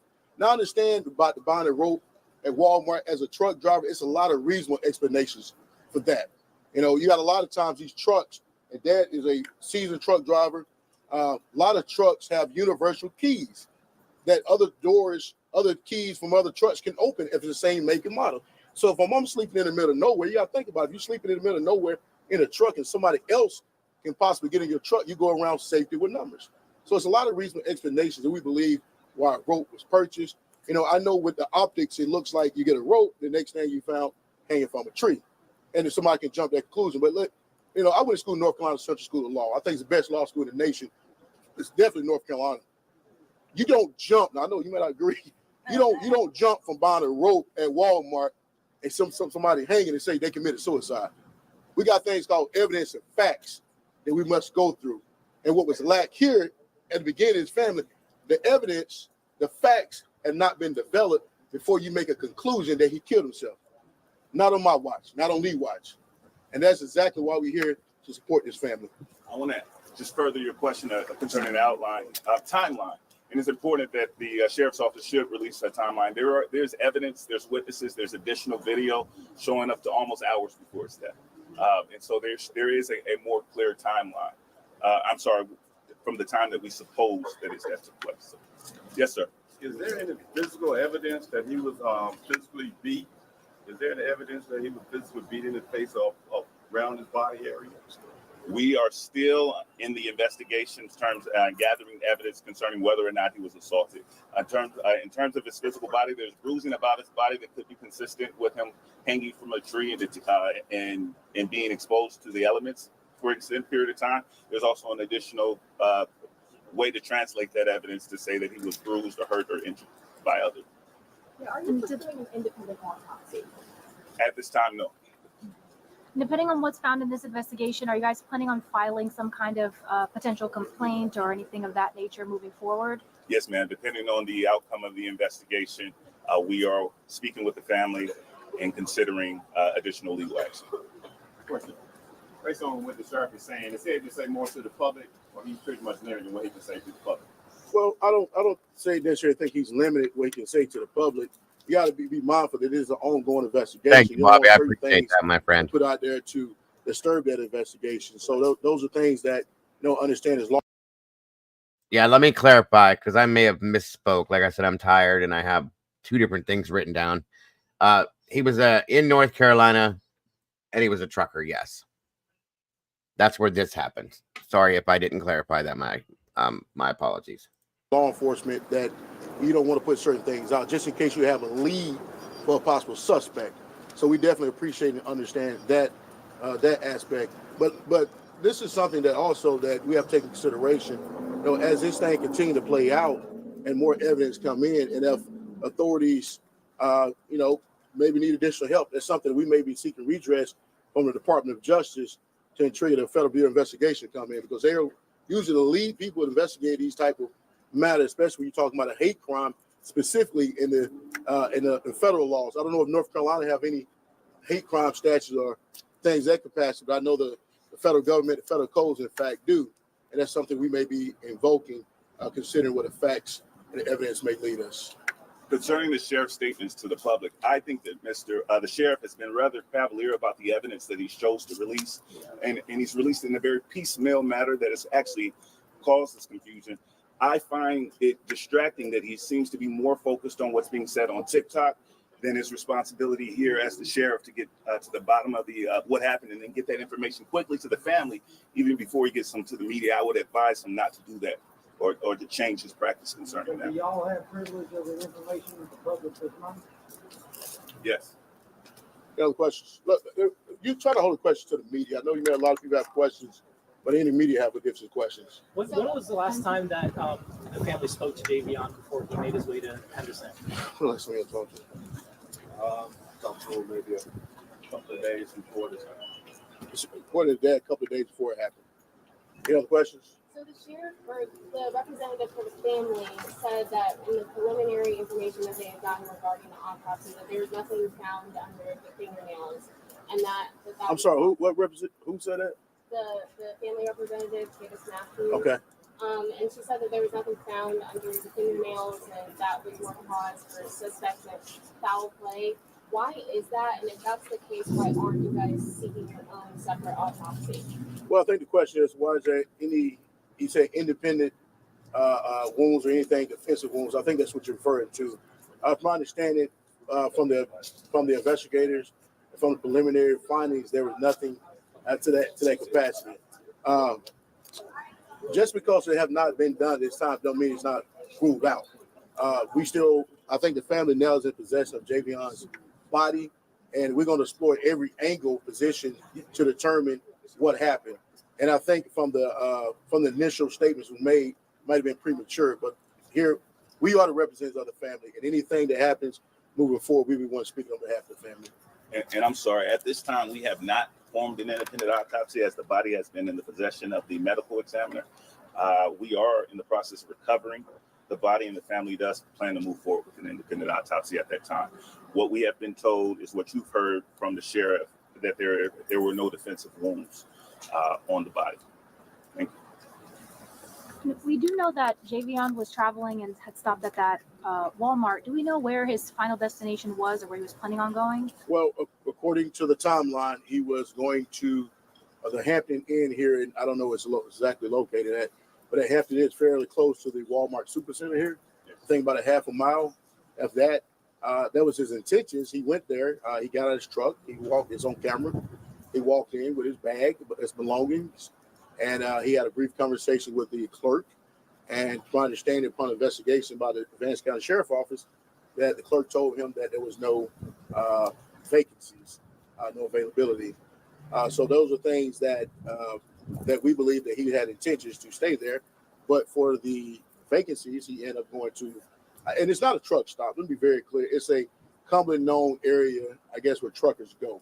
I think, yeah. So I think the truck stop thing is not really a truck stop. So he went over there, and that's a normal practice for people that's hauling loads through here that would stop over there. So at some point, he obviously knew that is a location. And usually truckers, and Dad can tell you this, truckers feel safer in numbers. You know, it doesn't make sense for a person who, you know, who had this ideology or mindset to kill themselves to come around with other people for safety numbers. So, I mean, in that case, the person you need to be safe from is yourself. Why would you go around other people? Based on the other surveillance videos that you guys have seen, are there other people or is there another person that people should be looking for, that investigators are looking for, any cell phone records, any indication that he has any other ties maybe, or there was another person involved? Yeah, it's other people that had an opportunity to speak to Javon as such. So they have taken to speak to those people concerning those leads. However, as relates to other surveillance videos, dealing with any suspects, not at this time, not that we have been shown, it doesn't mean it won't develop. Like I told you guys before, you go to Walmart or whatever the case may be, and you go there, you purchase a rope, and you end up being hanging from a tree. You know, it's a lot of questions that's in between. Anything that transpired in between, you know, it concerns that things to be considered.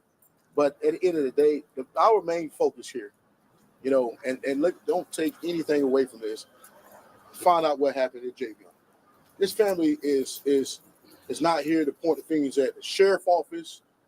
They want to find out what happened. Wherever that evidence may lead, you know, that's something they can deal with. But at the end of the day, the most important thing is that we are here, you are here to ensure transparency move forward. Because anybody, family, black, white, it doesn't matter race, religion, you will want a thorough investigation to take place for your loved one. You know, you want to know. You want to know what happened, because that's a sign. That's a start of healing. You know, you have missing persons. You know, people never found for years. Family can't truly heal until they find out. I don't care what it is. So we need to know this family's here, poised, standing here. They have brought us on, and like I said, we're not here to throw darts at anybody, but we are going to throw darts for a lack of transparency and a quick statement to say this is suicide. Do we know what his had this not happened, what the rest of his route was supposed to look like after he was done in Henderson, or when he was supposed to get back to Chicago, if all had gone normal? We don't necessarily have that information. I know he dropped a load here at the Walmart distribution center. Like I told you before, he was anticipating to come to Texas to spend time with his cousins. So for a further route, we don't know particularly. That's something that we'll learn moving forward. At the time, his trailer his tractor did not have a trailer, correct? So there was no trailer on the tractor. So whatever load, it was already dropped. So we don't know the exact next route. So any other questions? Do we know if there were any other truckers parked in that area that night? Yes. Yes, I believe there's other truckers parked in that area. From my understanding, my understanding, other truckers. Any idea how many? Not at this time. We don't know. We don't know. All right, one more question. Would the family like to just share about him as a person in general? I mean, obviously, you know, everybody's really invested in his story. I think normally, but at this time, I think his family, considering what they just heard from the law enforcement, and I think that give it time later on, they will be able to speak out personally themselves about Javion. But just know this is an ongoing investigation. No manner of cause of death. We seeking transparency, truth. So that being said, Lee. Just one more. The family did want to make one statement before they took off. So each member of the family is going to step here. They're going to make a brief statement. They're not going to take any questions. Thank you. All together. I just ask that you guys keep us in prayer.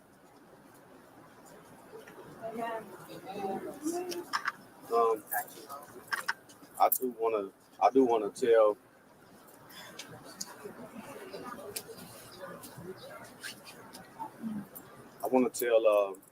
I want to thank you guys for your support.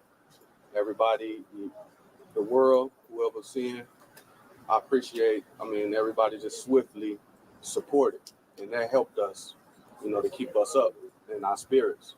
Nobody out here wanted to hear this kind of news. Nobody, white, black, any nationality, want to hear this kind of news in 2024. Figured we was done with this. We're not, like you said, we're not pointing any fingers because it's still under investigation. But I do want to let you know what kind of person Javion was. He was very competitive, and when he started driving trucks, I didn't force him to drive trucks. He came to me. He saw my struggle with the trucking industry and having a company, and how now everything is pretty much down. And he saw me go up, and he saw me come down. And then I guess he took it upon himself to step up, because I said, we as Black people, we don't have nobody we can put other people on to business. Like most companies, these big companies, it's generations that form these companies, but they start as one or maybe two people, and they grow. And so I didn't have nobody to push that on. And he was one of the first people that said, hey, Dad, I'm about to go drive, you know. And I'm like, wow, well, what make you want to do that? He said, I just want to do it. You know, I want to put in my work. And that's just how he was. He wanted everybody to be together. That was his heart. Always, everybody just to come together. And so if this moment can spark anything, if I can tap into him, I would say he wants this country to come together. Not all this divide and stuff. We all need to come together, because if there wasn't no divide, this wouldn't have happened. And I feel like, honestly, if he wasn't here, he would still be alive. God bless. Okay, thank you, guys. No justice, no peace. No justice, no peace. No justice, no peace. Say his name. Say his name. Say his name. Say his name. What do we want? Justice. Now. What do we want? Justice. When do we want it? Now. What do we want? Justice. When do we want it? Now. Say his name. Say his name. Okay, I don't have all that info yet, Molly. It just dropped. I'm gonna be looking into it deeper so I can figure out which way to go with this.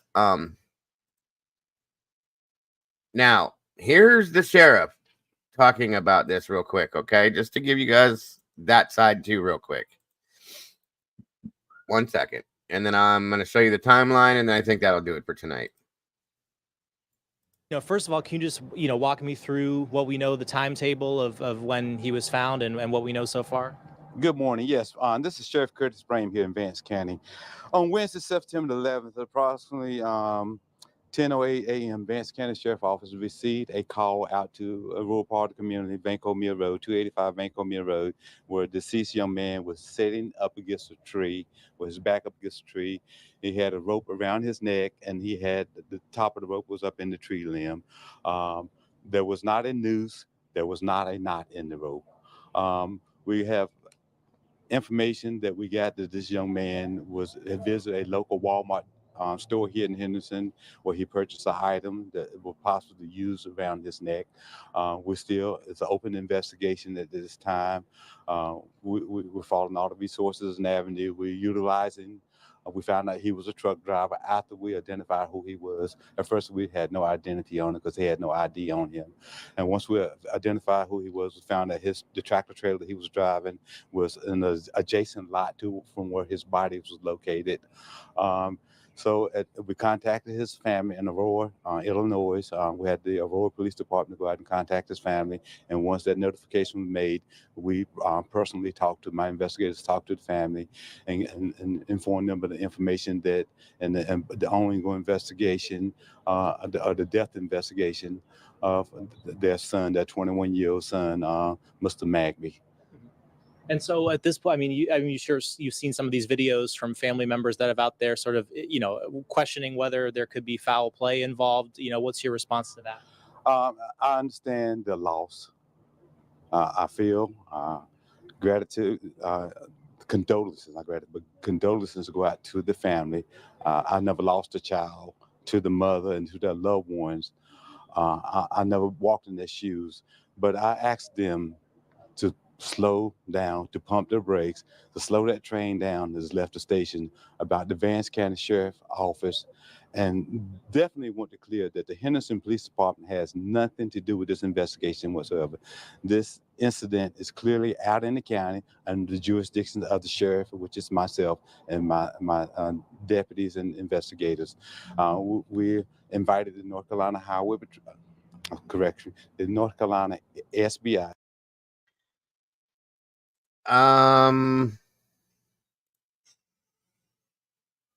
I don't. Well, Friday nights I usually do paranormal stuff. PJ, are you able to do it during Friday during the day? I could do Friday during the day if you want, but Friday evenings I always have the paranormal stuff going on. Let me know if that's possible. If not, I'll see what I can do. Maybe I'll flip-flop them for the day. I don't know. We'll see.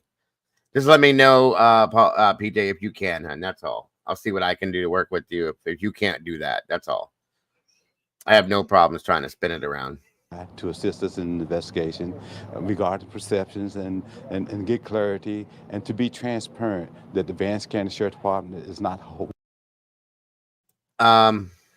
Wednesday evening? Okay, we could do that. Because I've been trying to do 2 shows a day anyway, so Wednesday evening then.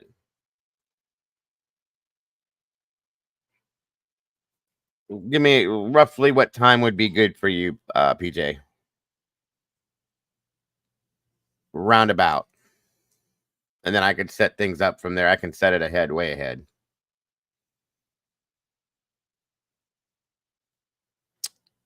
And that would be great. 9, okay. Eastern time, because it's like 12:40 here, so 9 Eastern. Is that okay? That would be my time. I don't know where you're at exactly, hon. So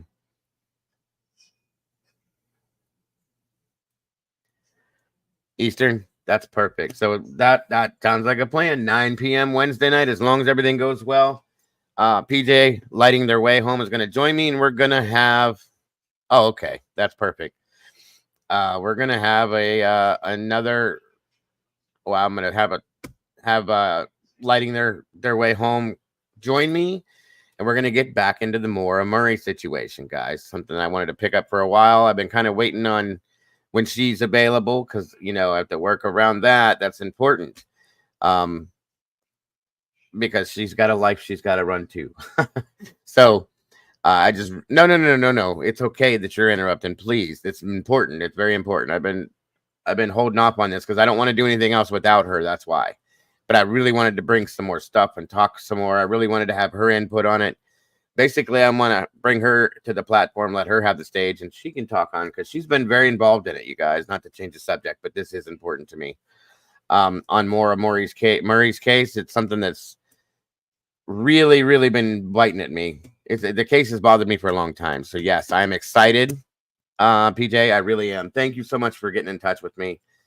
Wednesday, 9 p.m. here, guys. Make sure you tune in for Maura Murray. Thank you, PJ, so very much. I really appreciate you so much. God bless. That's awesome. I'm excited, and I hope you guys are too. So absolutely. Thanks so much, PJ.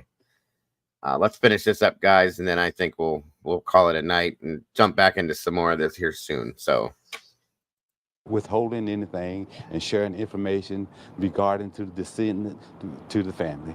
Is there an autopsy yet? An autopsy is being performed today, yes. Okay. And also, with regard to, the rope maybe possibly being bought at Walmart, would you be able to release that surveillance video? Once we compile the information that we have, step by step, talking to the district attorney, the local district attorney, and the SBI. We don't want to release too much information too soon, because this is an ongoing investigation. And we just ask everybody to be patient, and so we can do a thorough investigation to get the proper information out there, and ask people to stay off social media and slow down and report the facts. I understand there's over 1,000 hits on TikTok. The sheriff office not being transparent, not providing information information to the family, and that is not true. There's been information put out there that there's a lynching in Vance County. There is not a lynching in Vance County. The young man was not dangling from a tree. He was not swinging from a tree. The rope was wrapped around his neck. It was not a noose. It was not a knot in the rope. So therefore, it was not a lynching here in Vance County. Well, Okay, but that is not. No. Hold on. He wasn't hanging from the tree. The rope was wrapped around the tree, and it was wrapped around his neck. That doesn't mean it wasn't a lynching, and it doesn't mean that he didn't commit suicide. So you can't say that either way. There needs to be a full-blown independent autopsy done to see exactly what happened, how and why, if the hyoid bone was broke, so on and so forth, these other things, okay? That's how it needs to be seen. And then there needs to be possible witnesses to the situation. That's what it needs to be looked at before you can just run out and blatantly say that this was a suicide. I'm sorry. I disagree with that being done that way. And here's the other thing, too. I've seen other cases that we've looked at here in the South that have black sheriff, black law enforcement that have gone, that have been involved in things that are not so legal in the legal side. I can refer back to these once we get into this if we have to get into it that way. We talked about this about a year or so ago with another case. I have the questions at this point, and if they show full transparency to everything, and there's nothing I can argue, then the boy very sadly took his own life. Those are facts. You know what I mean? If they present those facts and they show that transparency. But to jump right out of the gate to this and automatically say it was a suicide is the wrong way to do it. But I also think that jumping out of the gate right away and saying that it was a lynching is the wrong way to do it as well. So take me for what it is. Neither side is easy to do that. You shouldn't do that either way until you have full factual information and full transparency with it. That's all I'm saying. And that's what we're going to do. And wait to see what we can get from that before we say anything towards one or the other. That's all we're going to do with it. So, and that's it right there. Once the investigation is completed, we see all the facts. Then we can determine what it is. And then we can see which way we're going to go with it. Absolutely, Victoria.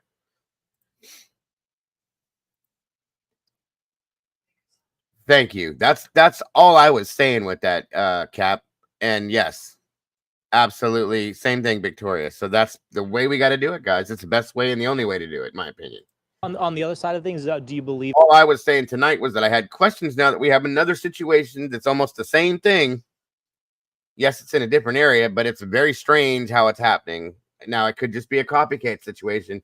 Somebody saw this happen and said, hey, I'm going to go do this, or same thing. Or I don't know. I hate using the word coincidence. I really do, because they don't typically happen in this type of a genre. I'm just saying. We shall see what happens. At this point, or can we confidently it was a suicide? I cannot, without the report, the cause of death from the medical examiner. We're going down every avenue, every aspect, all the information, videos.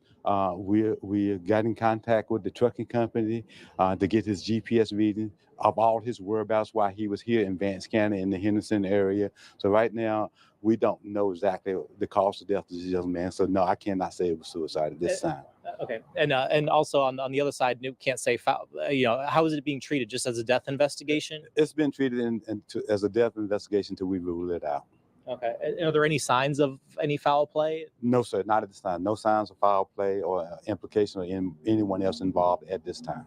And what's your message to the family? I mean, obviously, regardless of what this was, I mean, they're thousands of miles away in Chicago. You get news that, your son is found, near a tree in Exactly, Miss Barbara. We both know that. Yes. Call us 24/7. Vance County Sheriff Office, 252-738-2200. I'm Sheriff Curtis Brain. Call me or one of my investigators. And whether any time of day or night, we will come and we will meet you here at the Sheriff Office. I'm sorry that the family wasn't awarded that opportunity to view their son or their loved ones. And in not a natural circumstance, but in a normal circumstance where someone is deceased and taken to a local hospital, the family are awarded that opportunity to go to the hospital, to the emergency room, or either some other form of fashion so they can view the body and identify the person.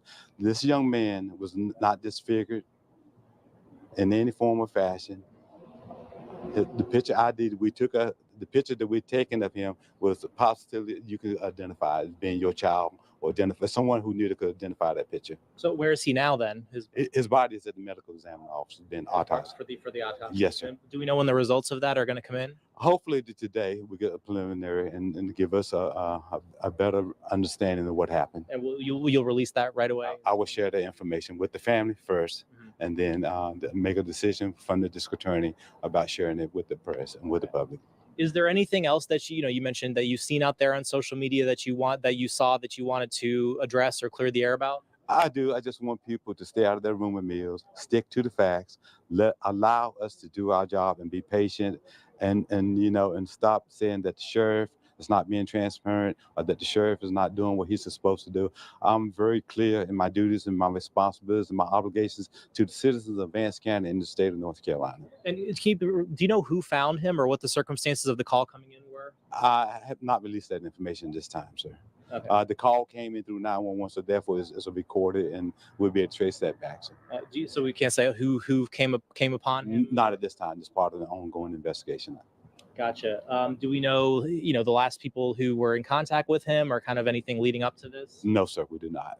Other than apparently being at Walmart distribution. Okay. I'm sorry, Walmart store. Okay. And his truck, how far was he from where his truck was parked? Oh, I said 30, 40 yards from where his truck. His truck was in a fenced-in area, and he was on the outside of the fenced-in area where a tree was at. And you said he was just sitting up against the tree? Set with his back up against the tree. Okay. And the rope was just around his neck? Yes, sir. Was it tight? I did not pay attention personally. I cannot comment on that. Okay. Any other, anything else on his body? Bruises, anything like that? No, sir. Okay. No. Anything else you wanted to add or that I forgot to ask? No, sir. I think you covered it all. All right. I appreciate you. Yes. All right. Yes. Thank you.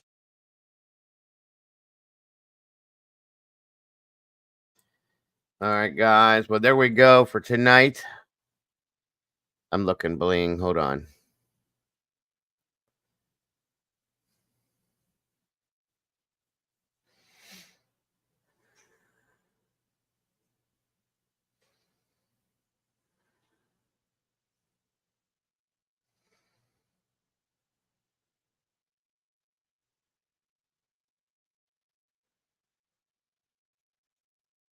Did I miss it? Let me see.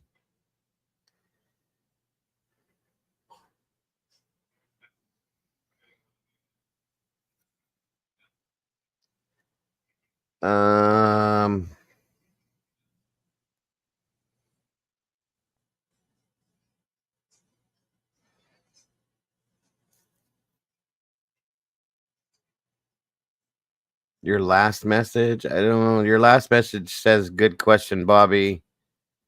Oh, wait, let me back up. And then they may have the mom not have the man. They may not have. They stop at those safe places. Okay, is there something up here? Maybe. Hold on. Doesn't necessarily mean it's a safe space. Maybe it's a few back then, bling. Hold on.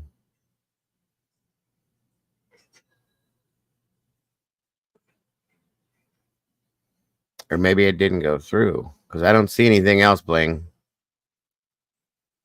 Hold on. Down a bit.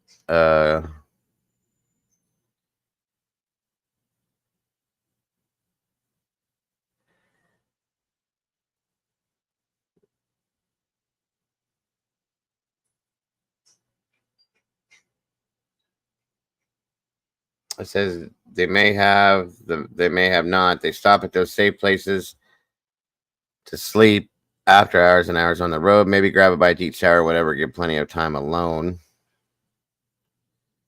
I see that message. Maybe it's before that, a ways back. I'm looking. I'm sorry.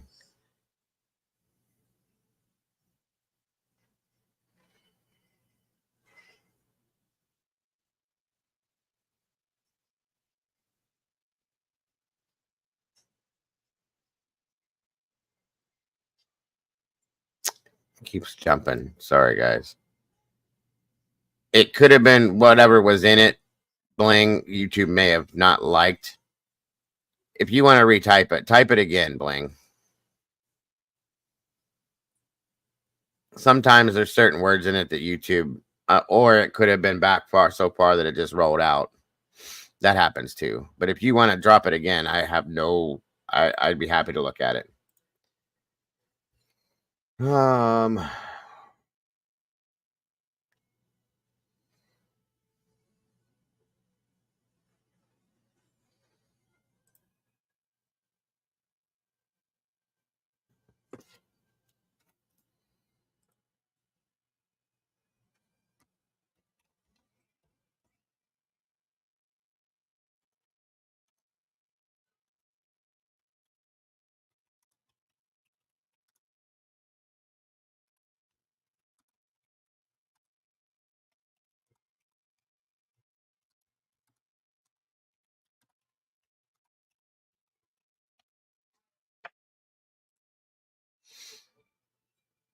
Okay. Welcome back, Scratch.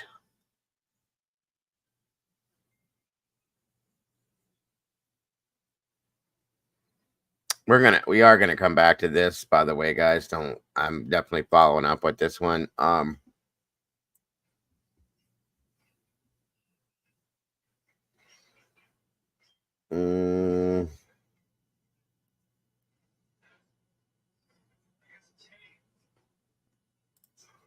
Cool.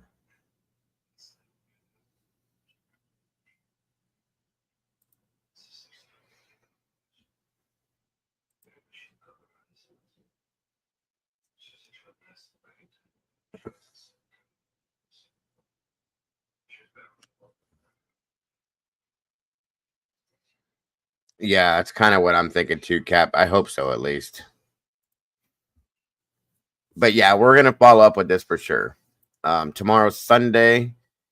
I may do it tomorrow. I don't know. I will be in here tomorrow sometime, even though it's Sunday. I'm trying to catch up with some stuff and give you guys some extra time. So I love the time you guys give me. So if you know nothing else, you guys deserve that from me as well. So I will be back tomorrow. There's plenty to talk about out here, and we will be talking about it. I hope to see you guys tomorrow as well. I do. I really do. That would be wonderful. Oh, hold on. I'm trying to clear this up now. What did I do? There we go. Pull that out too. And that. All right. There we go.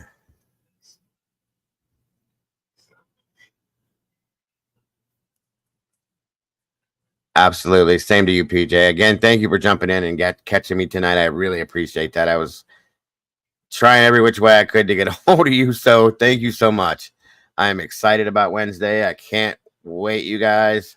Please be sure to tune in Wednesday night, 9 p.m. We're going to jump back into the Mori situation with PJ here lighting the way. She was involved for a long time.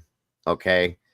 And I would love to hear from her things and questions that I may have, that you may have.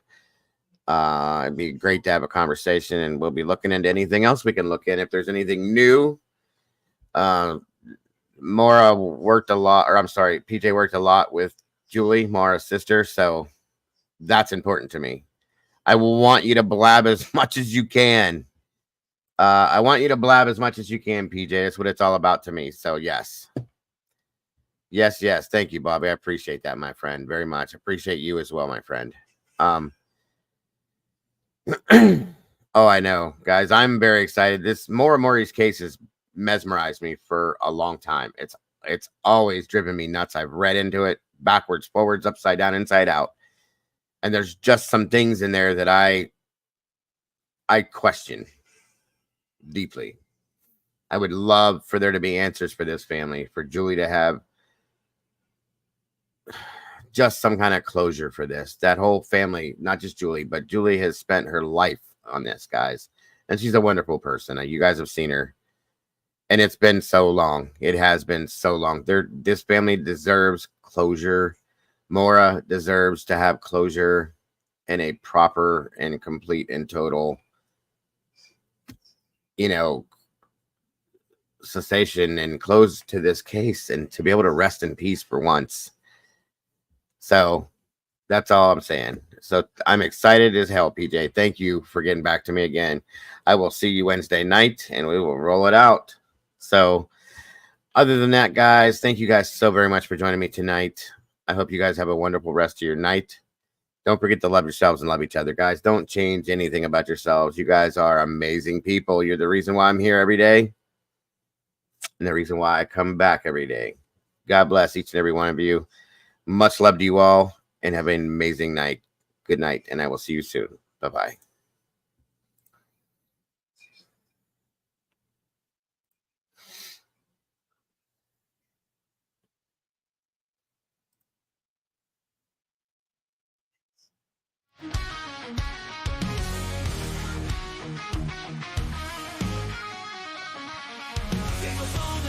Typing at the speed of light, hunting down the shadows, bringing wrongs to right, digging deep in the data, facts sharp as a knife. With every single story, he's fighting for a life. A voice for the voiceless, he won't stay quiet. Daniel's got the fire igniting the fight. True crime revelation shining through the night. With every victim story, he pulls at the strings. A hero in the darkness, hear the truth he brings.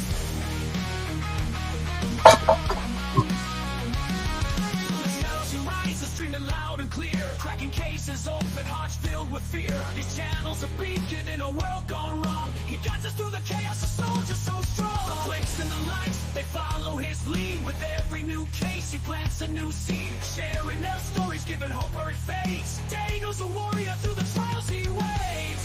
In a world of silence, he shouts out their names. Daniel's got the fire igniting the fight. True crime revelation shining through the night. With every victim story, he pulls at the strings. A hero in the darkness, hear the truth he brings. From the shadows you rise, are streaming loud and clear. True crime revelation shining through the night. With every victim story, he pulls at the strings. A hero in the darkness, hear the truth he brings.